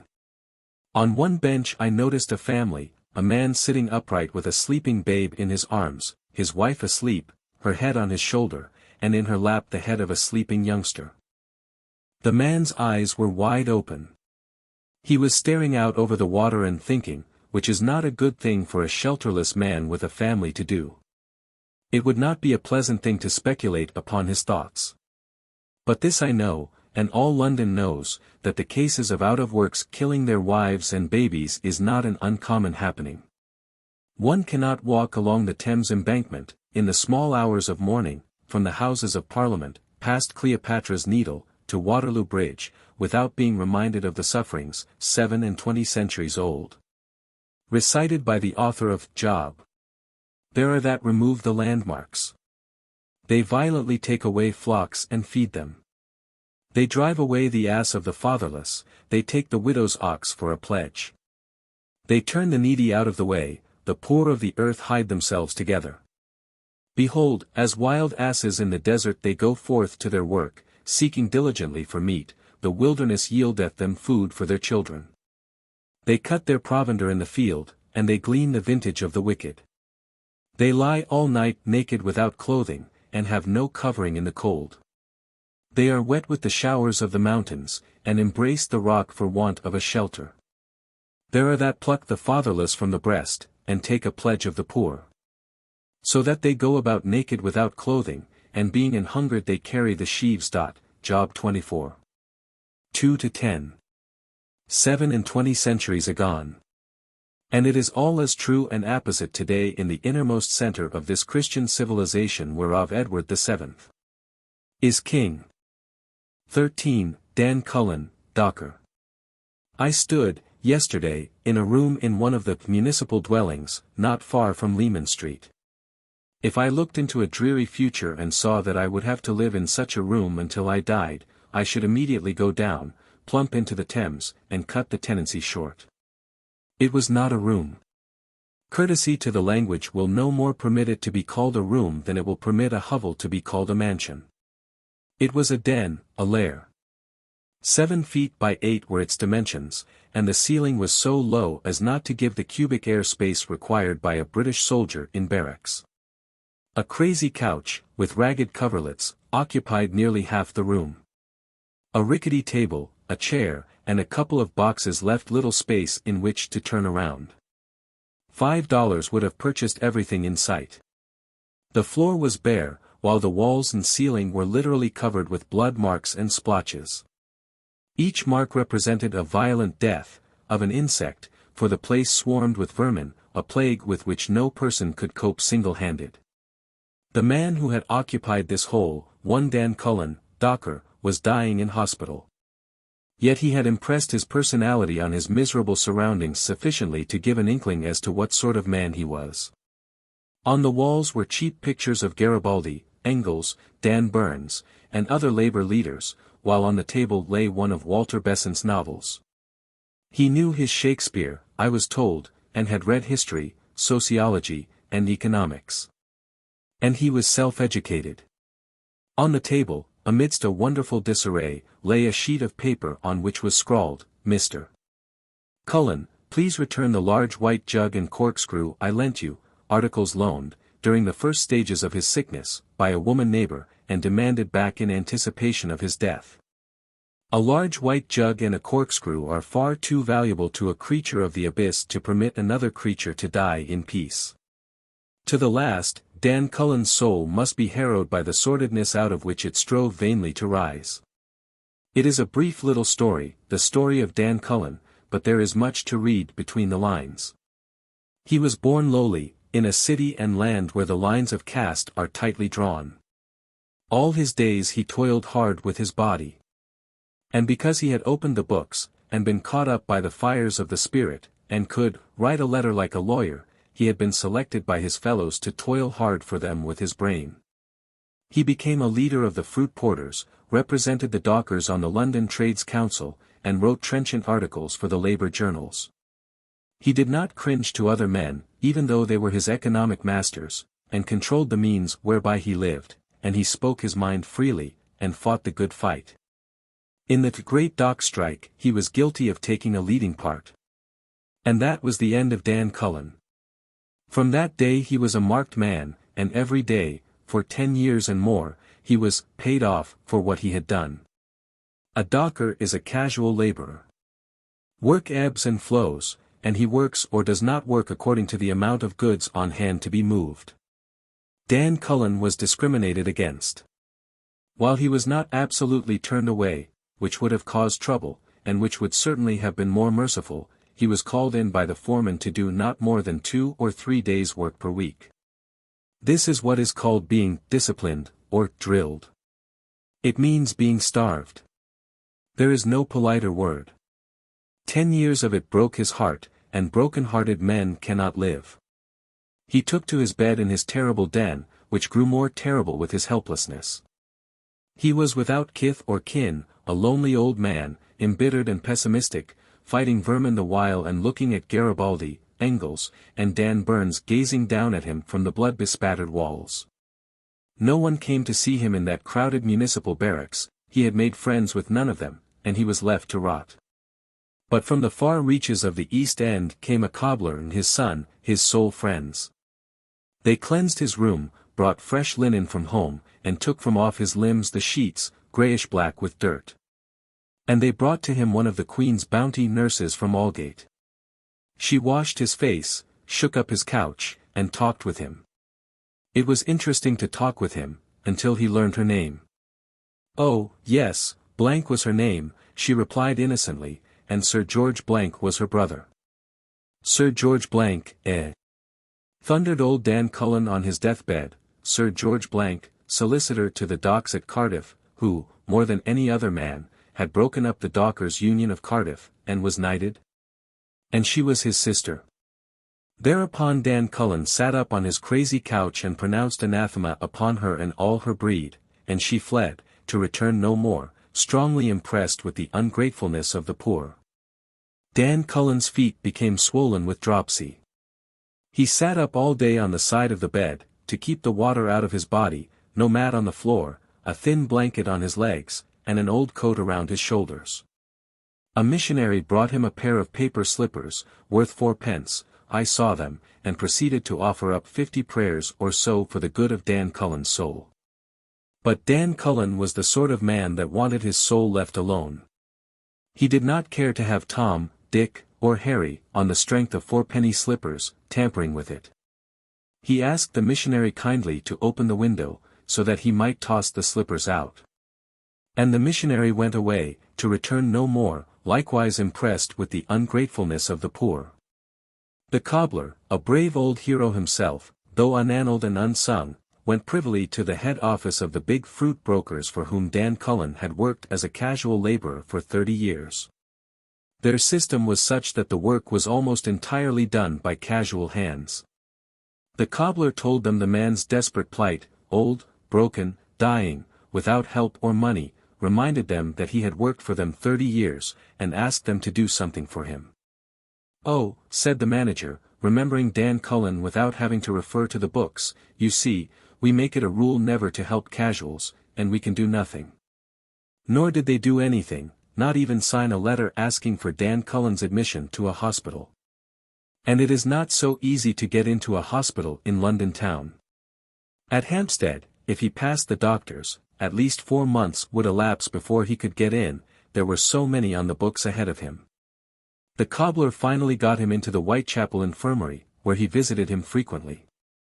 Here he found that Dan Cullen had succumbed to the prevalent feeling, that, being hopeless, they were hurrying him out of the way.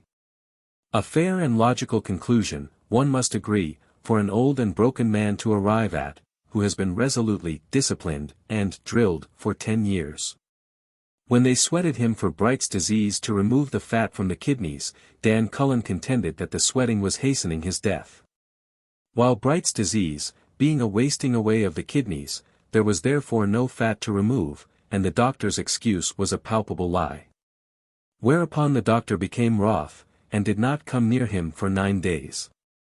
Then his bed was tilted up so that his feet and legs were elevated. At once dropsy appeared in the body, and Dan Cullen contended that the thing was done in order to run the water down into his body from his legs and kill him more quickly. He demanded his discharge, though they told him he would die on the stairs, and dragged himself, more dead than alive, to the cobbler's shop. At the moment of writing this, he is dying at the Temperance Hospital, into which place his staunch friend, the cobbler, moved heaven and earth to have him admitted. Poor Dan Cullen! A Jude the obscure, who reached out after knowledge. Who toiled with his body in the day and studied in the watches of the night, who dreamed his dream and struck valiantly for the cause, a patriot, a lover of human freedom, and a fighter unafraid. And in the end, not gigantic enough to beat down the conditions which baffled and stifled him, a cynic and a pessimist, gasping his final agony on a pauper's couch in a charity ward, for a man to die who might have been wise and was not. This I call a tragedy. 14. Hops and hoppers. So far has the divorcement of the worker from the soil proceeded, that the farming districts, the civilized world over, are dependent upon the cities for the gathering of the harvests. Then it is, when the land is spilling its ripe wealth to waste, that the street folk, who have been driven away from the soil, are called back to it again.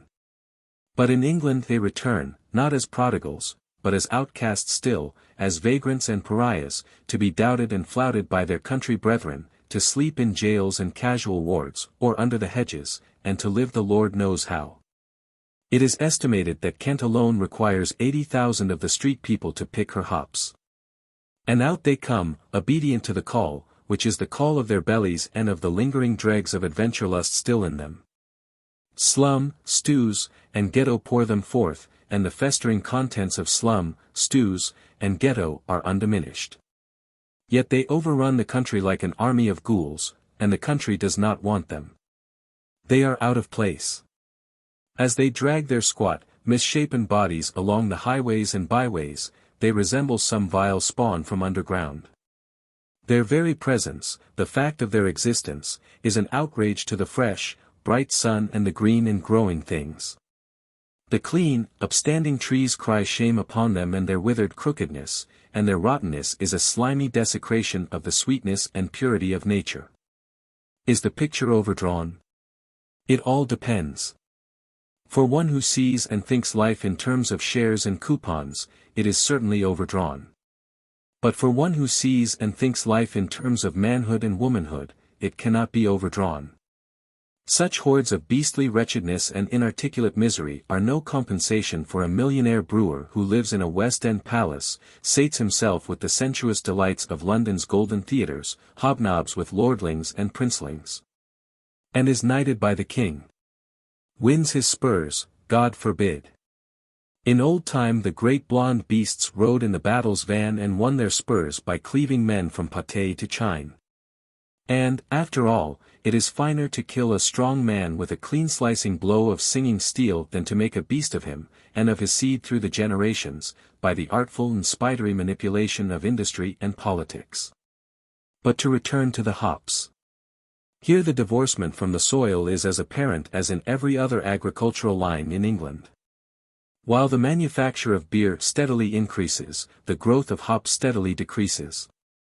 In 1835 the acreage under hops was 71,327. Today it stands at 48,024, a decrease of 3,103 from the acreage of last year. Small as the acreage is this year, a poor summer and terrible storms reduced the yield. This misfortune is divided between the people who own hops and the people who pick hops. The owners perforce must put up with less of the nicer things of life, the pickers with less grub, of which, in the best of times, they never get enough. For weary weeks headlines like the following have appeared in the London papers. Tramps plentiful, but the hops are few and not yet ready. Then there have been numberless paragraphs like this. From the neighborhood of the hop fields comes news of a distressing nature. The bright outburst of the last 2 days has sent many hundreds of hoppers into Kent, who will have to wait till the fields are ready for them. At Dover the number of vagrants in the workhouse is treble the number there last year at this time, and in other towns the lateness of the season is responsible for a large increase in the number of casuals. To cap their wretchedness, when at last the picking had begun, hops and hoppers were well nigh swept away by a frightful storm of wind, rain, and hail. The hops were stripped clean from the poles and pounded into the earth, while the hoppers, seeking shelter from the stinging hail, were close to drowning in their huts and camps on the low-lying ground. Their condition after the storm was pitiable, their state of vagrancy more pronounced than ever. For, poor crop that it was, its destruction had taken away the chance of earning a few pennies, and nothing remained for thousands of them but to pad the hoof back to London. "We ain't crossin' sweepers," they said, turning away from the ground, carpeted ankle-deep with hops. Those that remained grumbled savagely among the half-stripped poles at the 7 bushels for a shilling, a rate paid in good seasons when the hops are in prime condition. And a rate likewise paid in bad seasons by the growers because they cannot afford more. I passed through Teston and East and West Farley shortly after the storm, and listened to the grumbling of the hoppers and saw the hops rotting on the ground.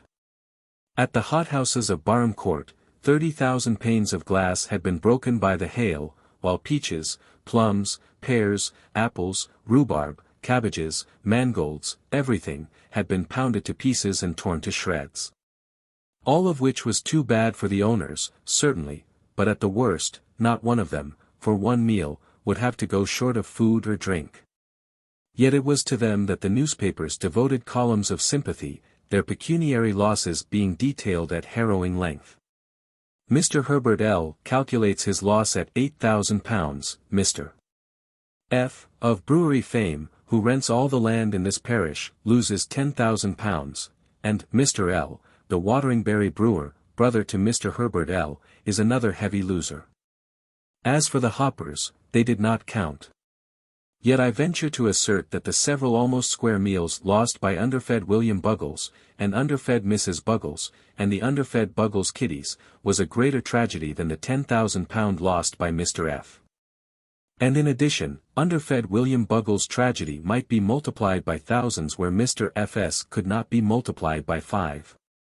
To see how William Buggles and his kind fared, I donned my seafaring togs and started out to get a job. With me was a young East London cobbler, Bert, who had yielded to the lure of adventure and joined me for the trip. Acting on my advice, he had brought his worst rags, and as we hiked up the London road out of Maidstone he was worrying greatly for fear we had come too ill-dressed for the business. Nor was he to be blamed. When we stopped in a tavern the publican eyed us gingerly, nor did his demeanour brighten till we showed him the colour of our cash. The natives along the coast were all dubious.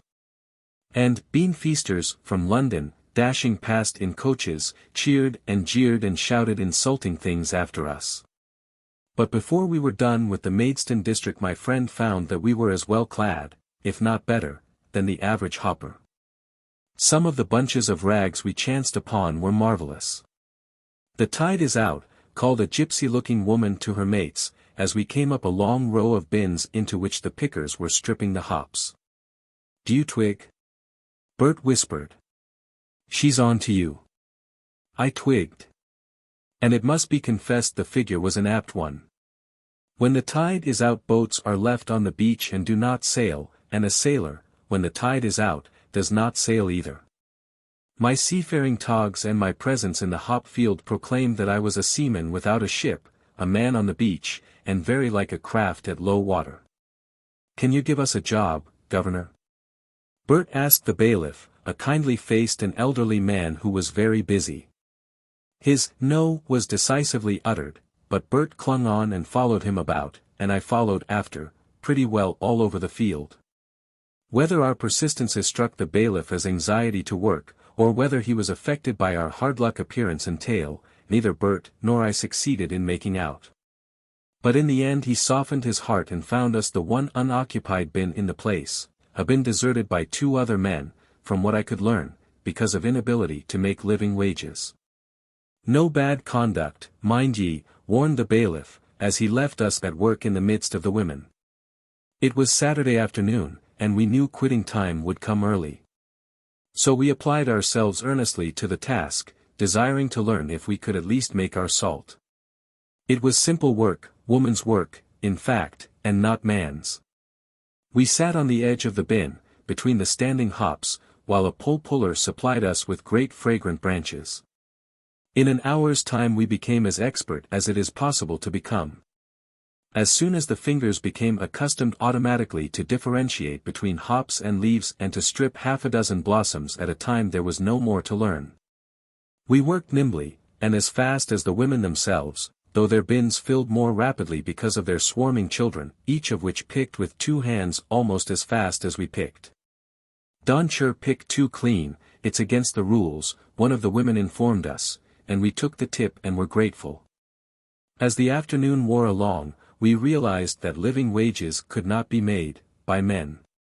Women could pick as much as men, and children could do almost as well as women, so it was impossible for a man to compete with a woman and half a dozen children. For it is the woman and the half-dozen children who count as a unit, and by their combined capacity determine the unit's pay. "I say, matey, I'm beastly hungry," said I to Bert. We had not had any dinner. "Blimey, but I could eat the ops," he replied. Whereupon we both lamented our negligence in not rearing up a numerous progeny to help us in this day of need. And in such fashion we whiled away the time and talked for the edification of our neighbors. We quite won the sympathy of the pull-puller, a young country yokel, who now and again emptied a few picked blossoms into our bin, it being part of his business to gather up the stray clusters torn off in the process of pulling. With him we discussed how much we could sub, and were informed that while we were being paid a shilling for 7 bushels, we could only sub, or have advanced to us, a shilling for every 12 bushels. Which is to say that the pay for 5 out of every 12 bushels was withheld, a method of the grower to hold the hopper to his work whether the crop runs good or bad, and especially if it runs bad. After all, it was pleasant sitting there in the bright sunshine, the golden pollen showering from our hands, the pungent aromatic odor of the hops biting our nostrils, and the while remembering dimly the sounding cities whence these people came. Poor street people. Poor gutter folk. Even they grow earth-hungry, and yearn vaguely for the soil from which they have been driven, and for the free life in the open, and the wind and rain and sun all undefiled by city smirches. As the sea calls to the sailor, so calls the land to them, and, deep down in their aborted and decaying carcasses, they are stirred strangely by the peasant memories of their forebears who lived before cities were. And in incomprehensible ways they are made glad by the earth smells and sights and sounds which their blood has not forgotten though unremembered by them. "No more ops, matey," Bert complained. It was 5 o'clock, and the pull-pullers had knocked off, so that everything could be cleaned up, there being no work on Sunday. For an hour we were forced idly to wait the coming of the measurers, our feet tingling with the frost which came on the heels of the setting sun. In the adjoining bin, 2 women and half a dozen children had picked 9 bushels, so that the 5 bushels the measurers found in our bin demonstrated that we had done equally well. For the half-dozen children had ranged from 9 to 14 years of age. 5 bushels. We worked it out to 8 pence halfpenny, or 17 cents, for 2 men working 3 hours and a half. 4 pence farthing apiece. A little over a penny an hour. But we were allowed only to sub 5 pence of the total sum, though the tally-keeper, short of change, gave us 6 pence. Entreaty was in vain. A hard-luck story could not move him. He proclaimed loudly that we had received a penny more than our due, and went his way. Granting, for the sake of the argument, that we were what we represented ourselves to be, namely, poor men and broke, then here was our position: night was coming on, we had had no supper, much less dinner, and we possessed 6 pence between us. I was hungry enough to eat 3 sixpennorths of food, and so was Bert. One thing was patent. By doing 16.3% justice to our stomachs, we would expend the 6 pence, and our stomachs would still be gnawing under 83.3% injustice. Being broke again, we could sleep under a hedge, which was not so bad, though the cold would sap an undue portion of what we had eaten. But the morrow was Sunday, on which we could do no work, though our silly stomachs would not knock off on that account. Here, then, was the problem: how to get 3 meals on Sunday, and 2 on Monday, for we could not make another sub till Monday evening. We knew that the casual wards were overcrowded. Also, that if we begged from farmer or villager, there was a large likelihood of our going to jail for 14 days. What was to be done? We looked at each other in despair. Not a bit of it. We joyfully thanked God that we were not as other men, especially hoppers, and went down the road to Maidstone, jingling in our pockets the half-crowns and florins we had brought from London. 15. The Sea Wife. You might not expect to find the Sea Wife in the heart of Kent, but that is where I found her, in a mean street, in the poor quarter of Maidstone. In her window she had no sign of lodgings to let, and persuasion was necessary before she could bring herself to let me sleep in her front room. In the evening I descended to the semi-subterranean kitchen, and talked with her and her old man, Thomas Mugridge by name. And as I talked to them, all the subtleties and complexities of this tremendous machine civilization vanished away. It seemed that I went down through the skin and the flesh to the naked soul of it, and in Thomas Mugridge and his old woman gripped hold of the essence of this remarkable English breed. I found there the spirit of the wanderlust which has lured Albion's sons across the zones.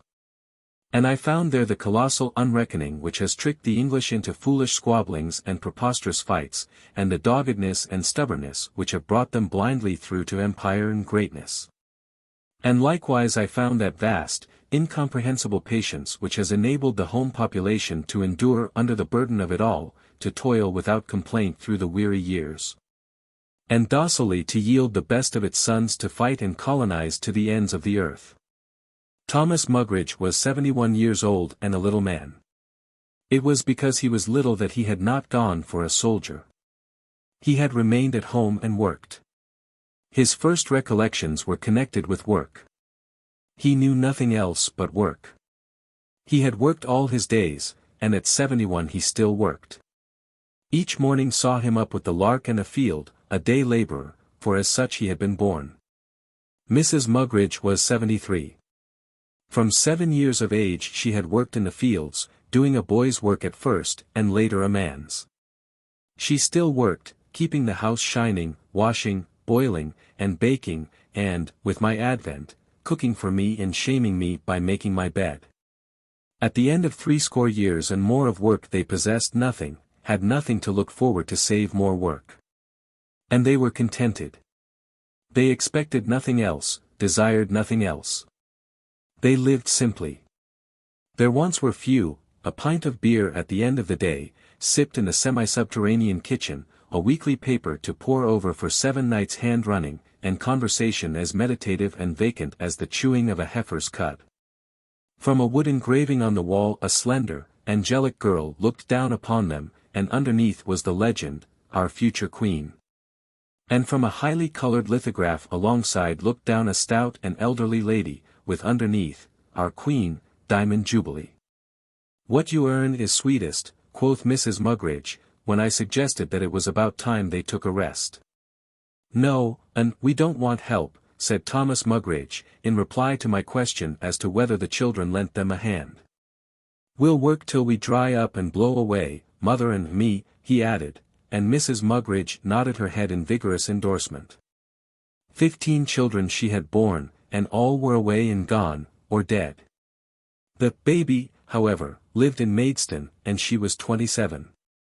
When the children married they had their hands full with their own families and troubles, like their fathers and mothers before them.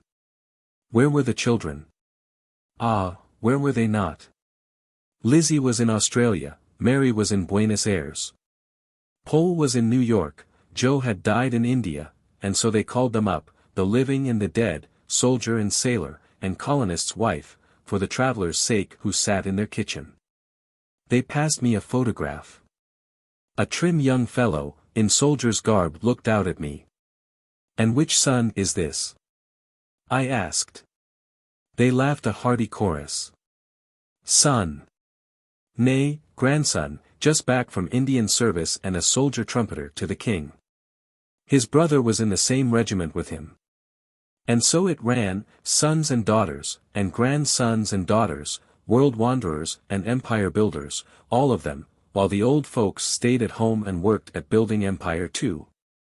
There dwells a wife by the northern gate.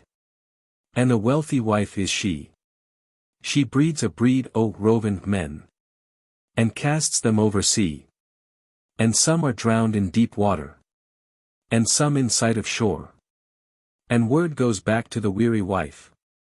And ever she sends more. But the sea wife's childbearing is about done. The stock is running out, and the planet is filling up.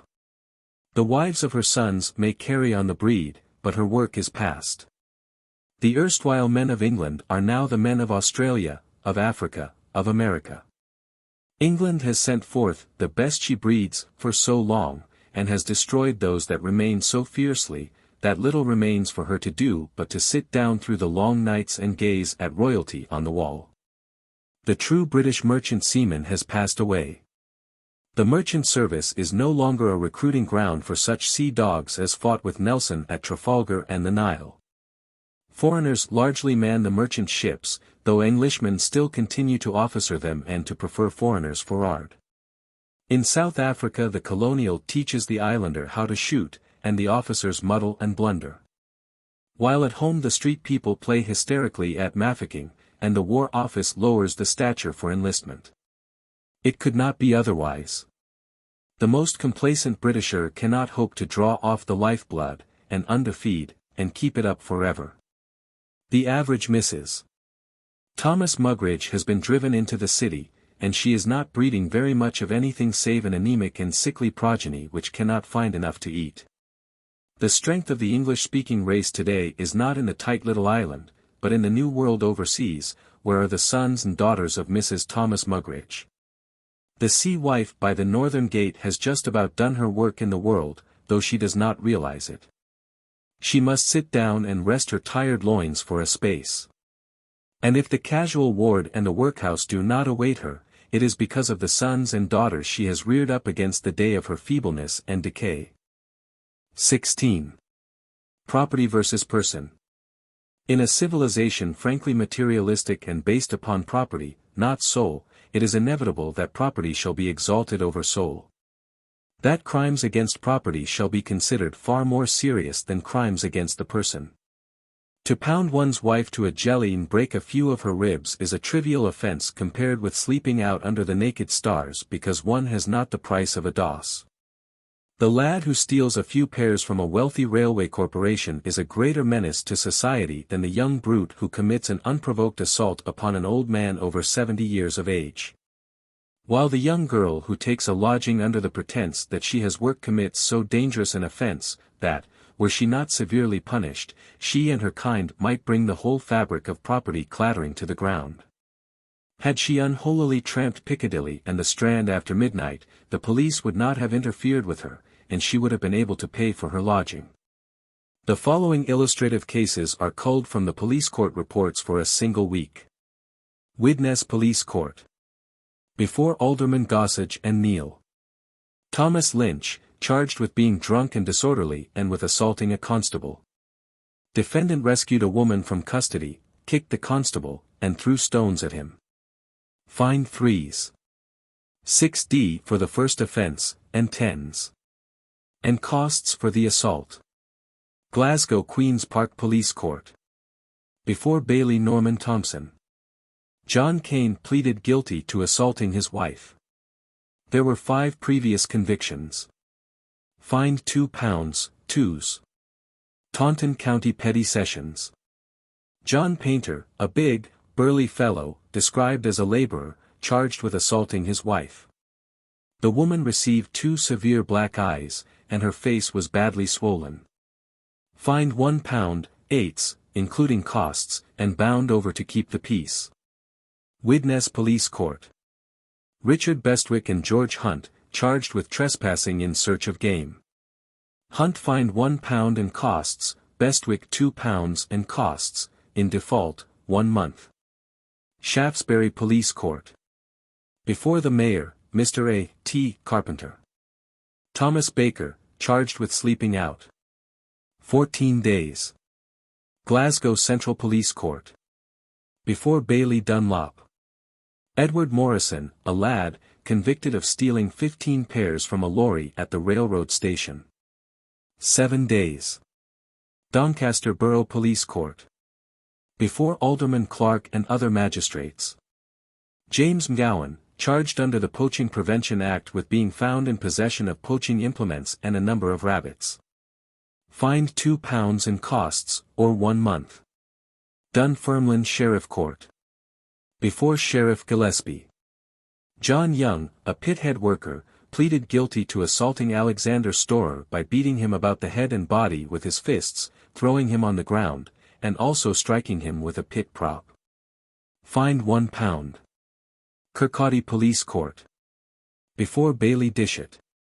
Simon Walker pleaded guilty to assaulting a man by striking and knocking him down. It was an unprovoked assault, and the magistrate described the accused as a perfect danger to the community. Fine 30s. Mansfield Police Court.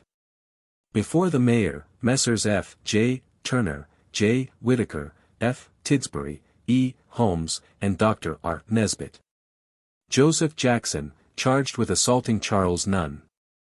Without any provocation, defendant struck the complainant a violent blow in the face, knocking him down, and then kicked him on the side of the head. He was rendered unconscious, and he remained under medical treatment for a fortnight. Fine 21s. Perth Sheriff Court. Before Sheriff Sim. David Mitchell, charged with poaching.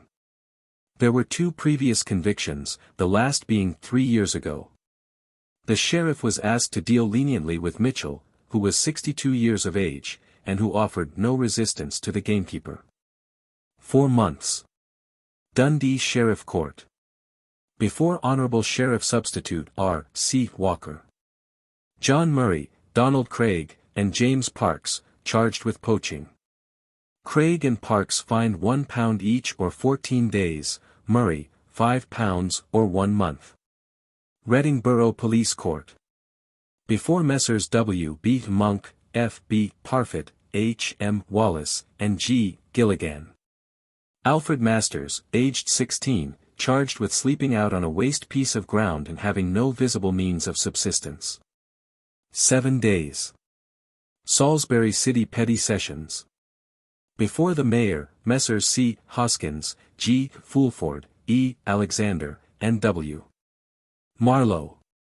James Moore, charged with stealing a pair of boots from outside a shop. 21 days. Horncastle Police Court. Before the Reverend W. F. Massingbird, the Reverend J. Graham, and Mr. N. Lucas Calcraft.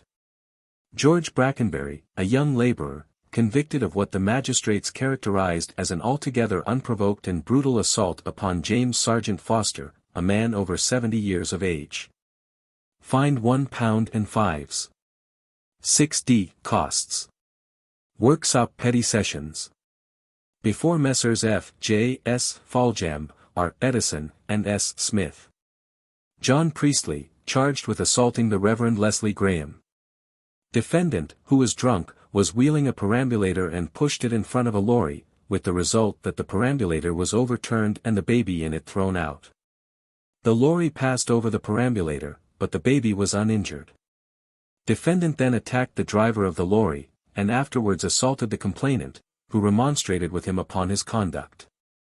In consequence of the injuries defendant inflicted, complainant had to consult a doctor. Fined 40s. And costs. Rotherham West Riding Police Court. Before Messrs. C. Wright and G. Pugh and Colonel Stoddart. Benjamin Story, Thomas Brammer, and Samuel Wilcock, charged with poaching. 1 month each. Southampton County Police Court. Before Admiral J. C. Rowley, Mr. H. H. Combe Seymour, and other magistrates. Henry Thorington, charged with sleeping out. 7 days. Eckington Police Court.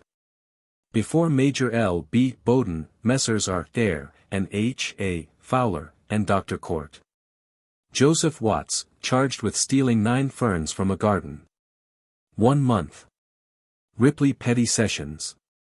Before Messrs. J. B. Wheeler, W. D. Bembridge, and M. Hooper. Vincent Allen and George Hall, charged under the Poaching Prevention Act with being found in possession of a number of rabbits, and John Sparham, charged with aiding and abetting them. Hall and Sparham fined £1, 17s. For D, and Allen £2, 17s. For D. Including costs, the former committed for 14 days and the latter for 1 month in default of payment. South Western Police Court, London. Before Mr. Rose. John Probin, charged with doing grievous bodily harm to a constable. Prisoner had been kicking his wife, and also assaulting another woman who protested against his brutality. The constable tried to persuade him to go inside his house, but prisoner suddenly turned upon him, knocking him down by a blow on the face, kicking him as he lay on the ground, and attempting to strangle him. Finally the prisoner deliberately kicked the officer in a dangerous part, inflicting an injury which will keep him off duty for a long time to come. 6 weeks. Lambeth Police Court, London. Before Mr. Hopkins. Baby Stewart, aged 19, described as a chorus girl, charged with obtaining food and lodging to the value of fives. By false pretenses, and with intent to defraud Emma Brazier. Emma Brazier, complainant, lodging house keeper of Atwell Road. Prisoner took apartments at her house on the representation that she was employed at the Crown Theatre. After prisoner had been in her house 2 or 3 days, Mrs. Brazier made inquiries, and, finding the girl's story untrue, gave her into custody. Prisoner told the magistrate that she would have worked had she not had such bad health. 6 weeks hard labor. 17. Inefficiency. I stopped a moment to listen to an argument on the Mile End Waste. It was night time, and they were all workmen of the better class. They had surrounded one of their number, a pleasant-faced man of 30, and were giving it to him rather heatedly. "But 'ow about this 'ere cheap immigration?" one of them demanded. "The Jews of Whitechapel, say, cutting our throats right along." "You can't blame them," was the answer. "They're just like us, and they've got to live. Don't blame the man who offers to work cheaper than you and gets your job." "But 'ow about the wife and kiddies?" his interlocutor demanded. "There you are," came the answer. "How about the wife and kiddies of the man who works cheaper than you and gets your job?" How about his wife and kiddies? He's more interested in them than in yours, and he can't see them starve. So he cuts the price of labor and out you go. But you mustn't blame him, poor devil. He can't help it. Wages always come down when 2 men are after the same job. That's the fault of competition, not of the man who cuts the price. But wages don't come down where there's a union, the objection was made. And there you are again, right on the head. The union checks competition among the laborers, but makes it harder where there are no unions. There's where your cheap labor of Whitechapel comes in. They're unskilled, and have no unions, and cut each other's throats, and ours in the bargain, if we don't belong to a strong union. Without going further into the argument, this man on the Mile End Waste pointed the moral that when 2 men were after the one job wages were bound to fall. Had he gone deeper into the matter, he would have found that even a union, say 20,000 strong, could not hold up wages if 20,000 idle men were trying to displace the union men. This is admirably instanced, just now, by the return and disbandment of the soldiers from South Africa. They find themselves, by tens of thousands, in desperate straits in the army of the unemployed. There is a general decline in wages throughout the land, which, giving rise to labor disputes and strikes, is taken advantage of by the unemployed, who gladly pick up the tools thrown down by the strikers. Sweating, starvation wages, armies of unemployed, and great numbers of the homeless and shelterless are inevitable when there are more men to do work than there is work for men to do. The men and women I have met upon the streets, and in the spikes and pegs, are not there because as a mode of life it may be considered a soft snap. I have sufficiently outlined the hardships they undergo to demonstrate that their existence is anything but soft. It is a matter of sober calculation, here in England, that it is softer to work for 20 shillings a week, and have regular food, and a bed at night, than it is to walk the streets. The man who walks the streets suffers more, and works harder, for far less return. I have depicted the nights they spend, and how, driven in by physical exhaustion, they go to the casual ward for a rest up. Nor is the casual ward a soft snap. To pick 4 pounds of oakum, break 1,200 hundredweight of stones, or perform the most revolting tasks, in return for the miserable food and shelter they receive, is an unqualified extravagance on the part of the men who are guilty of it. On the part of the authorities it is sheer robbery. They give the men far less for their labor than do the capitalistic employers. The wage for the same amount of labor, performed for a private employer, would buy them better beds, better food, more good cheer, and, above all, greater freedom. As I say, it is an extravagance for a man to patronize a casual ward. And that they know it themselves is shown by the way these men shun it till driven in by physical exhaustion. Then why do they do it? Not because they are discouraged workers. The very opposite is true, they are discouraged vagabonds. In the United States the tramp is almost invariably a discouraged worker. He finds tramping a softer mode of life than working. But this is not true in England. Here the powers that be do their utmost to discourage the tramp and vagabond, and he is, in all truth, a mightily discouraged creature. He knows that 2 shillings a day, which is only 50 cents, will buy him 3 fair meals, a bed at night, and leave him a couple of pennies for pocket money. He would rather work for those 2 shillings than for the charity of the casual ward. For he knows that he would not have to work so hard, and that he would not be so abominably treated. He does not do so, however, because there are more men to do work than there is work for men to do. When there are more men than there is work to be done, a sifting out process must obtain. In every branch of industry the less efficient are crowded out. Being crowded out because of inefficiency, they cannot go up, but must descend, and continue to descend, until they reach their proper level, a place in the industrial fabric where they are efficient. It follows, therefore, and it is inexorable, that the least efficient must descend to the very bottom, which is the shambles wherein they perish miserably. A glance at the confirmed inefficients at the bottom demonstrates that they are, as a rule, mental, physical, and moral wrecks. The exceptions to the rule are the late arrivals, who are merely very inefficient, and upon whom the wrecking process is just beginning to operate. All the forces here, it must be remembered, are destructive. The good body, which is there because its brain is not quick and capable, is speedily wrenched and twisted out of shape. The clean mind, which is there because of its weak body, is speedily fouled and contaminated. The mortality is excessive, but, even then, they die far too lingering deaths. Here, then, we have the construction of the abyss and the shambles. Throughout the whole industrial fabric a constant elimination is going on. The inefficient are weeded out and flung downward. Various things constitute inefficiency. The engineer who is irregular or irresponsible will sink down until he finds his place, say as a casual laborer, an occupation irregular in its very nature and in which there is little or no responsibility. Those who are slow and clumsy, who suffer from weakness of body or mind, or who lack nervous, mental, and physical stamina, must sink down, sometimes rapidly, sometimes step by step, to the bottom. Accident, by disabling an efficient worker, will make him inefficient, and down he must go. And the worker who becomes aged, with failing energy and numbing brain, must begin the frightful descent which knows no stopping place short of the bottom and death. In this last instance, the statistics of London tell a terrible tale. The population of London is 1/7 of the total population of the United Kingdom, and in London, year in and year out, 1 adult in every 4 dies on public charity, either in the workhouse, the hospital, or the asylum. When the fact that the well-to-do do not end thus is taken into consideration, it becomes manifest that it is the fate of at least 1 in every 3 adult workers to die on public charity. As an illustration of how a good worker may suddenly become inefficient, and what then happens to him, I am tempted to give the case of Ngari, a man 32 years of age, and an inmate of the workhouse.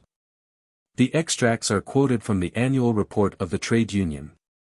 I worked at Sullivan's place in Widnes, better known as the British Alkali Chemical Works.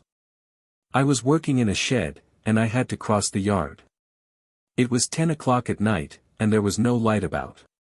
While crossing the yard I felt something take hold of my leg and screw it off. I became unconscious. I didn't know what became of me for a day or 2. On the following Sunday night I came to my senses, and found myself in the hospital. I asked the nurse what was to do with my legs, and she told me both legs were off. There was a stationary crank in the yard, let into the ground. The hole was 18 inches long, 15 inches deep, and 15 inches wide. The crank revolved in the hole 3 revolutions a minute. There was no fence or covering over the hole. Since my accident they have stopped it altogether, and have covered the hole up with a piece of sheet iron. They gave me £25.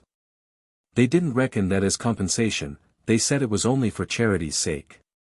Out of that I paid £9 for a machine by which to wheel myself about. I was labouring at the time I got my legs off. I got 24 shillings a week, rather better pay than the other men, because I used to take shifts. When there was heavy work to be done I used to be picked out to do it. Mr. Manton, the manager, visited me at the hospital several times. When I was getting better, I asked him if he would be able to find me a job. He told me not to trouble myself, as the firm was not cold-hearted. I would be right enough in any case. Mr. Manton stopped coming to see me. And the last time, he said he thought of asking the directors to give me a £50 note, so I could go home to my friends in Ireland. Poor Mgari. He received rather better pay than the other men because he was ambitious and took shifts, and when heavy work was to be done he was the man picked out to do it. And then the thing happened, and he went into the workhouse. The alternative to the workhouse is to go home to Ireland and burden his friends for the rest of his life. Comment is superfluous. It must be understood that efficiency is not determined by the workers themselves, but is determined by the demand for labor. If 3 men seek one position, the most efficient man will get it. The other 2, no matter how capable they may be, will nonetheless be inefficient. If Germany, Japan, and the United States should capture the entire world market for iron, coal, and textiles, at once the English workers would be thrown idle by hundreds of thousands. Some would emigrate, but the rest would rush their labor into the remaining industries. A general shaking up of the workers from top to bottom would result. And when equilibrium had been restored, the number of the inefficients at the bottom of the abyss would have been increased by hundreds of thousands. On the other hand, conditions remaining constant and all the workers doubling their efficiency, there would still be as many inefficients. Though each inefficient were twice as capable as he had been and more capable than many of the efficients had previously been. When there are more men to work than there is work for men to do, just as many men as are in excess of work will be inefficients, and as inefficients they are doomed to lingering in painful destruction. It shall be the aim of future chapters to show, by their work and manner of living, not only how the inefficients are weeded out and destroyed, but to show how inefficients are being constantly and wantonly created by the forces of industrial society as it exists today. 18. Wages. When I learned that in Lesser London there were 1,292,737 people who received 21 shillings or less a week per family, I became interested as to how the wages could best be spent in order to maintain the physical efficiency of such families.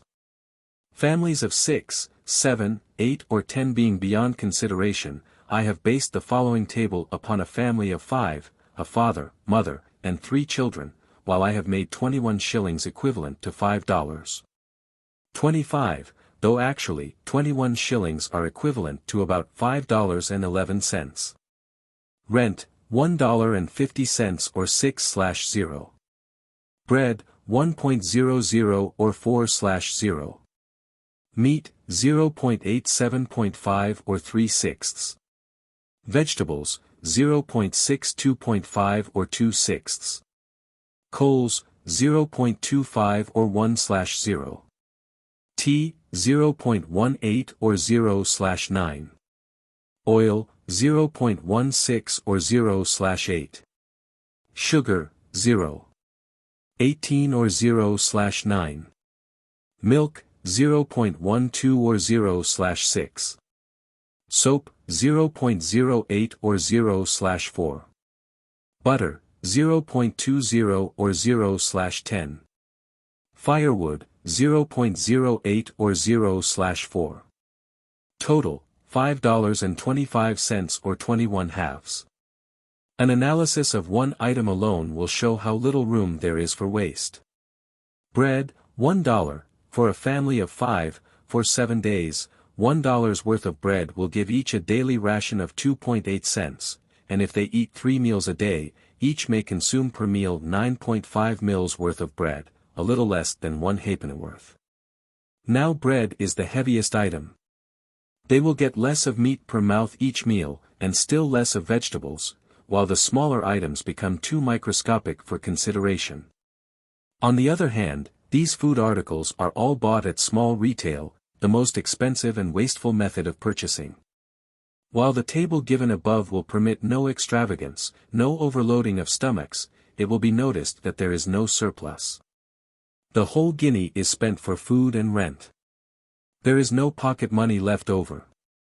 Does the man buy a glass of beer, the family must eat that much less, and in so far as it eats less, just that far will it impair its physical efficiency. The members of this family cannot ride in buses or trams, cannot write letters, take outings, go to a twopenny gaff for cheap vaudeville, join social or benefit clubs, nor can they buy sweetmeats, tobacco, books, or newspapers. And further, should one child, and there are 3, require a pair of shoes, the family must strike meat for a week from its bill of fare. And since there are 5 pairs of feet requiring shoes, and 5 heads requiring hats, and 5 bodies requiring clothes, and since there are laws regulating indecency, the family must constantly impair its physical efficiency in order to keep warm and out of jail. For notice, when rent, coals, oil, soap, and firewood are extracted from the weekly income, there remains the daily allowance for food of 4.5d. To each person, and that 4.5d cannot be lessened by buying clothes without impairing the physical efficiency. All of which is hard enough. But the thing happens, the husband and father breaks his leg or his neck. No 4.5d. A day per mouth for food is coming in. No halfpennyworth of bread per meal, and, at the end of the week, no 6 shillings for rent. So out they must go, to the streets or the workhouse, or to a miserable den, somewhere, in which the mother will desperately endeavor to hold the family together on the 10 shillings she may possibly be able to earn.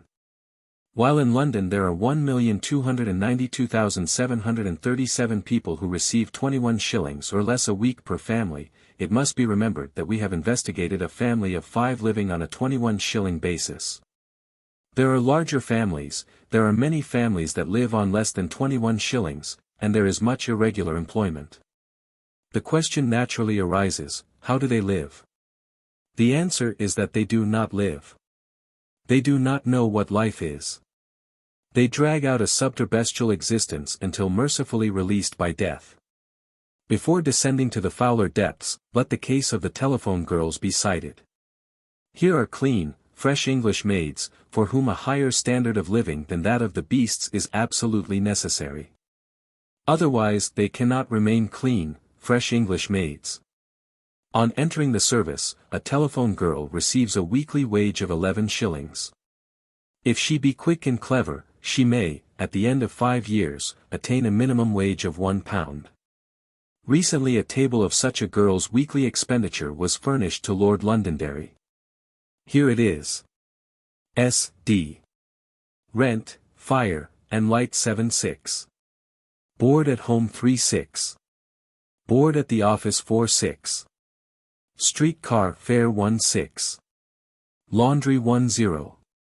Total 18/0. This leaves nothing for clothes, recreation, or sickness. And yet many of the girls are receiving, not 18 shillings, but 11 shillings, 12 shillings, and 14 shillings per week. They must have clothes and recreation, and man to man so oft unjust is always so to woman. At the Trades Union Congress now being held in London, the Gasworkers' Union moved that instructions be given the Parliamentary Committee to introduce a bill to prohibit the employment of children under 15 years of age. Mr. Shackleton, Member of Parliament and a representative of the Northern Counties weavers, opposed the resolution on behalf of the textile workers, who, he said, could not dispense with the earnings of their children and live on the scale of wages which obtained. The representatives of 514,000 workers voted against the resolution, while the representatives of 535,000 workers voted in favor of it. When 514,000 workers oppose a resolution prohibiting child labor under 15, it is evident that a less than living wage is being paid to an immense number of the adult workers of the country. I have spoken with women in Whitechapel who receive right along less than 1 shilling for a 12-hour day in the coat-making sweatshops. And with women trousers finishers who receive an average princely and weekly wage of 3 to 4 shillings. A case recently cropped up of men, in the employ of a wealthy business house, receiving their board and 6 shillings per week for 6 working days of 16 hours each. The sandwich men get 14 pence per day and find themselves. The average weekly earnings of the hawkers and costermongers are not more than 10 to 12 shillings. The average of all common labourers, outside the dockers, is less than 16 shillings per week, while the dockers average from 8 to 9 shillings. These figures are taken from a Royal Commission report and are authentic. Conceive of an old woman, broken and dying, supporting herself and 4 children, and paying 3 shillings per week rent, by making matchboxes at 2.25d per gross. 12 dozen boxes for 2.25d. And, in addition, finding her own paste and thread. She never knew a day off, either for sickness, rest, or recreation. Each day and every day, Sundays as well, she toiled 14 hours. Her day's stint was 7 gross, for which she received ones. 3.75d in the week of 98 hours work, she made 7,066 matchboxes, and earned 4s. 10.25d, less her paste and thread. Last year, Mr. Thomas Holmes, a police court missionary of note, after writing about the condition of the women workers, received the following letter, dated April 18, 1901. Sir, pardon the liberty I am taking, but having read what you said about poor women working 14 hours a day for 10 shillings per week, I beg to state my case. I am a tie-maker, who, after working all the week, cannot earn more than 5 shillings, and I have a poor afflicted husband to keep who hasn't earned a penny for more than 10 years. Imagine a woman, capable of writing such a clear, sensible, grammatical letter, supporting her husband and self on 5 shillings per week. Mr. Holmes visited her. He had to squeeze to get into the room. There lay her sick husband. There she worked all day long, there she cooked, ate, washed, and slept, and there her husband and she performed all the functions of living and dying. There was no space for the missionary to sit down, save on the bed, which was partially covered with ties and silk. The sick man's lungs were in the last stages of decay. He coughed and expectorated constantly, the woman ceasing from her work to assist him in his paroxysms. The silken fluff from the ties was not good for his sickness. Nor was his sickness good for the ties, and the handlers and wearers of the ties yet to come. Another case Mr. Holmes visited was that of a young girl, 12 years of age, charged in the police court with stealing food. He found her the deputy mother of a boy of 9, a crippled boy of 7, and a younger child. Her mother was a widow and a blouse maker. She paid 5 shillings a week rent.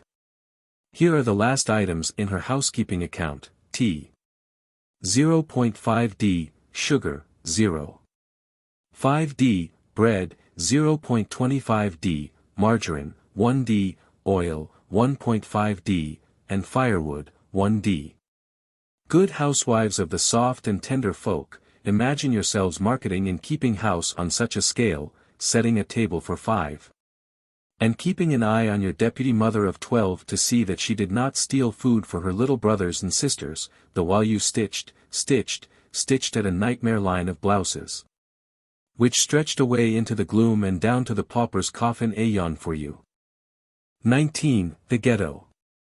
Is it well that while we range with science, glorying in the time, city children soak and blacken soul and sense in city slime?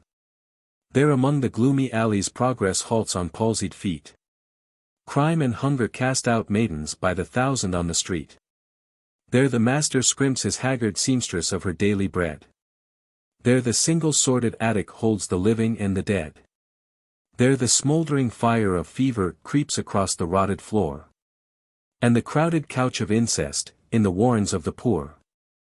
At one time the nations of Europe confined the undesirable Jews in city ghettos. But today the dominant economic class, by less arbitrary but none the less rigorous methods, has confined the undesirable yet necessary workers into ghettos of remarkable meanness and vastness. East London is such a ghetto, where the rich and the powerful do not dwell, and the traveller cometh not, and where 2,000,000 workers swarm, procreate, and die. It must not be supposed that all the workers of London are crowded into the East End, but the tide is setting strongly in that direction.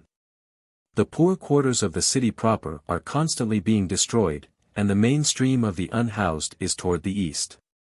In the last 12 years, one district, London over the border, as it is called, which lies well beyond Aldgate, Whitechapel, and Mile End, has increased 260,000, or over 60%. The churches in this district, by the way, can seat but 1 in every 37 of the added population. The city of dreadful monotony, the East End is often called, especially by well-fed, optimistic sightseers, who look over the surface of things and are merely shocked by the intolerable sameness and meanness of it all. If the East End is worthy of no worse title than the city of dreadful monotony, and if working people are unworthy of variety and beauty and surprise, it would not be such a bad place in which to live. But the East End does merit a worse title. It should be called the city of degradation.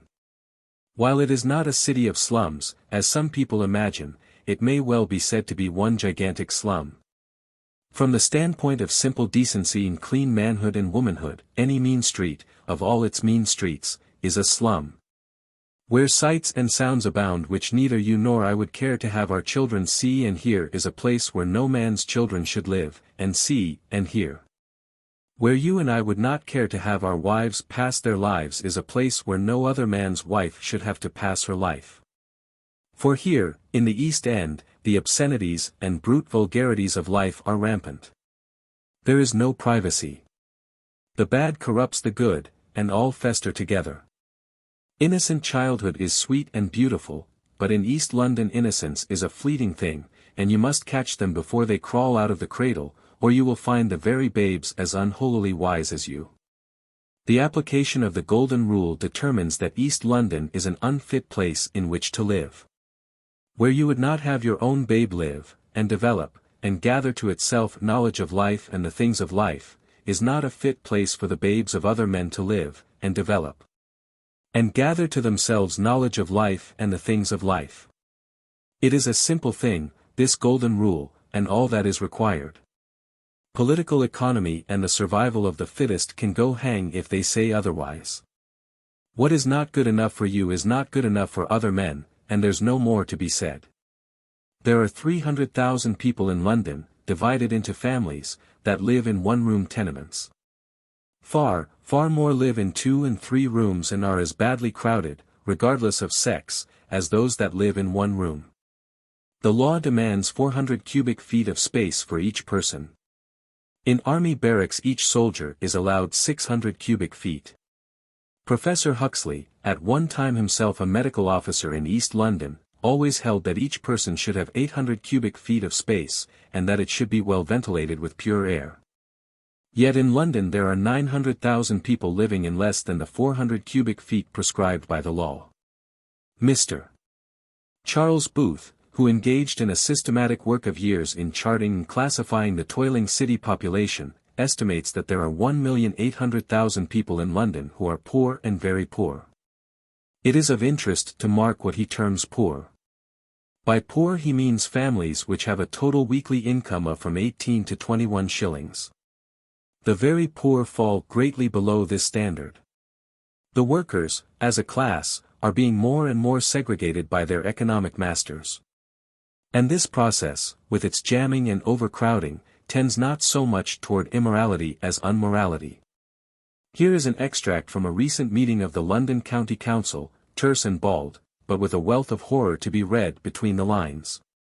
Mr. Bruce asked the chairman of the Public Health Committee whether his attention had been called to a number of cases of serious overcrowding in the East End. Inest. Georges in the East, a man and his wife and their family of 8 occupied one small room. This family consisted of 5 daughters, aged 20, 17, 8, 4, and an infant, and 3 sons, aged 15, 13, and XII. In Whitechapel a man and his wife and their 3 daughters, aged 16, 8, and 4, and 2 sons, aged 10 and 12 years, occupied a smaller room. In Bethnal Green a man and his wife, with 4 sons, aged 23, 21, 19, and 16, and 2 daughters, aged 14 and 7, were also found in one room. He asked whether it was not the duty of the various local authorities to prevent such serious overcrowding. But with 900,000 people actually living under illegal conditions, the authorities have their hands full. When the overcrowded folk are ejected they stray off into some other hole. And, as they move their belongings by night, on hand barrows, one hand barrow accommodating the entire household goods and the sleeping children, it is next to impossible to keep track of them. If the Public Health Act of 1891 were suddenly and completely enforced, 900,000 people would receive notice to clear out of their houses and go on to the streets, and 500,000 rooms would have to be built before they were all legally housed again. The mean streets merely look mean from the outside, but inside the walls are to be found squalor, misery, and tragedy. While the following tragedy may be revolting to read, it must not be forgotten that the existence of it is far more revolting. In Devonshire Place, Lisson Grove, a short while back died an old woman of 75 years of age. At the inquest the coroner's officer stated that all he found in the room was a lot of old rags covered with vermin. He had got himself smothered with the vermin. The room was in a shocking condition, and he had never seen anything like it. Everything was absolutely covered with vermin. The doctor said, he found deceased lying across the fender on her back. She had one garment and her stockings on. The body was quite alive with vermin, and all the clothes in the room were absolutely grey with insects. Deceased was very badly nourished and was very emaciated. She had extensive sores on her legs, and her stockings were adherent to those sores. The sores were the result of vermin. A man present at the inquest wrote, "I had the evil fortune to see the body of the unfortunate woman as it lay in the mortuary, and even now the memory of that gruesome sight makes me shudder. There she lay in the mortuary shell, so starved and emaciated that she was a mere bundle of skin and bones. Her hair, which was matted with filth, was simply a nest of vermin. Over her bony chest leaped and rolled hundreds, thousands, myriads of vermin. If it is not good for your mother and my mother so to die, then it is not good for this woman, whosoever's mother she might be, so to die." Bishop Wilkinson, who has lived in Zululand, recently said, "No human of an African village would allow such a promiscuous mixing of young men and women, boys and girls." He had reference to the children of the overcrowded folk, who at 5 have nothing to learn and much to unlearn which they will never unlearn. It is notorious that here in the ghetto the houses of the poor are greater profit earners than the mansions of the rich. Not only does the poor worker have to live like a beast, but he pays proportionately more for it than does the rich man for his spacious comfort. A class of house sweaters has been made possible by the competition of the poor for houses. There are more people than there is room, and numbers are in the workhouse because they cannot find shelter elsewhere. Not only are houses let, but they are sublet, and sub-sublet down to the very rooms. A part of a room to let. This notice was posted a short while ago in a window not 5 minutes' walk from St. James's Hall. The Rev. Hugh Price Hughes is authority for the statement that beds are let on the 3-relay system, that is, 3 tenants to a bed, each occupying it 8 hours, so that it never grows cold. While the floor space underneath the bed is likewise let on the 3-relay system. Health officers are not at all unused to finding such cases as the following: in one room having a cubic capacity of 1,000 feet, 3 adult females in the bed, and 2 adult females under the bed. And in one room of 1,650 cubic feet, 1 adult male and 2 children in the bed, and 2 adult females under the bed. Here is a typical example of a room on the more respectable 2-relay system. It is occupied in the daytime by a young woman employed all night in a hotel. At 7 o'clock in the evening she vacates the room, and a bricklayer's laborer comes in. At 7 in the morning he vacates, and goes to his work, at which time she returns from hers. The Reverend W. N. Davies, rector of Spitalfields, took a census of some of the alleys in his parish. He says, "In one alley there are 10 houses, 51 rooms, nearly all about 8 feet by 9 feet, and 254 people. In 6 instances only do 2 people occupy one room, and in others the number varied from 3 to 9. In another court with 6 houses and 22 rooms were 84 people, again 6, 7, 8, and 9 being the number living in one room, in several instances. In one house with 8 rooms are 45 people, one room containing 9 persons, 1 8, 2 7, and another 6. This ghetto crowding is not through inclination, but compulsion. Nearly 50% of the workers pay from 1/4 to 1/2 of their earnings for rent. The average rent in the larger part of the East End is from 4 to 6 shillings per week for one room, while skilled mechanics, earning 35 shillings per week, are forced to part with 15 shillings of it for 2 or 3 poky little dens, in which they strive desperately to obtain some semblance of home life. And rents are going up all the time.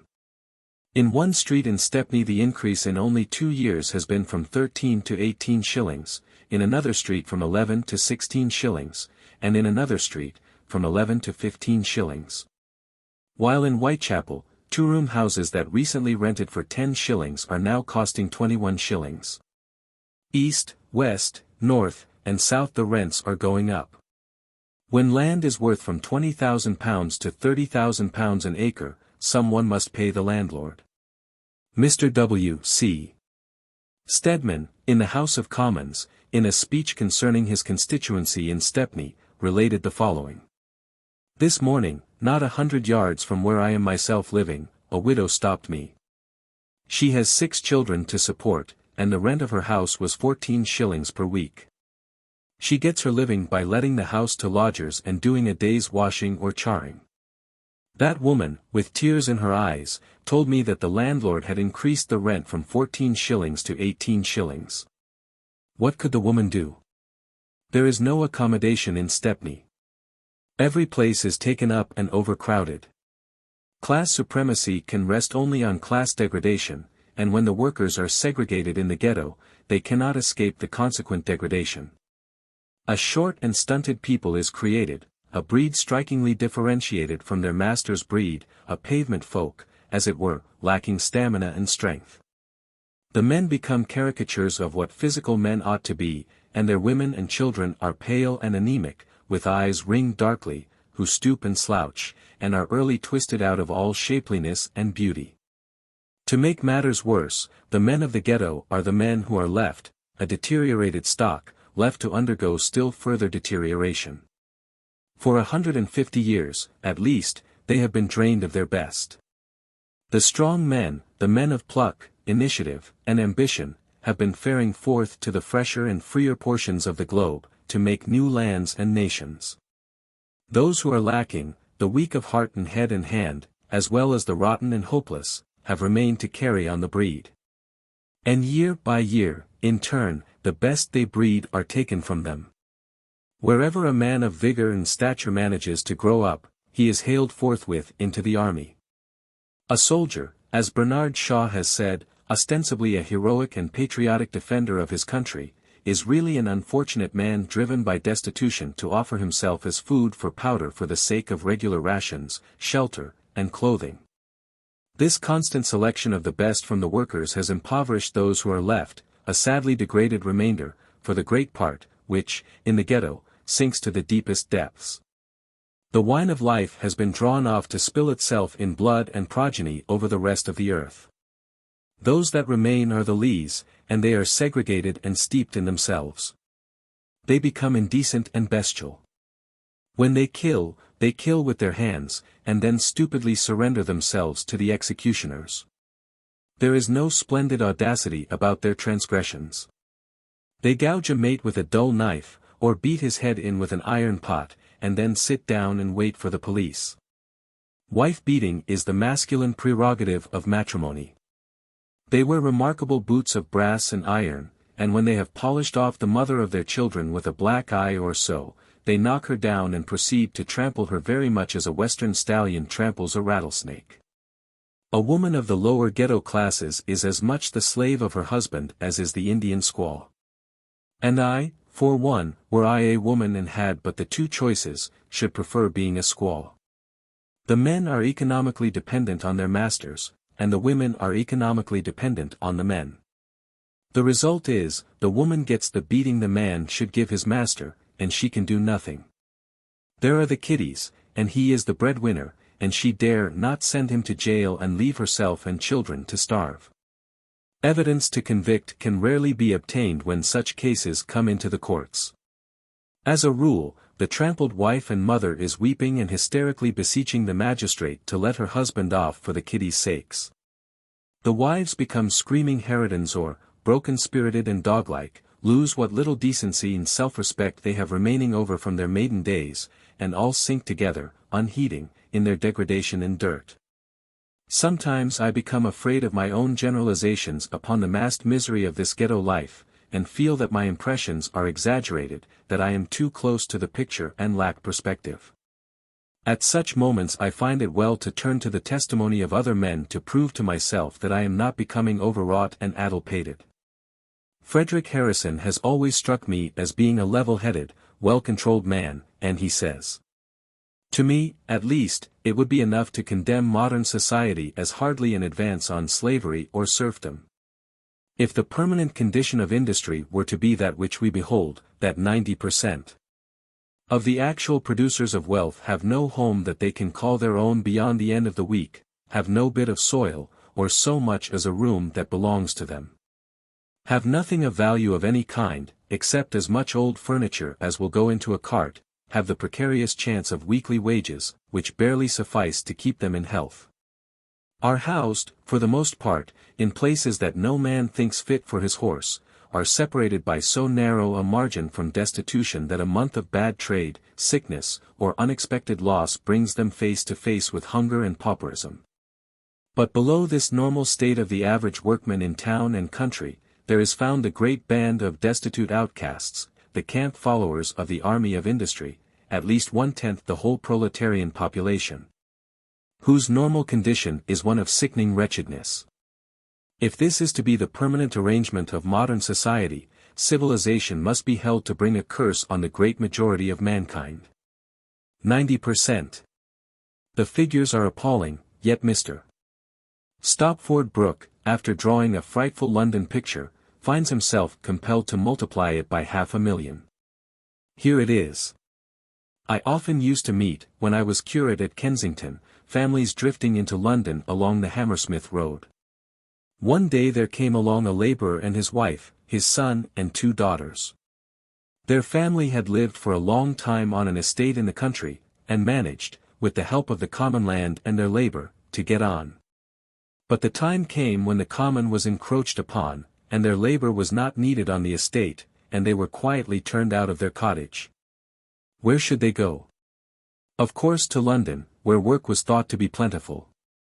They had a little savings, and they thought they could get 2 decent rooms to live in. But the inexorable land question met them in London. They tried the decent courts for lodgings, and found that 2 rooms would cost 10 shillings a week. Food was dear and bad, water was bad, and in a short time their health suffered. Work was hard to get, and its wage was so low that they were soon in debt. They became more ill and more despairing with the poisonous surroundings, the darkness, and the long hours of work, and they were driven forth to seek a cheaper lodging. They found it in a court I knew well, a hotbed of crime and nameless horrors.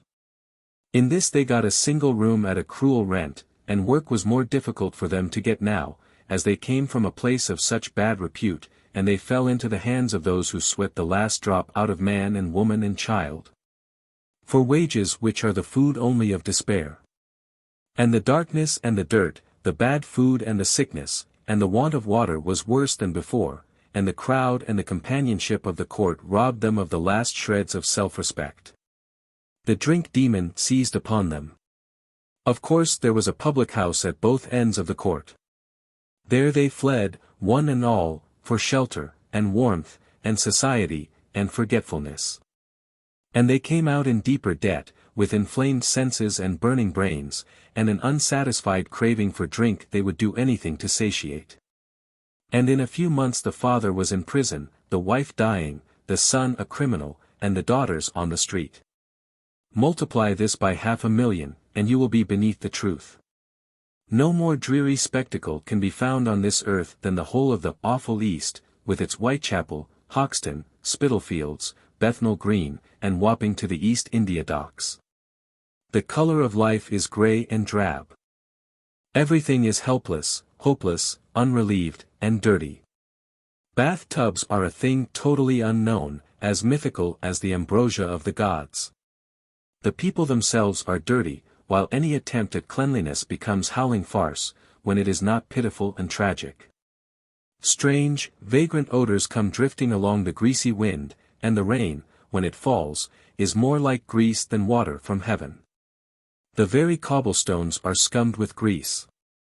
Here lives a population as dull and unimaginative as its long grey miles of dingy brick.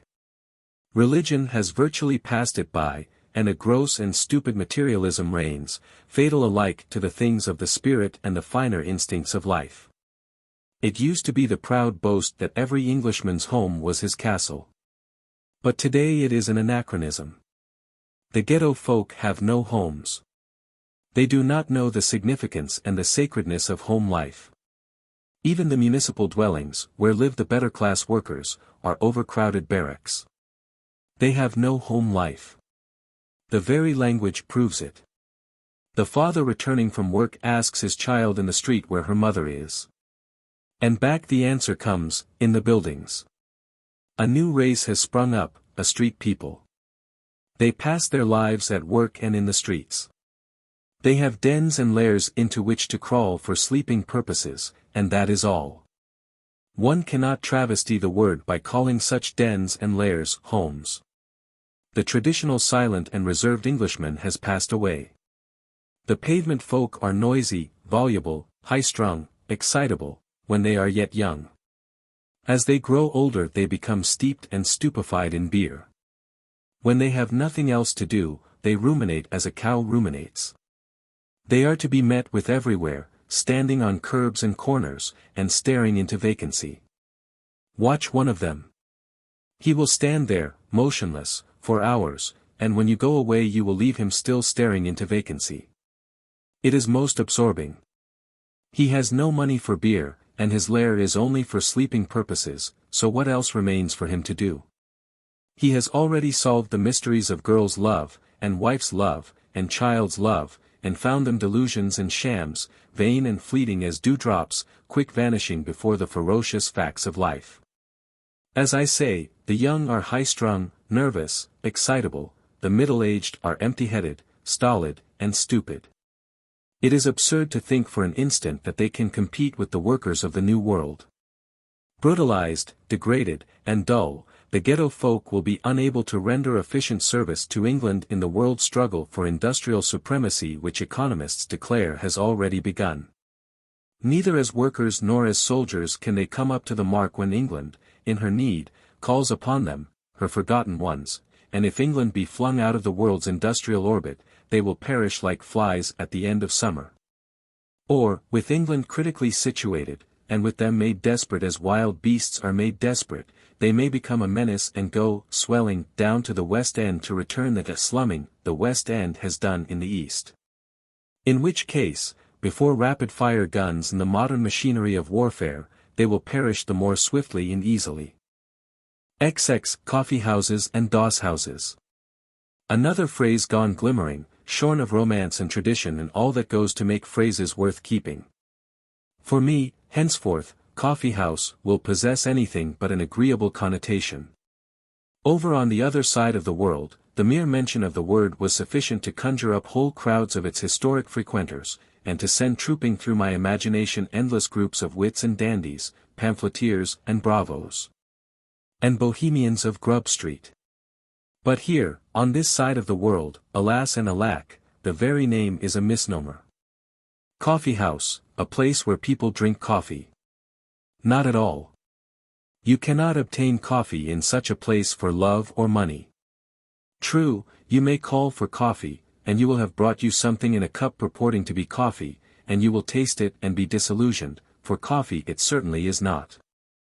And what is true of the coffee is true of the coffee house. Working men, in the main, frequent these places, and greasy, dirty places they are, without one thing about them to cherish decency in a man or put self-respect into him. Tablecloths and napkins are unknown. A man eats in the midst of the debris left by his predecessor, and dribbles his own scraps about him and on the floor. In rush times, in such places, I have positively waded through the muck and mess that covered the floor, and I have managed to eat because I was abominably hungry and capable of eating anything. This seems to be the normal condition of the working man, from the zest with which he addresses himself to the board. Eating is a necessity, and there are no frills about it. He brings in with him a primitive voraciousness, and, I am confident, carries away with him a fairly healthy appetite. When you see such a man, on his way to work in the morning, order a pint of tea, which is no more tea than it is ambrosia, pull a hunk of dry bread from his pocket, and wash the one down with the other, depend upon it. That man has not the right sort of stuff in his belly, nor enough of the wrong sort of stuff, to fit him for his day's work. And further, depend upon it, he and 1,000 of his kind will not turn out the quantity or quality of work that 1,000 men will who have eaten heartily of meat and potatoes, and drunk coffee that is coffee.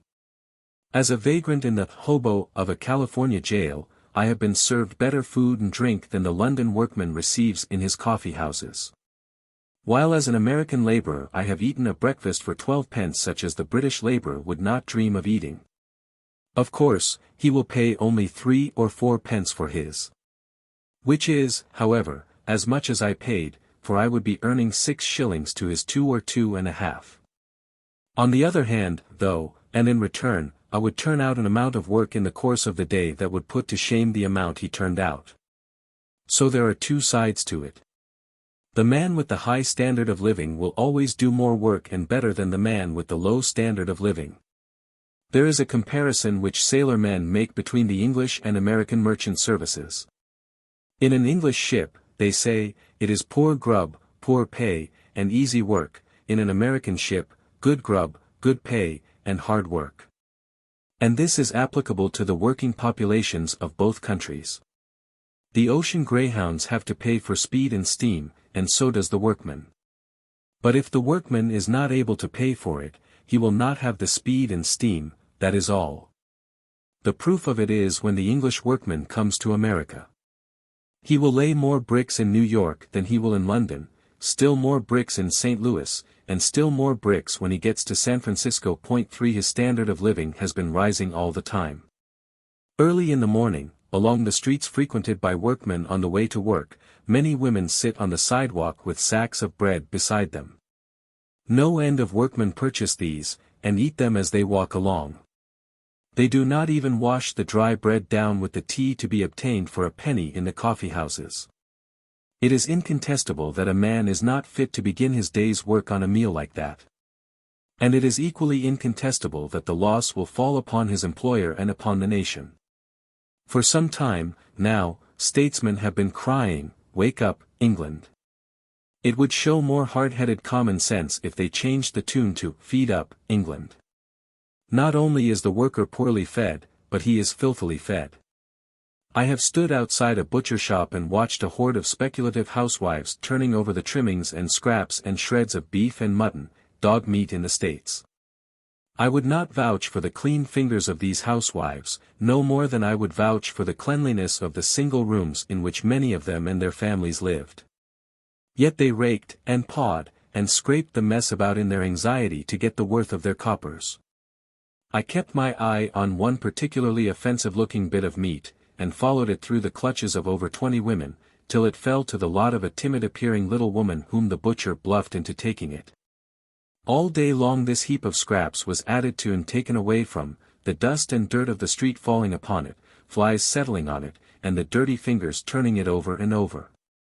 The costers will loads of specked and decaying fruit around in the barrows all day, and very often store it in their one living and sleeping room for the night. There it is exposed to the sickness and disease, the effluvia and vile exhalations of overcrowded and rotten life, and next day it is carted about again to be sold. The poor worker of the East End never knows what it is to eat good, wholesome meat or fruit. In fact, he rarely eats meat or fruit at all, while the skilled workman has nothing to boast of in the way of what he eats. Judging from the coffee houses, which is a fair criterion, they never know in all their lives what tea, coffee, or cocoa tastes like. The slops and water witcheries of the coffee houses, varying only in sloppiness and witchery, never even approximate or suggest what you and I are accustomed to drink as tea and coffee. A little incident comes to me, connected with a coffee house not far from Jubilee Street on the Mile End Road. "Con you let me ave something for this, daughter?" "Anythin', I don't mind." "Hi avent 'ad a bite the blessed dy, and hi am that fuente."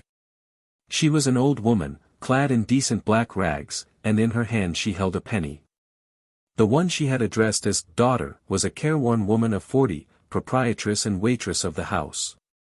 I waited, possibly as anxiously as the old woman, to see how the appeal would be received.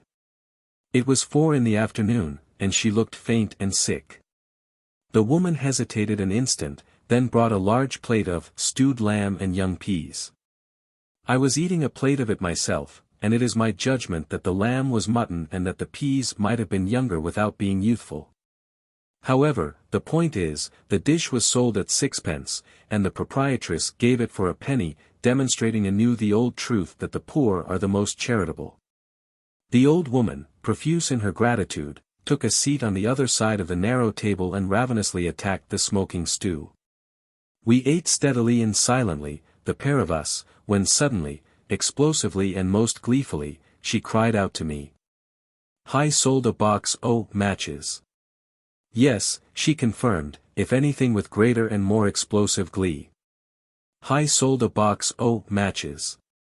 That's 'ow I got the penny." "You must be getting along in years," I suggested. 74 yesterday, she replied, and returned with gusto to her plate.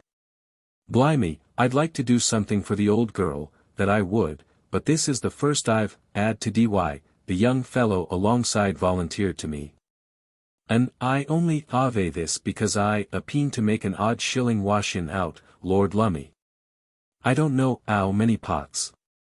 No work at my own tried for 6 weeks, he said further, in reply to my questions, "Nothin', but odd jobs a blessed long wy between. One meets with all sorts of adventures in coffee house, and I shall not soon forget a Cockney Amazon in a place near Trafalgar Square, to whom I tendered a sovereign when paying my score.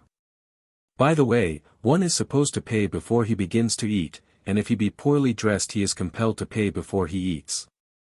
The girl bit the gold piece between her teeth, rang it on the counter, and then looked me and my rags witheringly up and down. "Where'd you find it?" she at length demanded. "Some mug left it on the table when he went out, don't you think?" I retorted. "What's your jime?" she queried, looking me calmly in the eyes. "I makes quoth I. She sniffed superciliously and gave me the change in small silver, and I had my revenge by biting and wringing every piece of it. "I'll give you a ha'penny for another lump of sugar in the tea," I said. "I'll see you in hell first," came the retort courteous. Also, she amplified the retort courteous in diverse vivid and unprintable ways. I never had much talent for repartee, but she knocked silly what little I had, and I gulped down my tea a beaten man, while she gloated after me even as I passed out to the street. While 300,000 people of London live in one-room tenements, and 900,000 are illegally and viciously housed, 38,000 more are registered as living in common lodging houses, known in the vernacular as doss houses. There are many kinds of doss houses, but in one thing they are all alike, from the filthy little ones to the monster big ones paying 5%. And blatantly lauded by smug middle-class men who know but one thing about them, and that one thing is their uninhabitableness. By this I do not mean that the roofs leak or the walls are drafty. But what I do mean is that life in them is degrading and unwholesome. The poor man's hotel, they are often called, but the phrase is caricature. Not to possess a room to oneself, in which sometimes to sit alone. To be forced out of bed willy-nilly, the first thing in the morning, to engage and pay anew for a bed each night, and never to have any privacy, surely is a mode of existence quite different from that of hotel life. This must not be considered a sweeping condemnation of the big private and municipal lodging houses and working men's homes. Far from it. They have remedied many of the atrocities attendant upon the irresponsible small doss houses, and they give the workman more for his money than he ever received before. But that does not make them as habitable or wholesome as the dwelling place of a man should be who does his work in the world. The little private doss houses, as a rule, are unmitigated horrors. I have slept in them, and I know. But let me pass them by and confine myself to the bigger and better ones. Not far from Middlesex Street, Whitechapel, I entered such a house, a place inhabited almost entirely by working men.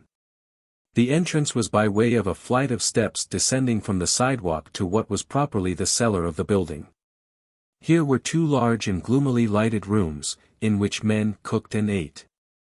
I had intended to do some cooking myself, but the smell of the place stole away my appetite, or, rather, wrested it from me, so I contented myself with watching other men cook and eat. One workman, home from work, sat down opposite me at the rough wooden table, and began his meal. A handful of salt on the not over-clean table constituted his butter. Into it he dipped his bread, mouthful by mouthful, and washed it down with tea from a big mug. A piece of fish completed his bill of fare. He ate silently, looking neither to right nor left nor across at me. Here and there, at the various tables, other men were eating, just as silently. In the whole room there was hardly a note of conversation.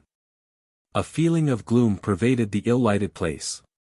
Many of them sat and brooded over the crumbs of their repast, and made me wonder, as Childe Roland wondered, what evil they had done that they should be punished so. From the kitchen came the sounds of more genial life, and I ventured into the range where the men were cooking. But the smell I had noticed on entering was stronger here, and a rising nausea drove me into the street for fresh air. On my return I paid 5d for a cabin, took my receipt for the same in the form of a huge brass check, and went upstairs to the smoking room. Here, a couple of small billiard tables and several checkerboards were being used by young working men, who waited in relays for their turn at the games, while many men were sitting around, smoking, reading, and mending their clothes. The young men were hilarious, the old men were gloomy. In fact, there were two types of men, the cheerful and the sodden or blue, and age seemed to determine the classification. But no more than the two cellar rooms did this room convey the remotest suggestion of home. Certainly there could be nothing homelike about it to you and me, who know what home really is. On the walls were the most preposterous and insulting notices regulating the conduct of the guests, and at 10 o'clock the lights were put out, and nothing remained but bed. This was gained by descending again to the cellar, by surrendering the brass check to a burly doorkeeper, and by climbing a long flight of stairs into the upper regions. I went to the top of the building and down again, passing several floors filled with sleeping men. The cabins were the best accommodation, each cabin allowing space for a tiny bed and room alongside of it in which to undress. The bedding was clean, and with neither it nor the bed do I find any fault. But there was no privacy about it, no being alone. To get an adequate idea of a floor filled with cabins, you have merely to magnify a layer of the pasteboard pigeonholes of an egg crate till each pigeonhole is 7 feet in height and otherwise properly dimensioned. Then place the magnified layer on the floor of a large, barn-like room, and there you have it. There are no ceilings to the pigeonholes, the walls are thin, and the snores from all the sleepers and every move and turn of your nearer neighbors come plainly to your ears. And this cabin is yours only for a little while. In the morning out you go. You cannot put your trunk in it, or come and go when you like, or lock the door behind you, or anything of the sort. In fact, there is no door at all, only a doorway. If you care to remain a guest in this poor man's hotel, you must put up with all this, and with prison regulations which impress upon you constantly that you are nobody, with little soul of your own and less to say about it. Now I contend that the least a man who does his day's work should have is a room to himself, where he can lock the door and be safe in his possessions, where he can sit down and read by a window or look out. Where he can come and go whenever he wishes, where he can accumulate a few personal belongings other than those he carries about with him on his back and in his pockets. Where he can hang up pictures of his mother, sister, sweetheart, ballet dancers, or bulldogs, as his heart listeth, in short, one place of his own on the earth of which he can say, "This is mine, my castle, the world stops at the threshold. Here am I Lord and Master." He will be a better citizen, this man, and he will do a better day's work. I stood on one floor of the poor man's hotel and listened. I went from bed to bed and looked at the sleepers. They were young men, from 20 to 40, most of them. Old men cannot afford the working man's home. They go to the workhouse. But I looked at the young men, scores of them, and they were not bad-looking fellows. Their faces were made for women's kisses, their necks for women's arms. They were lovable, as men are lovable. They were capable of love. A woman's touch redeems and softens, and they needed such redemption and softening instead of each day growing harsh and harsher. And I wondered where these women were, and heard a harlot's ginny laugh. Leman Street, Waterloo Road, Piccadilly, the Strand, answered me, and I knew where they were. XXII. The Precariousness of Life. I was talking with a very vindictive man. In his opinion, his wife had wronged him and the law had wronged him. The merits and morals of the case are immaterial. The meat of the matter is that she had obtained a separation, and he was compelled to pay 10 shillings each week for the support of her and the 5 children. "But look you," said he to me, "what'll happen to her if I don't pay up the 10 shillings? S'posen, now, just s'posen a accident appends to me, so I can't work. S'posen I get a rupture, or the rheumatics, or the cholera. What's she goin' to do, eh? What's she goin' to do?" He shook his head sadly. "No 'ope for her. The best she can do is the workhouse, and that's L. And if she don't go to the workhouse, it'll be a worse L. Come along, ith me and I'll show you women sleepin' in a passage, a dozen of 'em. And I'll show you worse, what she'll come to if anythin' appends to me and the 10 shillings. The certitude of this man's forecast is worthy of consideration. He knew conditions sufficiently to know the precariousness of his wife's grasp on food and shelter. For her game was up when his working capacity was impaired or destroyed. And when this state of affairs is looked at in its larger aspect, the same will be found true of hundreds of thousands and even millions of men and women living amicably together and cooperating in the pursuit of food and shelter. The figures are appalling. 1,800,000 people in London live on the poverty line and below it, and 1 million live with 1 week's wages between them and pauperism. In all England and Wales, 18% of the whole population are driven to the parish for relief, and in London, according to the statistics of the London County Council, 21% of the whole population are driven to the parish for relief.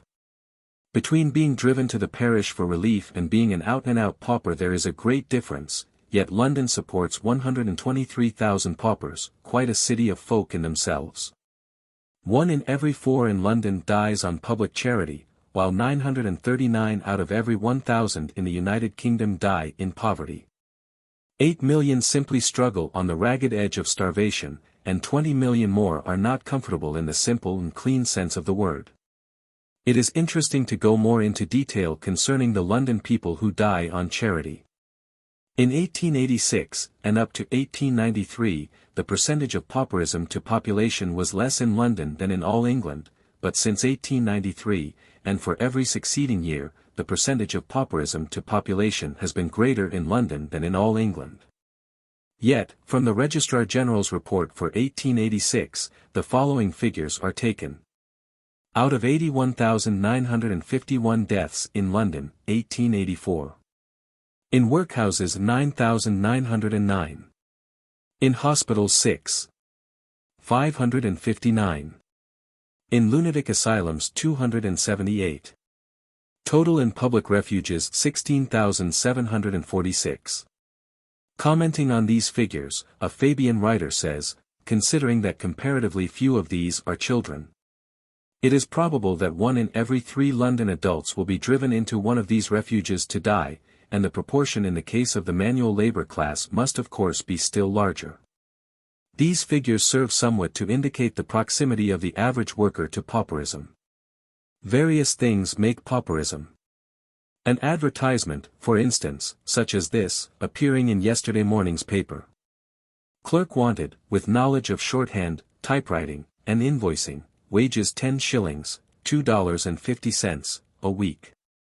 Apply by letter, and in today's paper I read of a clerk, 35 years of age and an inmate of a London workhouse, brought before a magistrate for non-performance of task. He claimed that he had done his various tasks since he had been an inmate. But when the master set him to breaking stones, his hands blistered, and he could not finish the task. He had never been used to an implement heavier than a pen, he said. The magistrate sentenced him and his blistered hands to 7 days' hard labor. Old age, of course, makes pauperism. And then there is the accident, the thing happening, the death or disablement of the husband, father, and breadwinner. Here is a man, with a wife and 3 children, living on the ticklish security of 20 shillings per week, and there are hundreds of thousands of such families in London. Perforce, to even half exist, they must live up to the last penny of it, so that a week's wages, £1, is all that stands between this family and pauperism or starvation. The thing happens, the father is struck down, and what then? A mother with 3 children can do little or nothing.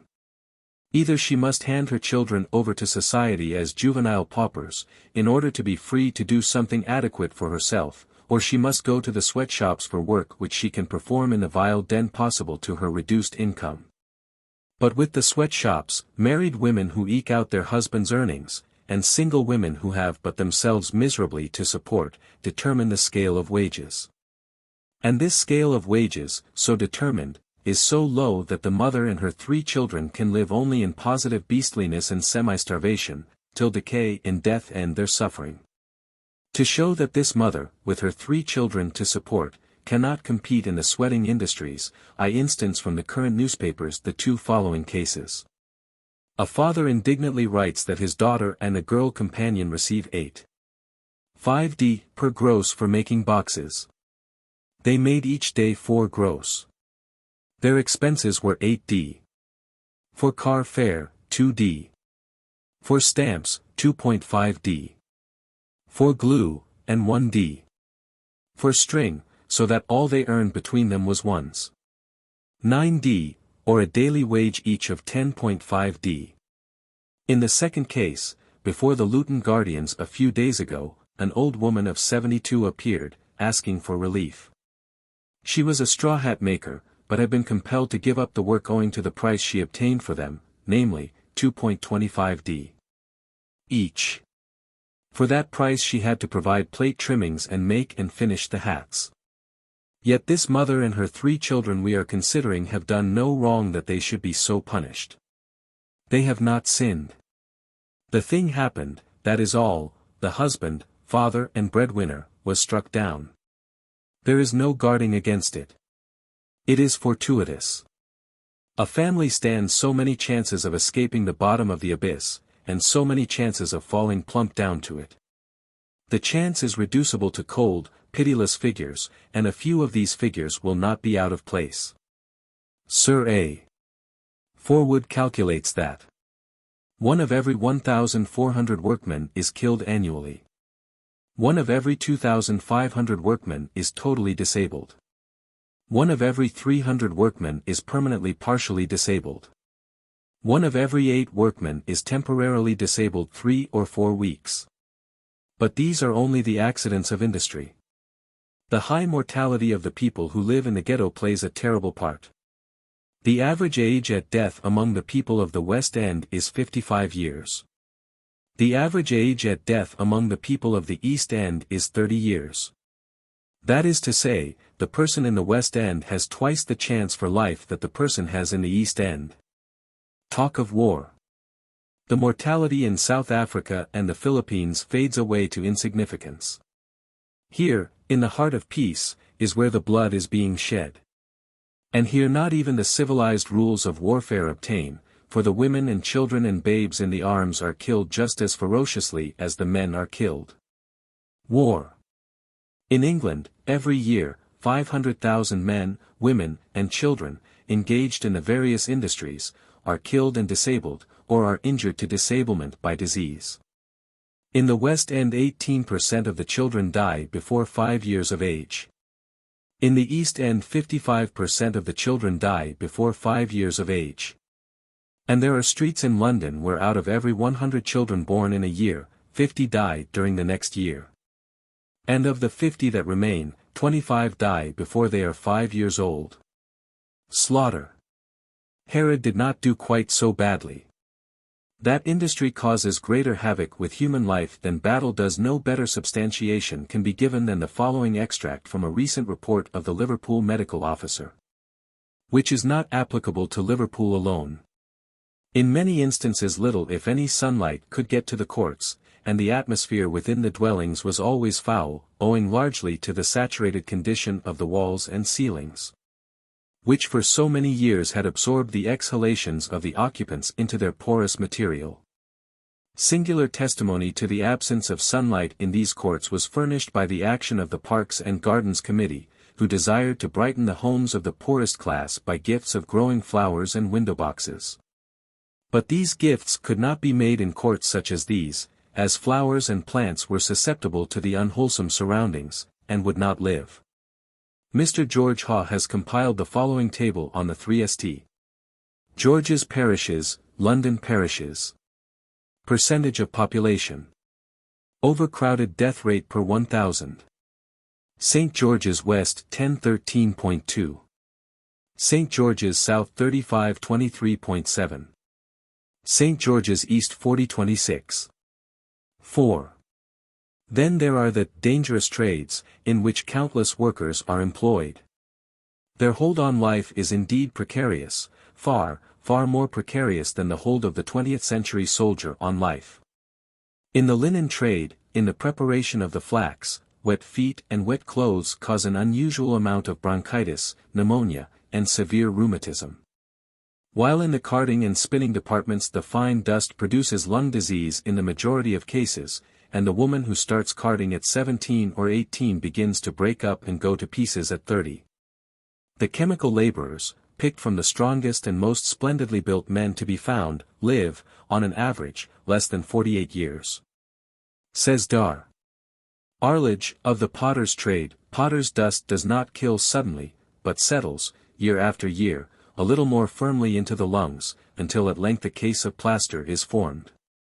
Breathing becomes more and more difficult and depressed, and finally ceases. Steel dust, stone dust, clay dust, alkali dust, fluff dust, fiber dust, all these things kill, and they are more deadly than machine guns and pom-poms. Worst of all is the lead dust in the white lead trades. Here is a description of the typical dissolution of a young, healthy, well-developed girl who goes to work in a white lead factory. Here, after a varying degree of exposure, she becomes anemic. It may be that her gums show a very faint blue line, or perchance her teeth and gums are perfectly sound, and no blue line is discernible. Coincidentally with the anemia she has been getting thinner, but so gradually as scarcely to impress itself upon her or her friends. Sickness, however, ensues, and headaches, growing in intensity, are developed. These are frequently attended by obscuration of vision or temporary blindness. Such a girl passes into what appears to her friends and medical advisor as ordinary hysteria. This gradually deepens without warning, until she is suddenly seized with a convulsion, beginning in one half of the face, then involving the arm, next the leg of the same side of the body, until the convulsion, violent and purely epileptic form in character, becomes universal. This is attended by loss of consciousness, out of which she passes into a series of convulsions, gradually increasing in severity, in one of which she dies, or consciousness, partial or perfect, is regained either, it may be, for a few minutes. A few hours, or days, during which violent headache is complained of, or she is delirious and excited, as in acute mania, or dull and sullen as in melancholia, and requires to be roused, when she is found wandering. And her speech is somewhat imperfect. Without further warning, save that the pulse, which has become soft, with nearly the normal number of beats, all at once becomes low and hard. She is suddenly seized with another convulsion, in which she dies, or passes into a state of coma from which she never rallies. In another case the convulsions will gradually subside, the headache disappears and the patient recovers, only to find that she has completely lost her eyesight, a loss that may be temporary or permanent. And here are a few specific cases of white lead poisoning. Charlotte Rafferty, a fine, well-grown young woman with a splendid constitution, who had never had a day's illness in her life, became a white lead worker. Convulsions seized her at the foot of the ladder in the works. Dr. Oliver examined her, found the blue line along her gums, which shows that the system is under the influence of the lead. He knew that the convulsions would shortly return. They did so, and she died. Mary Ann Toller, a girl of 17, who had never had a fit in her life, 3 times became ill, and had to leave off work in the factory. Before she was 19 she showed symptoms of lead poisoning, had fits, frothed at the mouth, and died. Mary A., an unusually vigorous woman, was able to work in the lead factory for 20 years, having colic once only during that time. Her 8 children all died in early infancy from convulsions. One morning, whilst brushing her hair, this woman suddenly lost all power in both her wrists. Eliza H., aged 25, after 5 months at Lead Works, was seized with colic. She entered another factory, after being refused by the first one, and worked on uninterruptedly for 2 years. Then the former symptoms returned, she was seized with convulsions, and died in 2 days of acute lead poisoning. Mr. Vaughan Nash, speaking of the unborn generation, says, "The children of the white lead worker enter the world, as a rule, only to die from the convulsions of lead poisoning. They are either born prematurely, or die within the first year." And, finally, let me instance the case of Harriet H. Walker, a young girl of 17, killed while leading a forlorn hope on the industrial battlefield. She was employed as an enameled ware brusher, wherein lead poisoning is encountered. Her father and brother were both out of employment. She concealed her illness, walked 6 miles a day to and from work, earned her 7 or 8 shillings per week, and died, at 17. Depression in trade also plays an important part in hurling the workers into the abyss. With a week's wages between a family and pauperism, a month's enforced idleness means hardship and misery almost indescribable, and from the ravages of which the victims do not always recover when work is to be had again.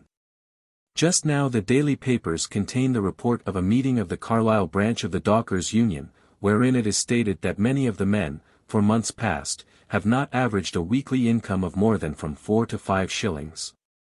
The stagnated state of the shipping industry in the Port of London is held accountable for this condition of affairs. To the young working man or working woman, or married couple, there is no assurance of happy or healthy middle life, nor of solvent old age. Work as they will, they cannot make their future secure. It is all a matter of chance. Everything depends upon the thing happening, the thing with which they have nothing to do. Precaution cannot fend it off, nor can wiles evade it. If they remain on the industrial battlefield they must face it and take their chance against heavy odds. Of course, if they are favorably made and are not tied by kinship duties, they may run away from the industrial battlefield. In which event the safest thing the man can do is to join the army, and for the woman, possibly, to become a Red Cross nurse or go into a nunnery. In either case they must forego home and children and all that makes life worth living in old age other than a nightmare. XXIII. Suicide. With life so precarious, and opportunity for the happiness of life so remote, it is inevitable that life shall be cheap and suicide common. So common is it, that one cannot pick up a daily paper without running across it. While an attempt at suicide case in a police court excites no more interest than an ordinary drunk, and is handled with the same rapidity and unconcern. I remember such a case in the Thames Police Court. I pride myself that I have good eyes and ears, and a fair working knowledge of men and things. But I confess, as I stood in that courtroom, that I was half bewildered by the amazing dispatch with which drunks, disorderlies, vagrants, brawlers, wife-beaters, thieves, fences, gamblers, and women of the street went through the machine of justice. The dock stood in the center of the court, where the light is best, and into it and out again stepped men, women, and children, in a stream as steady as the stream of sentences which fell from the magistrate's lips. I was still pondering over a consumptive fence, who had pleaded inability to work and necessity for supporting wife and children, and who had received a year at hard labor, when a young boy of about 20 appeared in the dock. Alfred Freeman, I caught his name, but failed to catch the charge. A stout and motherly-looking woman bobbed up in the witness box and began her testimony. Wife of the Britannia lock-keeper, I learned she was. Time, night, a splash. She ran to the lock and found the prisoner in the water. I flashed my gaze from her to him. So that was the charge, self-murder. He stood there dazed and unheeding, his bonny brown hair rumpled down his forehead, his face haggard and careworn and boyish still. Yes, sir, the lock-keeper's wife was saying. As fast as I pulled to get 'im out, 'e crawled back. Then I called for 'elp, and some workmen a-peened along, and we got 'im out and turned 'im over to the constable. The magistrate complimented the woman on her muscular powers, and the courtroom laughed. But all I could see was a boy on the threshold of life, passionately crawling to muddy death, and there was no laughter in it. A man was now in the witness box, testifying to the boy's good character and giving extenuating evidence. He was the boy's foreman, or had been. Alfred was a good boy, but he had had lots of trouble at home, money matters. And then his mother was sick. He was given to worrying, and he worried over it till he laid himself out and wasn't fit for work. He, the foreman, for the sake of his own reputation, the boy's work being bad, had been forced to ask him to resign. Anything to say, the magistrate demanded abruptly. The boy in the dock mumbled something indistinctly. He was still dazed. What does he say, constable? The magistrate asked impatiently. The stalwart man in blue bent his ear to the prisoner's lips, and then replied loudly, he says he's very sorry, your worship. Remanded, said his worship. And the next case was under way, the first witness already engaged in taking the oath. The boy, dazed and unheeding, passed out with the jailer. That was all, 5 minutes from start to finish. And two hulking brutes in the dock were trying strenuously to shift the responsibility of the possession of a stolen fishing pole, worth probably 10 cents. The chief trouble with these poor folk is that they do not know how to commit suicide, and usually have to make 2 or 3 attempts before they succeed. This, very naturally, is a horrid nuisance to the constables and magistrates, and gives them no end of trouble. Sometimes, however, the magistrates are frankly outspoken about the matter, and censure the prisoners for the slackness of their attempts. For instance, Mr. R. S., chairman of the VIII magistrates, in the case the other day of Ann Wood, who tried to make away with herself in the canal. If you wanted to do it, why didn't you do it and get it done with, demanded the indignant Mr. R. S. Why did you not get under the water and make an end of it, instead of giving us all this trouble and bother? Poverty, misery, and fear of the workhouse, are the principal causes of suicide among the working classes. I'll drown myself before I go into the workhouse, said Ellen Hughes Hunt, aged 52. Last Wednesday they held an inquest on her body at Shoreditch. Her husband came from the Islington workhouse to testify. He had been a cheesemonger, but failure in business and poverty had driven him into the workhouse, whither his wife had refused to accompany him. She was last seen at 1 in the morning. 3 hours later her hat and jacket were found on the towing path by the Regent's Canal, and later her body was fished from the water. Verdict: suicide during temporary insanity. Such verdicts are crimes against truth. The law is a lie, and through it men lie most shamelessly. For instance, a disgraced woman, forsaken and spat upon by kith and kin, doses herself and her baby with laudanum. The baby dies. But she pulls through after a few weeks in hospital, is charged with murder, convicted, and sentenced to 10 years penal servitude. Recovering, the law holds her responsible for her actions. Yet, had she died, the same law would have rendered a verdict of temporary insanity. Now, considering the case of Ellen Hughes Hunt, it is as fair and logical to say that her husband was suffering from temporary insanity when he went into the Islington workhouse, as it is to say that she was suffering from temporary insanity when she went into the Regent's Canal. As to which is the preferable sojourning place is a matter of opinion, of intellectual judgment. I, for one, from what I know of canals and workhouses, should choose the canal, were I in a similar position. And I make bold to contend that I am no more insane than Ellen Hughes Hunt, her husband, and the rest of the human herd. Man no longer follows instinct with the old natural fidelity. He has developed into a reasoning creature, and can intellectually cling to life or discard life just as life happens to promise great pleasure or pain. I dare to assert that Ellen Hughes Hunt, defrauded and bilked of all the joys of life which 52 years' service in the world has earned, with nothing but the horrors of the workhouse before her, was very rational and level-headed when she elected to jump into the canal. And I dare to assert, further, that the jury had done a wiser thing to bring in a verdict charging society with temporary insanity for allowing Ellen Hughes Hunt to be defrauded and bilked of all the joys of life which 52 years' service in the world had earned. Temporary insanity. Oh, these cursed phrases, these lies of language, under which people with meat in their bellies and whole shirts on their backs shelter themselves, and evade the responsibility of their brothers and sisters. Empty of belly and without whole shirts on their backs. From one issue of The Observer, an East End paper, I quote the following commonplace events. A ship's fireman, named Johnny King, was charged with attempting to commit suicide. On Wednesday, defendant went about police station and stated that he had swallowed a quantity of phosphor paste, as he was hard up and unable to obtain work. King was taken inside and an emetic administered, when he vomited up a quantity of the poison. Defendant now said he was very sorry.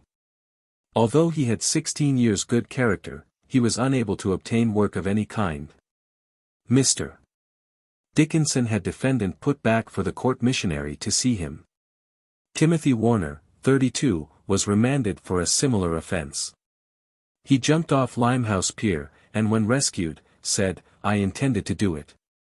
A decent-looking young woman, named Ellen Gray, was remanded on a charge of attempting to commit suicide.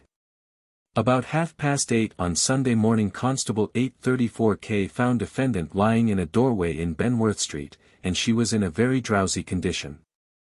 She was holding an empty bottle in one hand, and stated that some 2 or 3 hours previously she had swallowed a quantity of laudanum.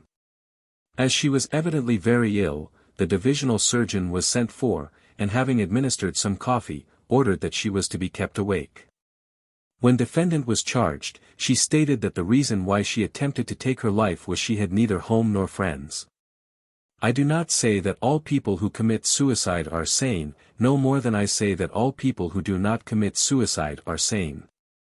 Insecurity of food and shelter, by the way, is a great cause of insanity among the living. Costermongers, hawkers, and peddlers, a class of workers who live from hand to mouth more than those of any other class, form the highest percentage of those in the lunatic asylums. Among the males each year, 26.9 per 10,000 go insane, and among the women, 36.9. On the other hand, of soldiers, who are at least sure of food and shelter, 13 per 10,000 go insane, and of farmers and graziers, only 5.1. So a coster is twice as likely to lose his reason as a soldier, and 5 times as likely as a farmer. Misfortune and misery are very potent in turning people's heads, and drive one person to the lunatic asylum, and another to the morgue or the gallows. When the thing happens, and the father and husband, for all of his love for wife and children and his willingness to work, can get no work to do, it is a simple matter for his reason to totter and the light within his brain go out.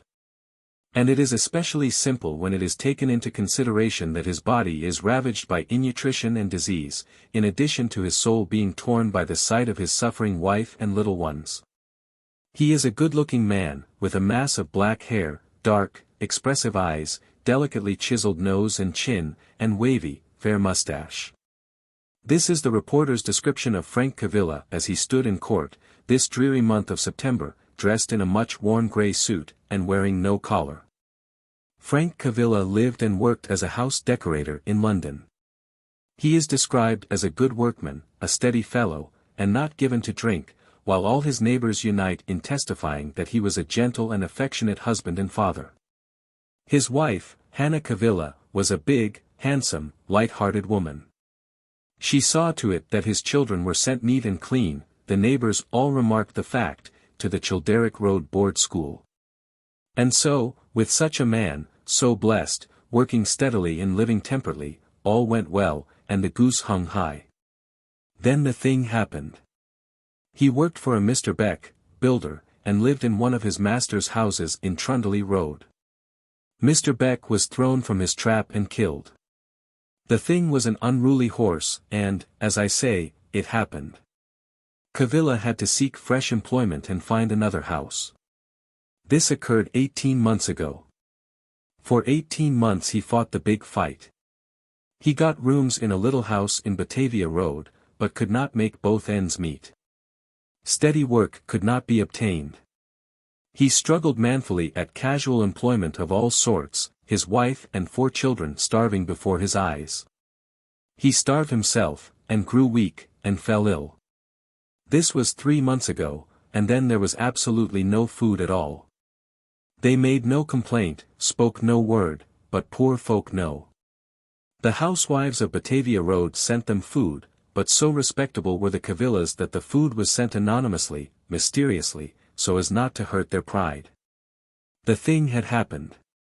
He had fought, and starved, and suffered for 18 months. He got up one September morning, early. He opened his pocket knife. He cut the throat of his wife, Hannah Cavilla, aged 33. He cut the throat of his firstborn, Frank, aged 12. He cut the throat of his son, Walter, aged 8. He cut the throat of his daughter, Nellie, aged 4. He cut the throat of his youngest born, Ernest, aged 16 months. Then he watched beside the dead all day until the evening, when the police came, and he told them to put a penny in the slot of the gas meter in order that they might have light to see. Frank Cavilla stood in court, dressed in a much-worn grey suit, and wearing no collar. He was a good-looking man, with a mass of black hair, dark, expressive eyes, delicately chiseled nose and chin, and wavy, fair mustache. XVIII the children. Where home is a hovel, and dull we grovel. Forgetting the world is fair. There is one beautiful sight in the East End, and only one, and it is the children dancing in the street when the organ grinder goes his round. It is fascinating to watch them, the newborn, the next generation, swaying and stepping, with pretty little mimicries and graceful inventions all their own, with muscles that move swiftly and easily, and bodies that leap airily. Weaving rhythms never taught in dancing school. I have talked with these children, here, there, and everywhere, and they struck me as being bright as other children, and in many ways even brighter. They have most active little imaginations. Their capacity for projecting themselves into the realm of romance and fantasy is remarkable. A joyous life is romping in their blood. They delight in music, and motion, and color, and very often they betray a startling beauty of face and form under their filth and rags. But there is a Pied Piper of London town who steals them all away. They disappear. One never sees them again, or anything that suggests them. You may look for them in vain amongst the generation of grown-ups. Here you will find stunted forms, ugly faces, and blunt and stolid minds. Grace, beauty, imagination, all the resiliency of mind and muscle, are gone. Sometimes, however, you may see a woman, not necessarily old, but twisted and deformed out of all womanhood, bloated and drunken, lift her draggled skirts and execute a few grotesque and lumbering steps upon the pavement. It is a hint that she was once one of those children who danced to the organ grinder. Those grotesque and lumbering steps are all that is left of the promise of childhood. In the befogged recesses of her brain has arisen a fleeting memory that she was once a girl. The crowd closes in. Little girls are dancing beside her, about her, with all the pretty graces she dimly recollects, but can no more than parody with her body. Then she pants for breath, exhausted, and stumbles out through the circle. But the little girls dance on. The children of the ghetto possess all the qualities which make for noble manhood and womanhood. But the ghetto itself, like an infuriated tigress turning on its young, turns upon and destroys all these qualities, blots out the light and laughter, and molds those it does not kill into sodden and forlorn creatures, uncouth, degraded, and wretched below the beasts of the field. As to the manner in which this is done, I have in previous chapters described it at length. Here let Professor Huxley describe it in brief. Anyone who is acquainted with the state of the population of all great industrial centers, whether in this or other countries, is aware that amidst a large and increasing body of that population there reigns supreme that condition which the French call la misère, a word for which I do not think there is any exact English equivalent. It is a condition in which the food, warmth, and clothing which are necessary for the mere maintenance of the functions of the body in their normal state cannot be obtained. In which men, women, and children are forced to crowd into dens wherein decency is abolished, and the most ordinary conditions of healthful existence are impossible of attainment. In which the pleasures within reach are reduced to brutality and drunkenness, in which the pains accumulate at compound interest in the shape of starvation, disease, stunted development, and moral degradation. In which the prospect of even steady and honest industry is a life of unsuccessful battling with hunger, rounded by a pauper's grave. In such conditions, the outlook for children is hopeless. They die like flies, and those that survive because they possess excessive vitality and a capacity of adaptation to the degradation with which they are surrounded. They have no home life. In the dens and lairs in which they live they are exposed to all that is obscene and indecent. And as their minds are made rotten, so are their bodies made rotten by bad sanitation, overcrowding, and underfeeding. When a father and mother live with 3 or 4 children in a room where the children take turn about in sitting up to drive the rats away from the sleepers. When those children never have enough to eat and are preyed upon and made miserable and weak by swarming vermin, the sort of men and women the survivors will make can readily be imagined. Dull despair and misery lie about them from their birth. Ugly curses, uglier mirth, are their earliest lullaby. A man and a woman marry and set up housekeeping in one room. Their income does not increase with the years, though their family does, and the man is exceedingly lucky if he can keep his health and his job. A baby comes, and then another. This means that more room should be obtained. But these little mouths and bodies mean additional expense and make it absolutely impossible to get more spacious quarters. More babies come. There is not room in which to turn around. The youngsters run the streets, and by the time they are 12 or 14 the room issue comes to a head, and out they go on the streets for good. The boy, if he be lucky, can manage to make the common lodging houses, and he may have any one of several ends. But the girl of 14 or 15, forced in this manner to leave the one room called home, and able to earn at the best a paltry 5 or 6 shillings per week, can have but one end.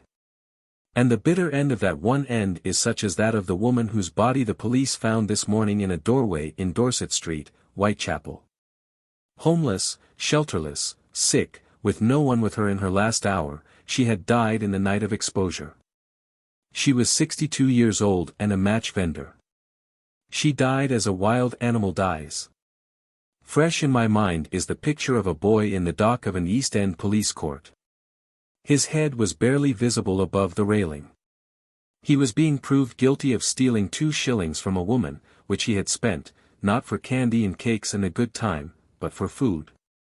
"Why didn't you ask the woman for food?" the magistrate demanded, in a hurt sort of tone.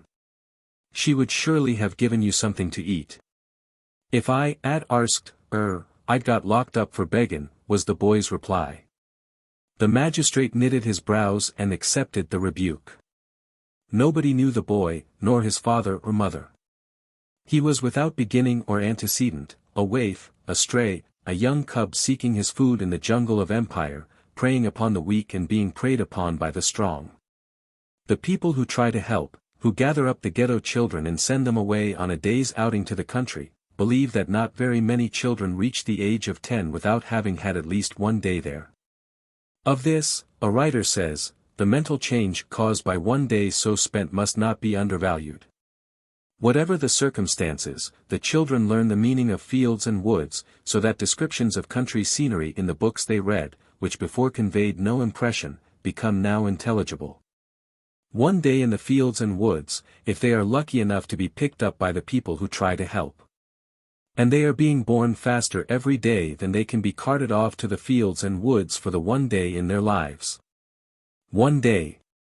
In all their lives, one day. And for the rest of the days, as the boy told a certain bishop, at 10 we ops the wag, at 13 we nicks things, and at 16 we bashes the copper. Which is to say, at 10 they play truant, at 13 steal, and at 16 are sufficiently developed hooligans to smash the policeman. The Reverend J. Cartmel Robinson tells of a boy and girl of his parish who set out to walk to the forest.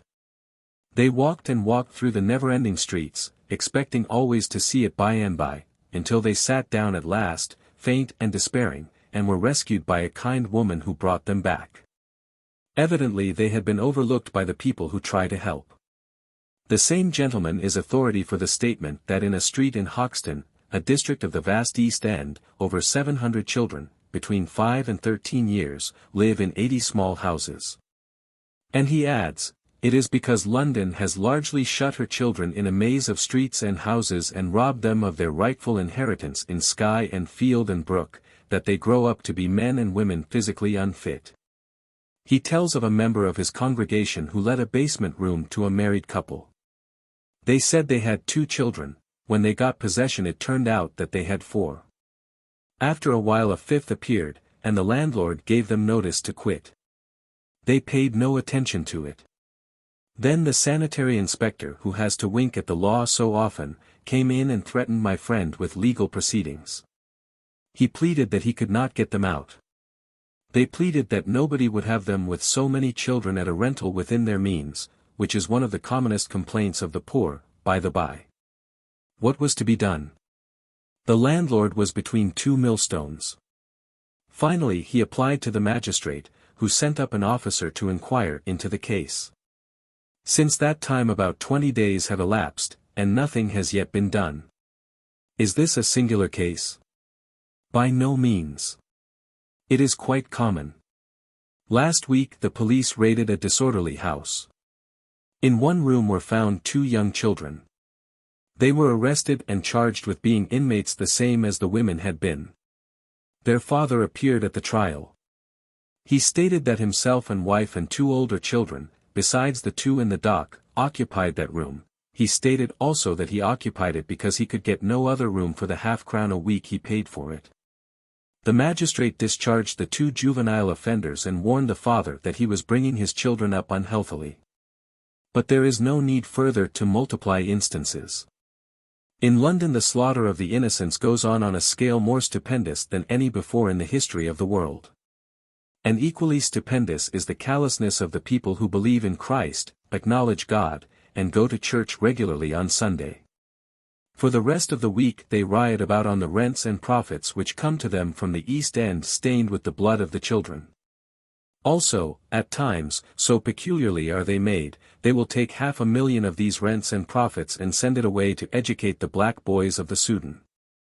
XVIII, a vision of the night. All these were years ago little red-colored, pulpy infants, capable of being kneaded, baked, into any social form you chose.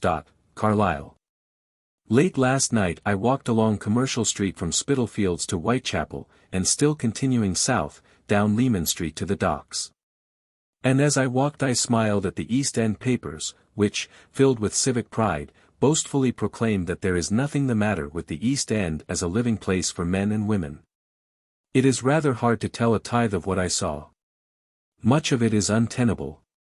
But in a general way I may say that I saw a nightmare, a fearful slime that quickened the pavement with life, a mess of unmentionable obscenity that put into eclipse the nightly horror of Piccadilly and the Strand. It was a menagerie of garmented bipeds that looked something like humans and more like beasts, and to complete the picture, brass-button keepers kept order among them when they snarled too fiercely. I was glad the keepers were there, for I did not have on my seafaring clothes, and I was what is called a mark for the creatures of prey that prowled up and down. At times, between keepers, these males looked at me sharply, hungrily, gutter wolves that they were, and I was afraid of their hands, of their naked hands, as one may be afraid of the paws of a gorilla. They reminded me of gorillas. Their bodies were small, ill-shaped, and squat. There were no swelling muscles, no abundant thews and wide-spreading shoulders. They exhibited, rather, an elemental economy of nature, such as the cavemen must have exhibited. But there was strength in those meager bodies, the ferocious, primordial strength to clutch and gripe and tear and rend. When they spring upon their human prey they are known even to bend the victim backward and double its body till the back is broken. They possess neither conscience nor sentiment, and they will kill for a half-sovereign, without fear or favor, if they are given but half a chance. They are a new species, a breed of city savages. The streets and houses, alleys and courts, are their hunting grounds. As valley and mountain are to the natural savage, street and building are valley and mountain to them. The slum is their jungle, and they live and prey in the jungle. The dear soft people of the golden theatres and wonder mansions of the West End do not see these creatures, do not dream that they exist. But they are here, alive, very much alive in their jungle. And woe the day, when England is fighting in her last trench, and her able-bodied men are on the firing line. For on that day they will crawl out of their dens and lairs, and the people of the West End will see them, as the dear soft aristocrats of feudal France saw them and asked one another, whence came they? Are they men? But they were not the only beasts that ranged the menagerie. They were only here and there, lurking in dark courts and passing like grey shadows along the walls, but the women from whose rotten loins they spring were everywhere. They whined insolently, and in maudlin tones begged me for pennies, and worse. They held carouse in every boozing ken, slatternly, unkempt, bleary-eyed, and toast-led, leering and gibbering, overspilling with foulness and corruption, and, dawn in debauch, sprawling across benches and bars, unspeakably repulsive. Fearful to look upon. And there were others, strange, weird faces and forms and twisted monstrosities that shouldered me on every side, inconceivable types of sodden ugliness, the wrecks of society, the perambulating carcasses, the living deaths, women. Blasted by disease and drink till their shame brought not twopence in the open mart.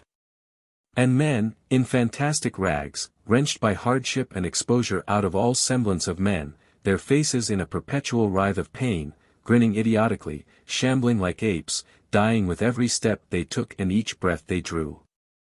And there were young girls, of 18 and 20, with trim bodies and faces yet untouched with twist and bloat, who had fetched the bottom of the abyss plump, in one swift fall.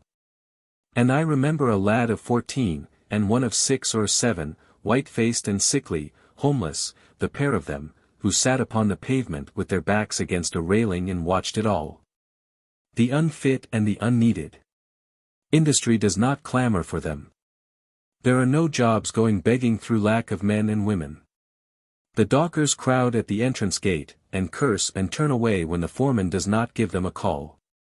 The engineers who have work pay 6 shillings a week to their brother engineers who can find nothing to do. 514,000 textile workers oppose a resolution condemning the employment of children under 15.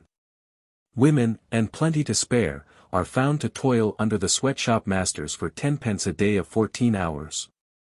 Alfred Freeman crawls to muddy death because he loses his job. Ellen Hughes Hunt prefers Regent's Canal to Islington Workhouse. Frank Cavilla cuts the throats of his wife and children because he cannot find work enough to give them food and shelter. The unfit and the unneeded. The miserable and despised and forgotten, dying in the social shambles. The progeny of prostitution, of the prostitution of men and women and children, of flesh and blood, and sparkle and spirit, in brief, the prostitution of labor. If this is the best that civilization can do for the human, then give us howling and naked savagery. Far better to be a people of the wilderness and desert, of the cave and the squatting place, than to be a people of the machine and the abyss. XXV The Hunger Wail. My father has more stamina than I, for he is country-born. The speaker, a bright young East Ender, was lamenting his poor physical development. Look at my scrawny arm, will you? He pulled up his sleeve. Not enough to eat, that's what's the matter with it. Oh, not now. I have what I want to eat these days. But it's too late. It can't make up for what I didn't have to eat when I was a kiddie. Dad came up to London from the fun country. Mother died, and there were 6 of us kiddies and Dad living in 2 small rooms. He had hard times, Dad did. He might have chucked us, but he didn't. He slaved all day, and at night he came home and cooked and cared for us. He was father and mother, both. He did his best, but we didn't have enough to eat. We rarely saw meat, and then of the worst. And it is not good for growing kiddies to sit down to a dinner of bread and a bit of cheese, and not enough of it. And what's the result? I am undersized, and I haven't the stamina of my dad. It was starved out of me. In a couple of generations there'll be no more of me here in London. Yet there's my younger brother, he's bigger and better developed. You see, Dad and we children held together, and that accounts for it. But I don't see, I objected. I should think, under such conditions, that the vitality should decrease and the younger children be born weaker and weaker. Not when they hold together, he replied. Whenever you come along in the East End and see a child of from 8 to 12, good-sized, well-developed, and healthy-looking, just you ask and you will find that it is the youngest in the family, or at least is one of the younger. The way of it is this, the older children starve more than the younger ones. By the time the younger ones come along, the older ones are starting to work, and there is more money coming in, and more food to go around. He pulled down his sleeve, a concrete instance of where chronic semi-starvation kills not, but stunts. His voice was but one among the myriads that raised the cry of the hunger wail in the greatest empire in the world. On any one day, over 1 million people are in receipt of poor law relief in the United Kingdom. 1 in 11 of the whole working class receive poor law relief in the course of the year, 37,500,000 people receive less than £12 per month, per family. And a constant army of 8 million lives on the border of starvation. A committee of the London County School Board makes this declaration, at times, when there is no special distress, 55,000 children in a state of hunger, which makes it useless to attempt to teach them, are in the schools of London alone. The italics are mine. When there is no special distress means good times in England, for the people of England have come to look upon starvation and suffering, which they call distress, as part of the social order. Chronic starvation is looked upon as a matter of course. It is only when acute starvation makes its appearance on a large scale that they think something is unusual. I shall never forget the bitter wail of a blind man in a little East End shop at the close of a murky day. He had been the eldest of 5 children, with a mother and no father. Being the eldest, he had starved and worked as a child to put bread into the mouths of his little brothers and sisters. Not once in 3 months did he ever taste meat. He never knew what it was to have his hunger thoroughly appeased. And he claimed that this chronic starvation of his childhood had robbed him of his sight. To support the claim, he quoted from the report of the Royal Commission on the Blind, blindness is more prevalent in poor districts, and poverty accelerates this dreadful affliction. But he went further, this blind man, and in his voice was the bitterness of an afflicted man to whom society did not give enough to eat. He was one of an enormous army of blind in London, and he said that in the blind homes they did not receive half enough to eat. He gave the diet for a day. Breakfast, 0.75 pint of skilly and dry bread. Dinner, 3 ounces meat. 1 slice of bread. 0. 5 pounds, potatoes. Supper, 0.75 pint of skilly and dry bread. Oscar Wilde, God rest his soul, voices the cry of the prison child, which, in varying degree, is the cry of the prison man and woman. The second thing from which a child suffers in prison is hunger. The food that is given to it consists of a piece of usually bad-baked prison bread and a tin of water for breakfast at 7:30. At 12 o'clock it gets dinner, composed of a tin of coarse Indian meal stirabout, skilly, and at 5:30 it gets a piece of dry bread and a tin of water for its supper. This diet in the case of a strong grown man is always productive of illness of some kind, chiefly of course diarrhea, with its attendant weakness.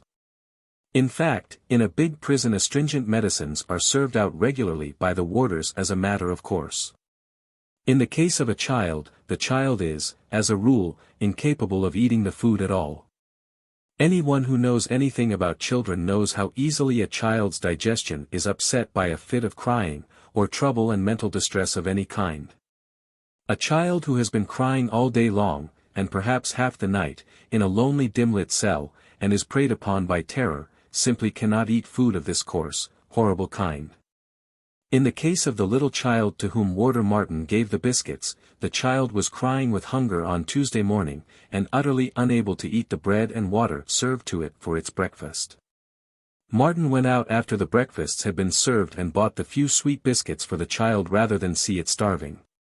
It was a beautiful action on his part, and was so recognized by the child, who, utterly unconscious of the regulations of the prison board, told one of the senior wardens how kind this junior warden had been to him.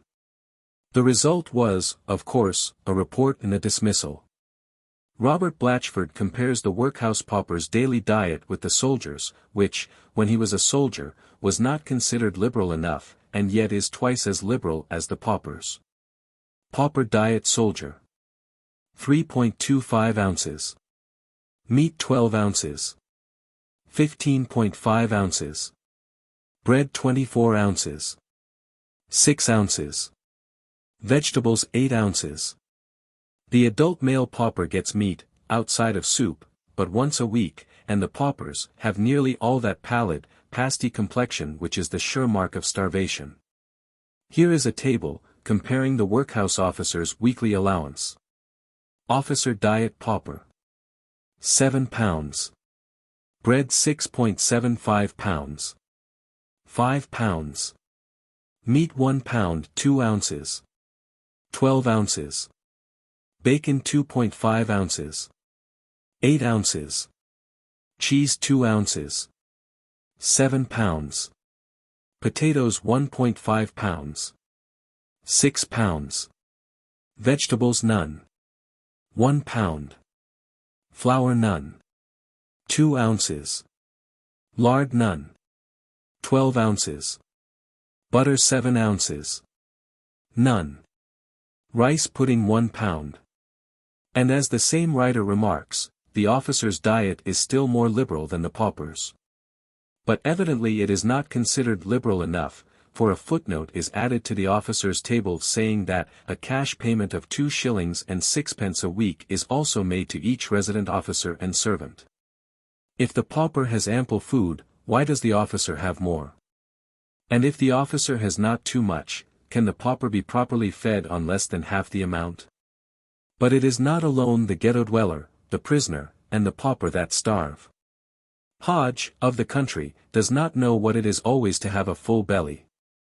In truth, it is his empty belly which has driven him to the city in such great numbers. Let us investigate the way of living of a laborer from a parish in the Bradfield Poor Law Union, Berks. Supposing him to have 2 children, steady work, a rent-free cottage, and an average weekly wage of 13 shillings, which is equivalent to $3.25, then here is his weekly budget. S.D. Bread, 5 quarterns, 1.10. Flour, 0. 5 gallon, 0.4. Tea, 0.25 pounds. 0.6. Butter, 1 pound. 1.3. Lard, 1 pound. 06. Sugar, 6 pounds. 10. Bacon or other meat, about 0.25 pounds. 28. Cheese, 1 pound. 08. Milk, half tin condensed, 03. 25. Coal 16. Beer none. Tobacco none. Insurance, Prudential, 03. Laborers Union 01. Wood, tools, dispensary, and 06. Insurance, Foresters, and margin 11. 75. For clothes. Total 13.0. The guardians of the workhouse in the above union pride themselves on their rigid economy. It costs per pauper per week. S.D. Men 6 1.5. Women 5 6.5. Children 5 1. 25. If the laborer whose budget has been described should quit his toil and go into the workhouse, he would cost the guardians 4. S.D. Himself 6 1.5. Wife 5 6.5. 2 children 10 2.5. Total 21 10.5. Or roughly, $5. 46. It would require more than a guinea for the workhouse to care for him and his family, which he, somehow, manages to do on 13 shillings. And in addition, it is an understood fact that it is cheaper to cater for a large number of people, buying, cooking, and serving wholesale, than it is to cater for a small number of people, say a family. Nevertheless, at the time this budget was compiled, there was in that parish another family, not of 4, but 11 persons, who had to live on an income, not of 13 shillings, but of 12 shillings per week, 11 shillings in winter. And which had, not a rent-free cottage, but a cottage for which it paid 3 shillings per week. This must be understood, and understood clearly. Whatever is true of London in the way of poverty and degradation, is true of all England. While Paris is not by any means France, the city of London is England. The frightful conditions which mark London an inferno likewise mark the United Kingdom an inferno. The argument that the decentralization of London would ameliorate conditions is a vain thing and false. If the 6 million people of London were separated into 100 cities each with a population of 60,000, misery would be decentralized but not diminished. The sum of it would remain as large. In this instance, Mr. B.S. Rowntree, by an exhaustive analysis, has proved for the country town what Mr. Charles Booth has proved for the metropolis, that fully 1/4 of the dwellers are condemned to a poverty which destroys them physically and spiritually. That fully 1/4 of the dwellers do not have enough to eat, are inadequately clothed, sheltered, and warmed in a rigorous climate, and are doomed to a moral degeneracy which puts them lower than the savage in cleanliness and decency. After listening to the wail of an old Irish peasant in Kerry, Robert Blatchford asked him what he wanted. The old man leaned upon his spade and looked out across the black peat fields at the lowering skies. "What is it that I'm wantoin'?" he said. Then in a deep plaintive tone he continued, more to himself than to me, "All our brave boys and dear girls is away and over the says, and the agent has taken the pig off me, and the wet has spiled the proddies, and I'm an ould man. And I want the day av judgment. The day of judgment." More than he wanted. From all the land rises the hunger wail, from ghetto and countryside, from prison and casual ward, from asylum and workhouse, the cry of the people who have not enough to eat. Millions of people, men, women, children, little babes, the blind, the deaf, the halt, the sick, vagabonds and toilers, prisoners and paupers, the people of Ireland, England, Scotland, Wales, who have not enough to eat. And this, in face of the fact that 5 men can produce bread for 1,000, that 1 workman can produce cotton cloth for 250 people, woolens for 300, and boots and shoes for 1,000. It would seem that 40 million people are keeping a big house, and that they are keeping it badly. The income is all right, but there is something criminally wrong with the management.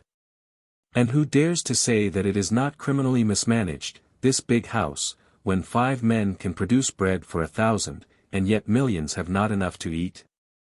XXVIII drink, temperance, and thrift. The English working classes may be said to be soaked in beer. They are made dull and sodden by it. Their efficiency is sadly impaired, and they lose whatever imagination, invention, and quickness may be theirs by right of race. It may hardly be called an acquired habit, for they are accustomed to it from their earliest infancy. Children are begotten in drunkenness, saturated in drink before they draw their first breath, born to the smell and taste of it, and brought up in the midst of it. The public house is ubiquitous. It flourishes on every corner and between corners, and it is frequented almost as much by women as by men. Children are to be found in it as well, waiting till their fathers and mothers are ready to go home, sipping from the glasses of their elders, listening to the coarse language and degrading conversation, catching the contagion of it. Familiarizing themselves with licentiousness and debauchery. Mrs. Grundy rules as supremely over the workers as she does over the bourgeoisie, but in the case of the workers, the one thing she does not frown upon is the public house. No disgrace or shame attaches to it, nor to the young woman or girl who makes a practice of entering it. I remember a girl in a coffee-house saying, "I never drink spirits when in a public house." She was a young and pretty waitress, and she was laying down to another waitress her preeminent respectability and discretion. Mrs. Grundy drew the line at spirits, but allowed that it was quite proper for a clean young girl to drink beer, and to go into a public house to drink it. Not only is this beer unfit for the people to drink, but too often the men and women are unfit to drink it. On the other hand, it is their very unfitness that drives them to drink it. Ill-fed, suffering from innutrition and the evil effects of overcrowding and squalor, their constitutions develop a morbid craving for the drink. Just as the sickly stomach of the overstrung Manchester factory operative hankers after excessive quantities of pickles and similar weird foods. Unhealthy working and living engenders unhealthy appetites and desires. Man cannot be worked worse than a horse is worked, and be housed and fed as a pig is housed and fed, and at the same time have clean and wholesome ideals and aspirations. As home life vanishes, the public house appears. Not only do men and women abnormally crave drink, who are overworked, exhausted, suffering from deranged stomachs and bad sanitation, and deadened by the ugliness and monotony of existence. But the gregarious men and women who have no home life flee to the bright and clattering public house in a vain attempt to express their gregariousness. And when a family is housed in one small room, home life is impossible. A brief examination of such a dwelling will serve to bring to light one important cause of drunkenness. Here the family arises in the morning, dresses, and makes its toilet, father, mother, sons, and daughters, and in the same room, shoulder to shoulder, for the room is small, the wife and mother cooks the breakfast. And in the same room, heavy and sickening with the exhalations of their packed bodies throughout the night, that breakfast is eaten. The father goes to work, the elder children go to school or into the street, and the mother remains with her crawling, toddling youngsters to do her housework, still in the same room. Here she washes the clothes, filling the pent space with soap suds and the smell of dirty clothes, and overhead she hangs the wet linen to dry. Here, in the evening, amid the manifold smells of the day, the family goes to its virtuous couch. That is to say, as many as possible pile into the one bed, if bed they have, and the surplus turns in on the floor. And this is the round of their existence, month after month, year after year, for they never get a vacation save when they are evicted. When a child dies, and some are always bound to die, since 55% of the East End children die before they are 5 years old, the body is laid out in the same room. And if they are very poor, it is kept for some time until they can bury it. During the day it lies on the bed. During the night, when the living take the bed, the dead occupies the table, from which, in the morning, when the dead is put back into the bed, they eat their breakfast. Sometimes the body is placed on the shelf which serves as a pantry for their food. Only a couple of weeks ago, an East End woman was in trouble, because, in this fashion, being unable to bury it, she had kept her dead child 3 weeks. Now such a room as I have described is not home but horror, and the men and women who flee away from it to the public house are to be pitied, not blamed. There are 300,000 people, in London, divided into families that live in single rooms, while there are 900,000 who are illegally housed according to the Public Health Act of 1891, a respectable recruiting ground for the drink traffic. Then there are the insecurity of happiness, the precariousness of existence, the well-founded fear of the future, potent factors in driving people to drink. Wretchedness squirms for alleviation, and in the public house its pain is eased and forgetfulness is obtained. It is unhealthy. Certainly it is, but everything else about their lives is unhealthy, while this brings the oblivion that nothing else in their lives can bring. It even exalts them, and makes them feel that they are finer and better, though at the same time it drags them down and makes them more beastly than ever. For the unfortunate man or woman, it is a race between miseries that ends with death. It is of no avail to preach temperance and teetotalism to these people. The drink habit may be the cause of many miseries, but it is, in turn, the effect of other and prior miseries. The temperance advocates may preach their hearts out over the evils of drink, but until the evils that cause people to drink are abolished, drink and its evils will remain. Until the people who try to help realize this, their well-intentioned efforts will be futile, and they will present a spectacle fit only to set Olympus laughing. I have gone through an exhibition of Japanese art, got up for the poor of Whitechapel with the idea of elevating them, of begetting in them yearnings for the beautiful and true and good. Granting, what is not so, that the poor folk are thus taught to know and yearn after the beautiful and true and good, the foul facts of their existence and the social law that dooms 1 in 3 to a public charity death. Demonstrate that this knowledge and yearning will be only so much of an added curse to them. They will have so much more to forget than if they had never known and yearned. Did destiny today bind me down to the life of an East End slave for the rest of my years, and did destiny grant me but one wish, I should ask that I might forget all about the beautiful and true and good. That I might forget all I had learned from the open books, and forget the people I had known, the things I had heard, and the lands I had seen. And if destiny didn't grant it, I am pretty confident that I should get drunk and forget it as often as possible. These people who try to help. Their college settlements, missions, charities, and what not, are failures. In the nature of things they cannot but be failures. They are wrongly, though sincerely, conceived. They approach life through a misunderstanding of life, these good folk. They do not understand the West End, yet they come down to the East End as teachers and savants. They do not understand the simple sociology of Christ, yet they come to the miserable and the despised with the pomp of social redeemers. They have worked faithfully, but beyond relieving an infinitesimal fraction of misery and collecting a certain amount of data which might otherwise have been more scientifically and less expensively collected, they have achieved nothing. As someone has said, they do everything for the poor except get off their backs. The very money they dribble out in their child schemes has been wrung from the poor. They come from a race of successful and predatory bipeds who stand between the worker and his wages, and they try to tell the worker what he shall do with the pitiful balance left to him. Of what use, in the name of God, is it to establish nurseries for women workers, in which, for instance, a child is taken while the mother makes violets in Islington at 3 farthings a gross? When more children and violet makers than they can cope with are being born right along. This violet maker handles each flower 4 times, 576 handlings for 3 farthings, and in the day she handles the flowers 6,912 times for a wage of 9 pence. She is being robbed. Somebody is on her back, and a yearning for the beautiful and true and good will not lighten her burden. They do nothing for her, these dabblers.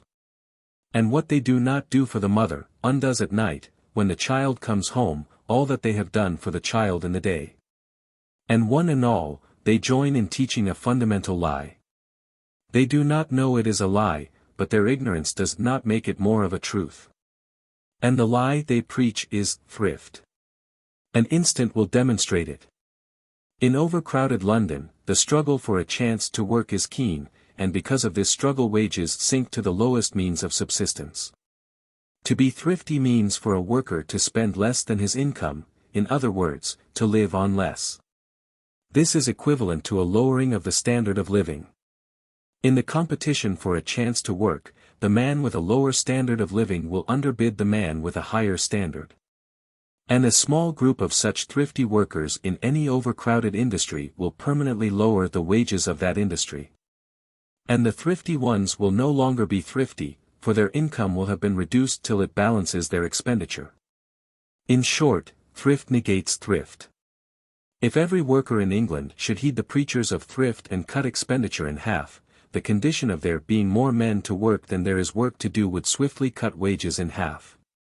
And then none of the workers of England would be thrifty, for they would be living up to their diminished incomes. The short-sighted thrift preachers would naturally be astounded at the outcome. The measure of their failure would be precisely the measure of the success of their propaganda. And, anyway, it is sheer bosh and nonsense to preach thrift to the 1,800,000 London workers who are divided into families which have a total income of less than 21s per week, 1/4 to 1/2 of which must be paid for rent. Concerning the futility of the people who try to help, I wish to make one noble exception, namely, the Dr. Barnardo Holmes. Dr. Barnardo is a child catcher. First, he catches them when they are young, before they are set, hardened, in the vicious social mold, and then he sends them away to grow up and be formed in another and better social mold. Up to date he has sent out of the country 13,340 boys, most of them to Canada, and not one in 50 has failed.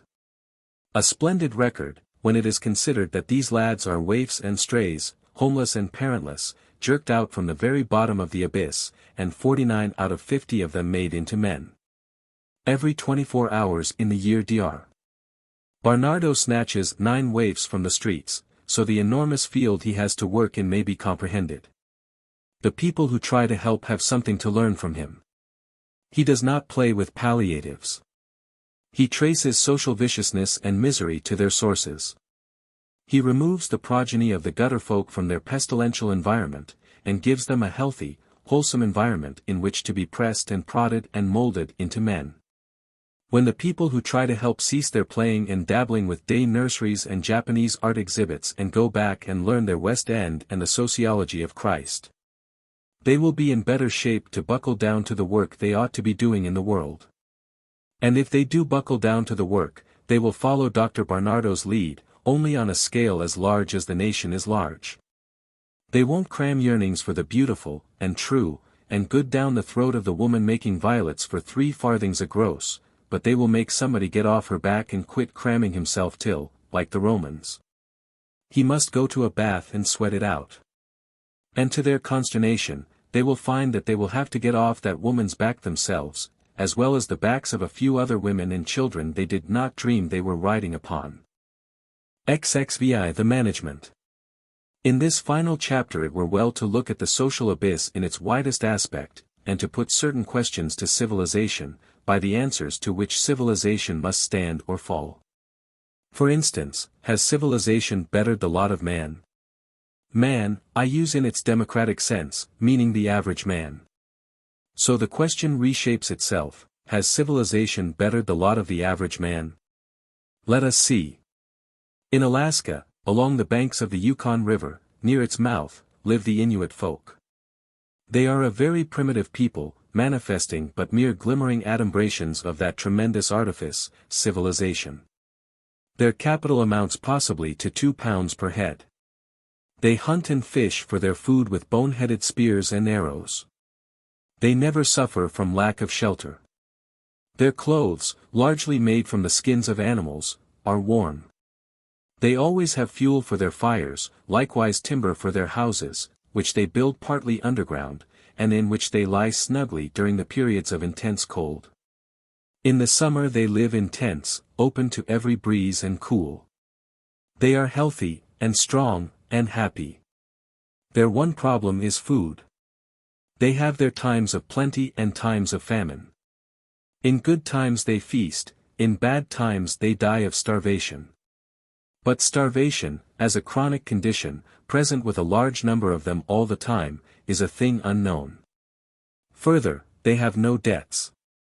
In the United Kingdom, on the rim of the Western Ocean, live the English folk. They are a consummately civilized people. Their capital amounts to at least £300 per head. They gain their food, not by hunting and fishing, but by toil at colossal artifices. For the most part, they suffer from lack of shelter. The greater number of them are vilely housed, do not have enough fuel to keep them warm, and are insufficiently clothed. A constant number never have any houses at all, and sleep shelterless under the stars. Many are to be found, winter and summer, shivering on the streets in their rags. They have good times and bad. In good times most of them manage to get enough to eat, in bad times they die of starvation. They are dying now, they were dying yesterday and last year, they will die tomorrow and next year, of starvation, for they, unlike the Inuit, suffer from a chronic condition of starvation. There are 40 million of the English folk, and 939 out of every 1,000 of them die in poverty, while a constant army of 8 million struggles on the ragged edge of starvation. Further, each babe that is born in debt to the sum of £22. This is because of an artifice called the national debt. In a fair comparison of the average Inuit and the average Englishman, it will be seen that life is less rigorous for the Inuit. That while the Inuit suffers only during bad times from starvation, the Englishman suffers during good times as well, that no Inuit lacks fuel, clothing, or housing, while the Englishman is in perpetual lack of these three essentials. In this connection it is well to instance the judgment of a man such as Huxley.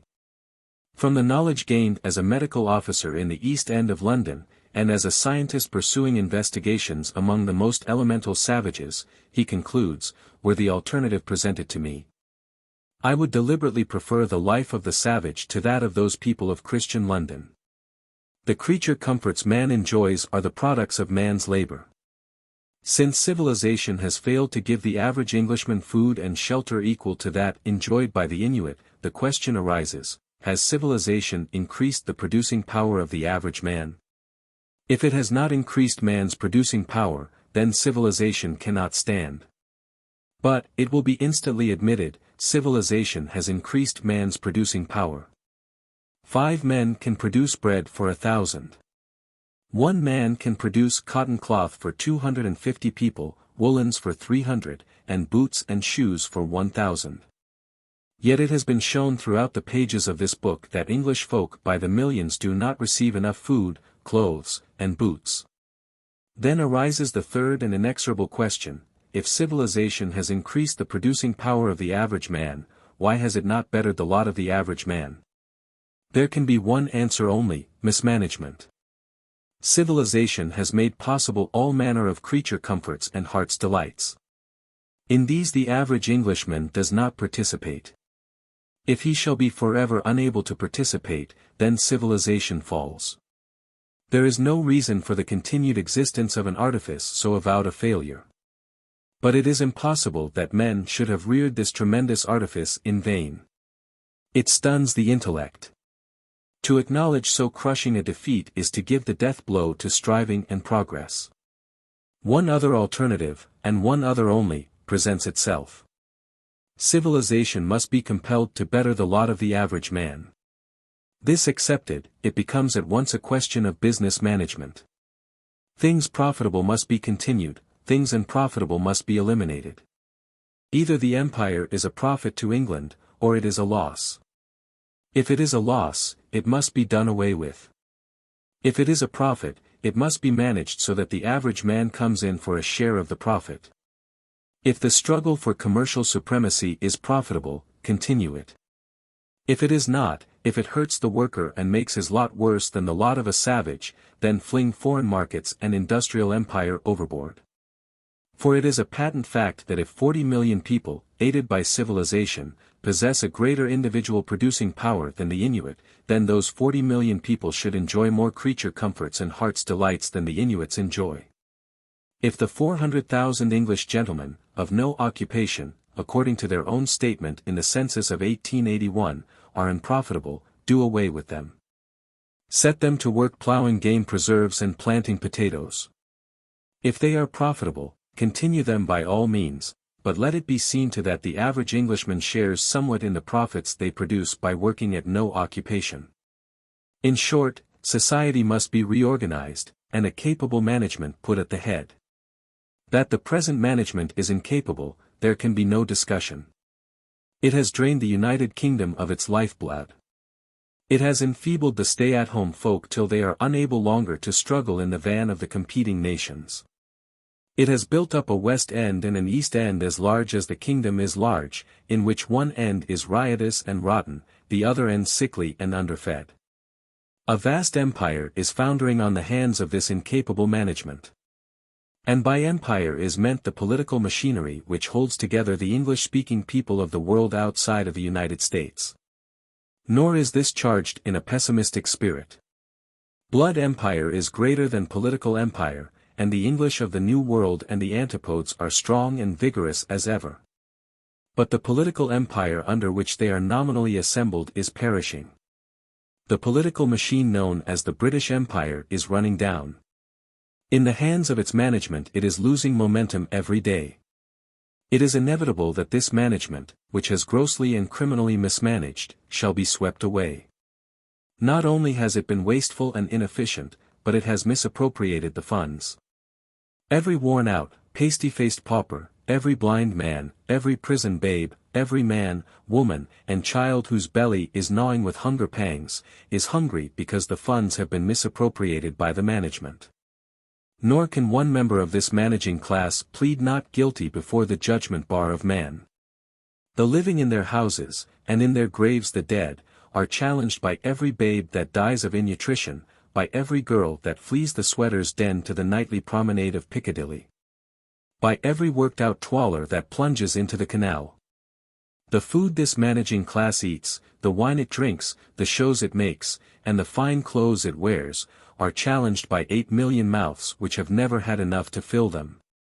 And by twice 8 million bodies which have never been sufficiently clothed and housed. There can be no mistake. Civilization has increased man's producing power an hundredfold, and through mismanagement the men of civilization live worse than the beasts. And have less to eat and wear and protect them from the elements than the savage Inuit in a frigid climate who lives today as he lived in the Stone Age 10,000 years ago. Challenge. I have a vague remembrance of a story that is told in some ancient Spanish legend or chronicle of old. It was when brave King Sanchez was before Zamora slain, and his great besieging army lay encamped upon the plain. Don Diego de Ordonez sallied forth in front of all, and shouted loud his challenge to the warders on the wall. All the people of Zamora, both the born and the unborn, as traitors did he challenge, with taunting words of scorn, the living in their houses, and in their graves the dead, and the waters in their rivers, and their wine, and oil, and bread. There is a greater army that besets us round with strife. A starving, numberless army at all the gates of life. The poverty-stricken millions who challenge our wine and bread, and impeach us all as traitors, both the living and the dead.